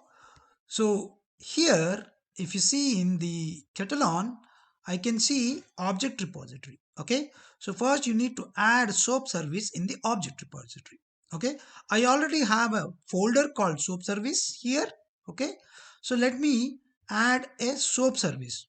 How to add? Right click on the folder, click on new, and then click on web service request. Okay, and here name the web service request. Okay, what is the service that you would like to add? Okay, first get country currency. Okay, this is my operation. I'm going to create get country currency operation. And is it a RESTful service or SOAP?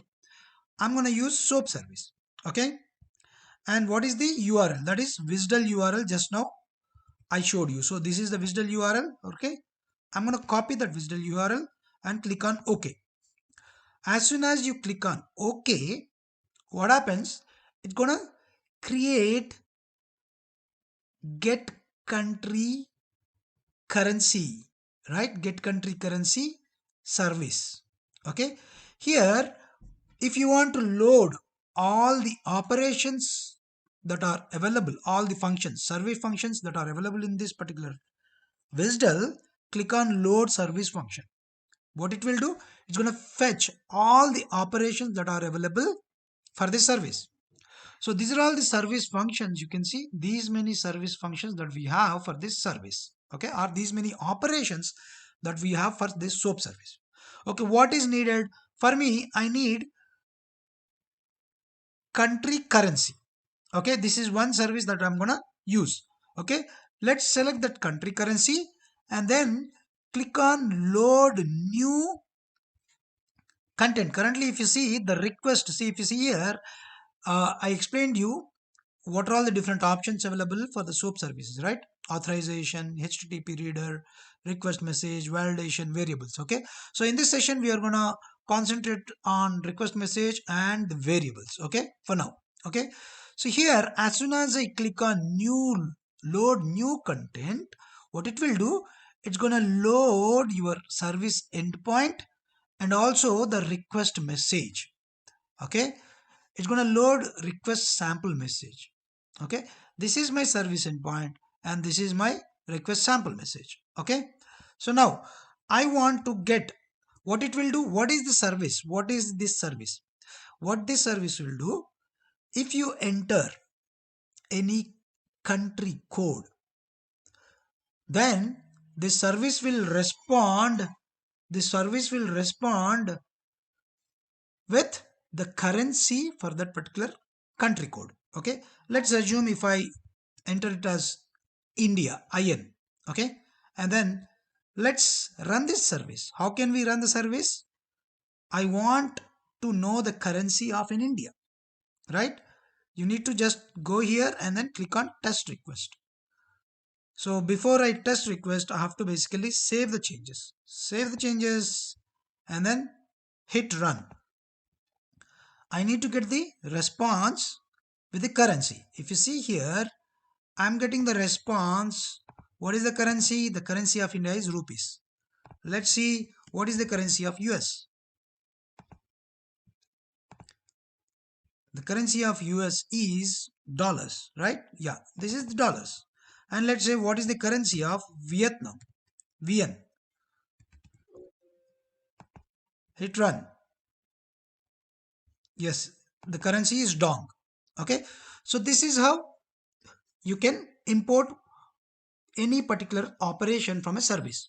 So let me also do one thing. Let me copy this as it is. Copy this. I want to basically create another service and paste it here.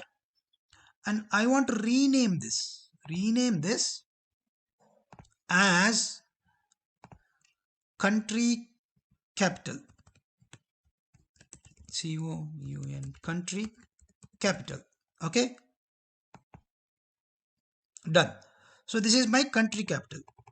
What does this do? Okay, I just clicked on that particular service. Now here I want to change here.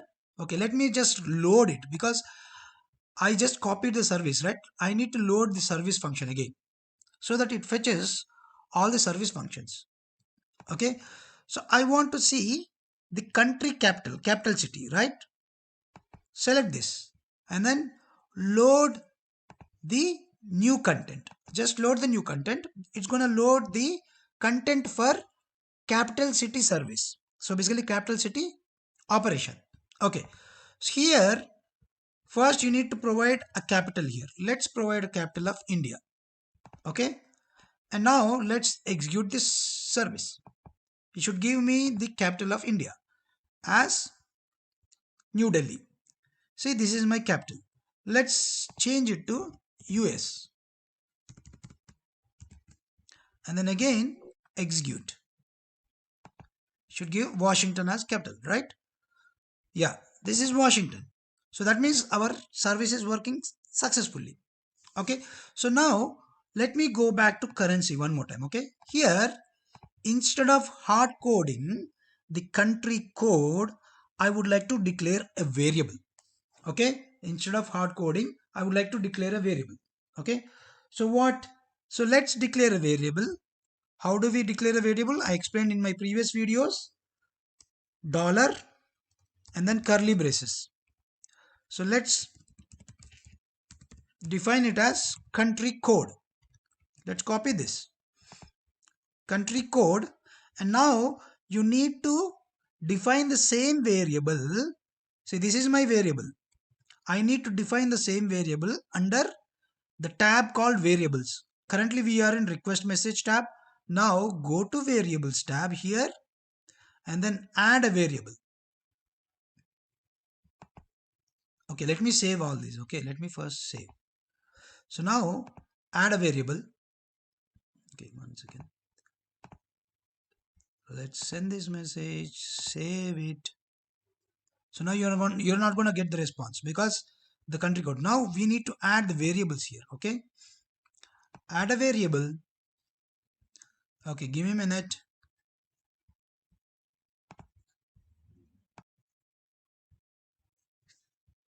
So click on add variable, right? As soon as you click on add variable, you're gonna get a new variable. Okay, so here let me name this as capital,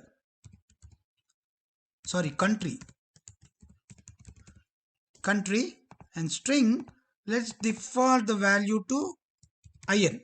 Okay, so here now if I run this message, if I run this again, now this country code variable should take the value from here. Okay, let me, something is wrong here. Okay, let me just delete this, COU entry country,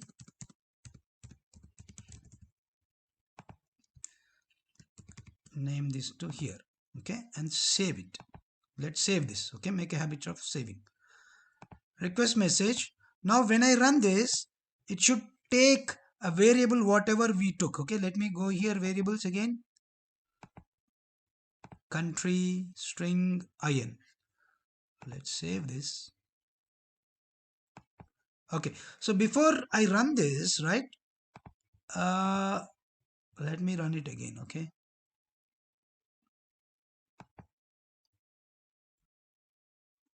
it's still giving me error. Let's see what is the error that, oh sorry, we actually named this variable as country code, right? So let me change it to country code here instead of country. Okay, save this. Done. Now it should work fine for us. Send the request. Now it should take, see, now the variable is successfully taking the value from variables tab. Okay, in the same way, let's do the same thing for our other service, which is country capital. Okay, so let me delete this dollar country code, right? Let's go to variable, add a variable. Okay, let's wait. Sometimes what is happening, like my system is very slow. Yeah, variable country code string. Here let me add Vietnam. Okay, save this. And now if I run this message, sorry, this request message, I should get the capital of Vietnam, right? It's a capital, correct? So the country capital, that's what we are running here, should give me the capital of Vietnam.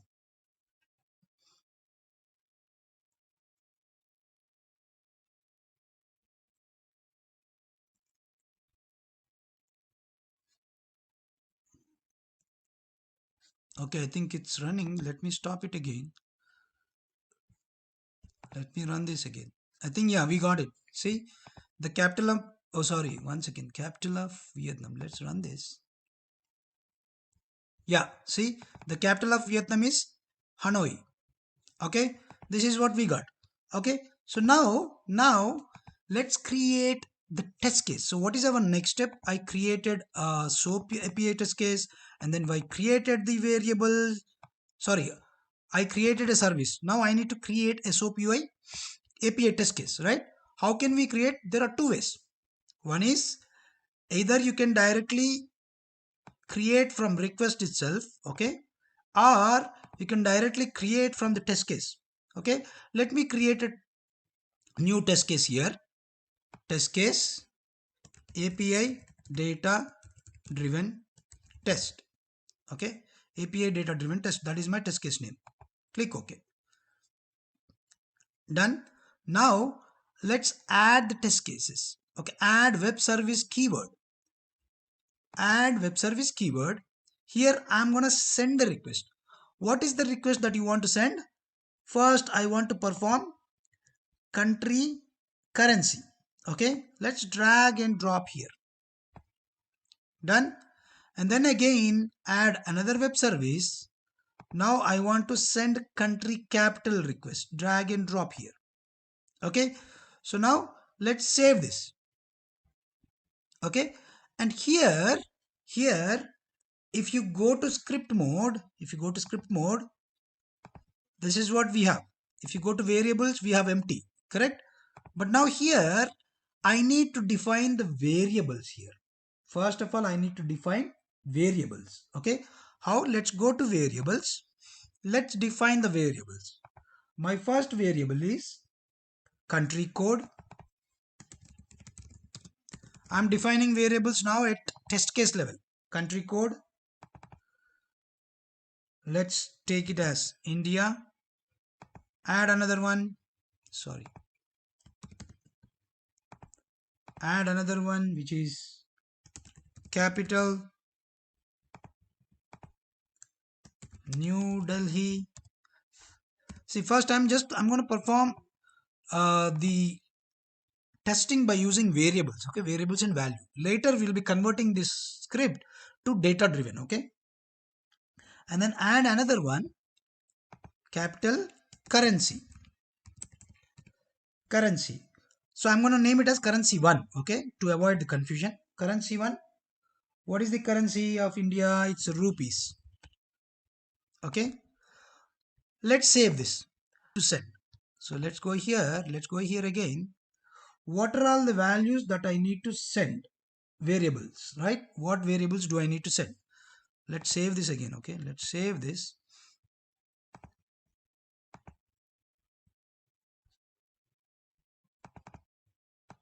Okay, if you see here, I have one country code already defined in this service, right? So if I go to script mode, I need to, so if you see, let me just again double click here. For this we have a country code of Vietnam. Let's go to script mode. Yeah. So now if you see what I am doing here, in the manual mode, I am sending a request of one particular service which is country currency with a which has the variable which has the variable as country currency code with India, correct. That's what we did in the service. Now here, instead of specifying at India, I want to define a variable that we created here. I want to define a variable. What is this variable? Country code, correct. So let's go to scripting. Here, instead of India, I want to replace this with country code, CONTRY. So if you see here, country code and control space, you will get the, sorry, country code. This is actually recognizing the variable here. If you see here, this is the country code variable that we already defined, right? That's what it is recognizing. Here also, let me rename this. Let me with the country code here also. Instead of hard coding the value, I want to put country code. Okay, save it. So now if I run these requests, right? If I run these requests, I need to get a response with the country code that I defined. Okay, let's run this.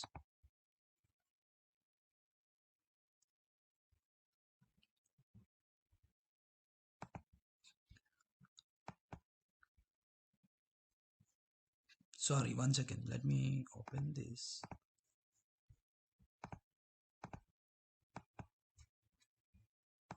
Okay, so before running, so we defined country code, and now, and also I want to do one thing. Okay, here I would like to verify.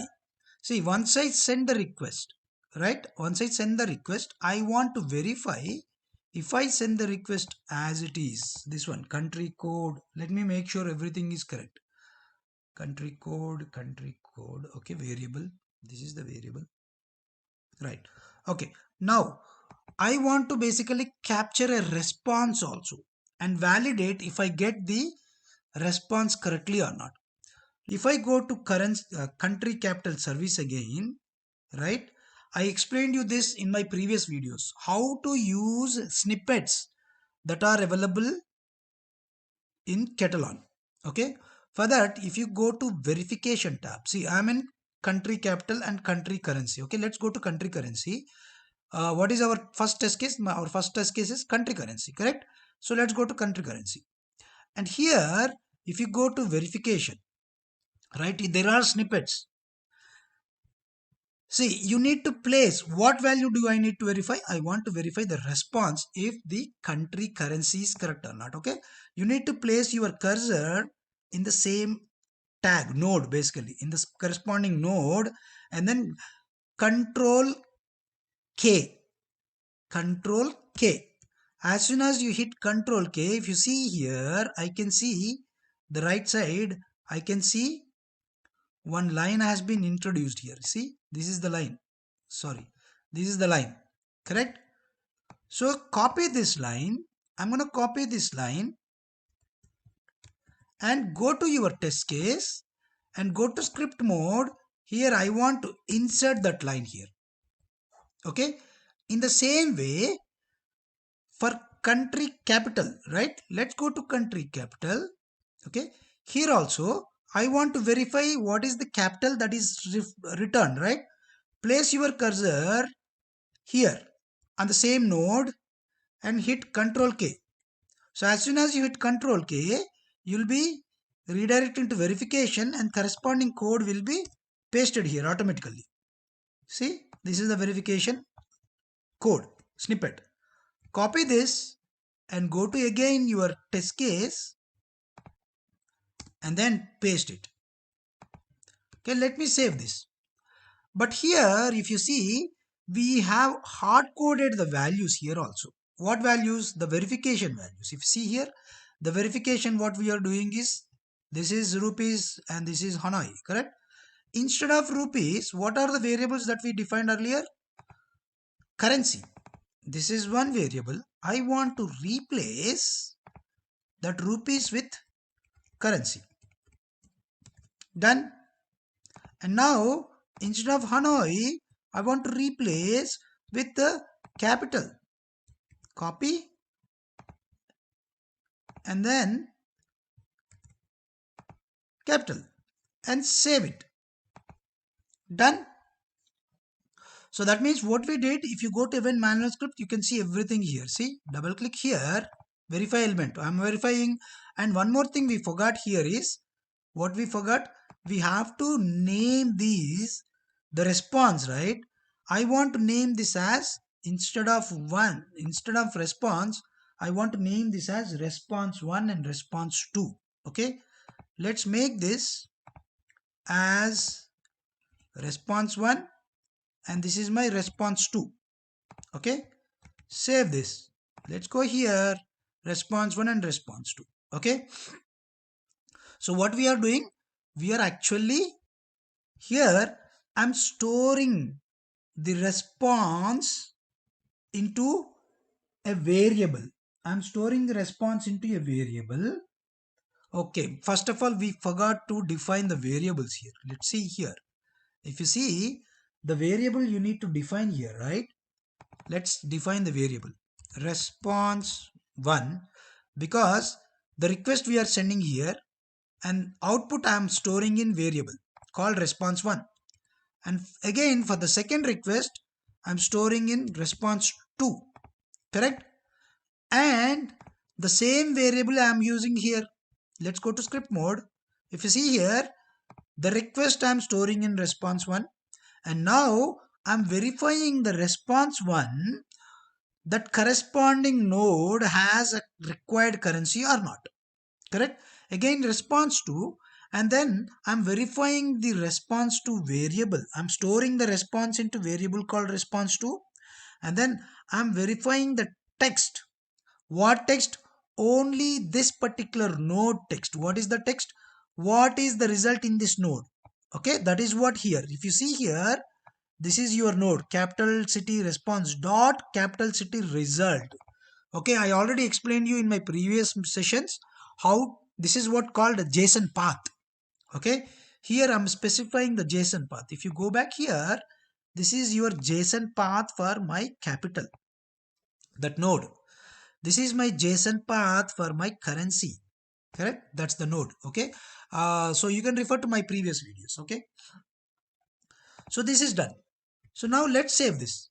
So now if I run this test, okay, let me run the test here now. Let's go to manual. Okay, so now it is running the test. Okay, so when I'm running this, now this time it's going to take the variables from the variable that we defined in the test case. Okay, not in the services. So let's see now. So it's got response done.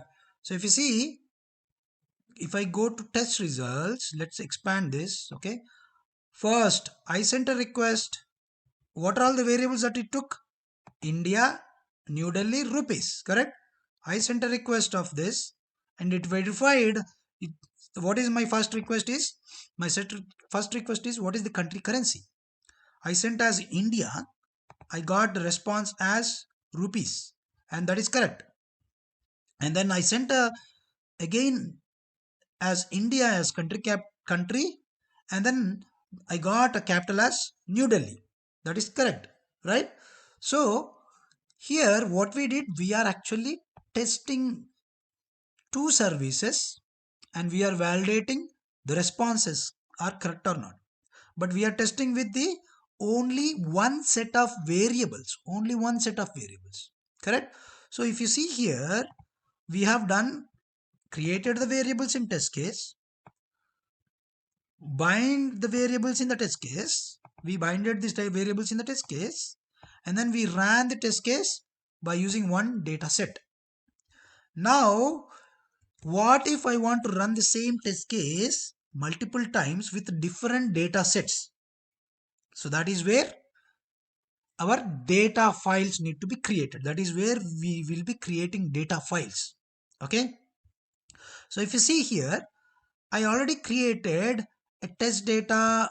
Let me name this as test data. Okay, let me copy this. Okay, let me copy this and paste it. Let's name this as test data 2 sheet. Nothing, it's simple that I created one test data sheet where I provided all these variables in the Excel sheet. What are all the variables? Country code, capital, currency. What is the country code? I'm taking now different sets. I want to test what is the capital city of India, what is the capital city of US, and what is the capital city of Vietnam. And then what is the currency of India, currency of US, currency of Vietnam. Okay. And then I want to verify all the responses that I received from the services. For India, it should return this. For India, it should return rupees. For US, it should return Washington capital and currency dollars. Okay. So I basically provided different data sets. Okay. So now let's go here. Let me go to Katalon and here I need to create a new data file. Okay. Right click. See, these are all different modules available. Okay. I explained in my previous videos. Okay. In the basic videos, earlier videos. Okay. Go to data files, right click, click on new and click on test data and name this as test data 2. Okay. Click OK. And here you need to browse your Excel sheet. Browse and select the Excel sheet that we created just now. Test data 2. Open. And if you see here, it imported all the columns. And you need to select use first row as header, right? My first row is not a data, it's a header. Select this and save this. So that is done. Now we need to go back to your test case. Okay. Here I have to create. Okay. So that's fine. So I imported your I imported the test data. Now let's create a test suite. I need to create a test suite. Go to, there is another module called test suite. Right click, click on new test suite. API data driven suite. Okay. Click OK. And here in this suite, I'm going to call, I need to add the test case that just now we automated. Okay. How? Click on add. Take the test case just now we added. API data driven test. That's what we automated. Correct? If you remember, correct? This is the one we automated. Let's go back here. This one. API data driven test. Okay. Let's go here. Add. Check this test case that we created. Click on OK. And here now we have to perform data binding. That means you need to bind the Excel sheet to your test suite. Okay, you need to bind Excel sheet to your test suite. How? Go to show data binding. And here, if you see here, because I imported the test case that we created here, correct? And all the variables we already defined. If you go to test suite, as soon as I import, all those variables are imported automatically. Okay, that's good. Now we need to bind the Excel sheet as I told. How? Here under test data, click on add and select the test data just now we added under data files. If you see here at the bottom, correct? Under data files, we added test data 2. Select the test data 2, click OK.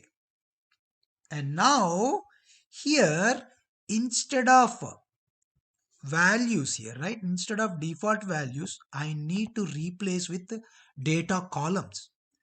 Click here. Okay, I need to replace with data columns. What? How? Here, see this, leave about this. This is a default value, but now I'm going to set this binding, whatever this binding to this data set, test data sheet. Okay, how? Go to type, click on data column. In the same way here also, go to type, instead of default, change it to data column. Here instead of default, change it to data column. As soon as you change it to data column, here you get test data. What is the test data? Double click here. The test data is from this test data file. You need to select the test data file for each column. I'm referring to the Excel sheet that I imported under data files. Correct? Data files. Done. Now save this. Now if you see here, the last column that what we have here, the value. What is the value? If you expand this, it is showing me all the columns that are available in Excel sheet. What is this? This is my country code. Select that. And then this is my capital. Select capital. And this is my currency, right? So it is showing me the columns that are available in the Excel sheet. I'm just mapping that. I mapped the Excel sheet and then the column that I mapped here. Okay. And one more thing is, so that's it. So we performed binding of an Excel sheet to test suite, right? Variable binding we did, and then we added a test data file also here. And here, do you want to run all the test cases that are available? Do you want to run the test case for all the test data sets that is available here in the Excel sheet? Yes, I want to run the test case for all the test data sets here. Okay. Or if you want to limit, you can limit. How? Here you can just select run all rows or run from row 1 to row 2. You can specify specific rows, right? You can do that. But now I want to run all. Okay. So save this. So we are done with your data binding. So how you can hide the data binding now again, or you can click on show data binding. Okay. Keep the data binding as it is. We'll see.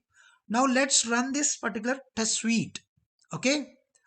Now when I run the test case, it ran only one time for one data set. Now when I run this test suite, it should run 3 times. Okay. Let's click run. So it started running. Let me expand the log here. See, it's running. It started running. My first data set is India, New Delhi rupees. That means we are sending India. I'm capturing New Delhi. Done. And then again, second data set is done. And again, third data set is done. So run complete. It's uploading the report. So if we expand this, my first test case executed with IN New Delhi rupees. What is my second test case? US Washington dollars. What is my third test case? Vietnam Hanoi dong. So whatever we defined in the Excel sheet, the same variables has been taken. So that means the test case executed 3 different times with 3 different data sets. Okay. So hope you all understand how can you perform data-driven testing while automating your API SOAP services. So this is applicable for REST services also. The logic will remain same. Nothing is going to change. Okay. Hope you all understand the concepts of API data-driven testing. How can you automate the API SOAP UI services by using Katalon, and then how can you perform data-driven testing by using different sets of data. Please do subscribe to the channel, click on bell icon. You'll receive notifications whenever I publish more videos. Thank you.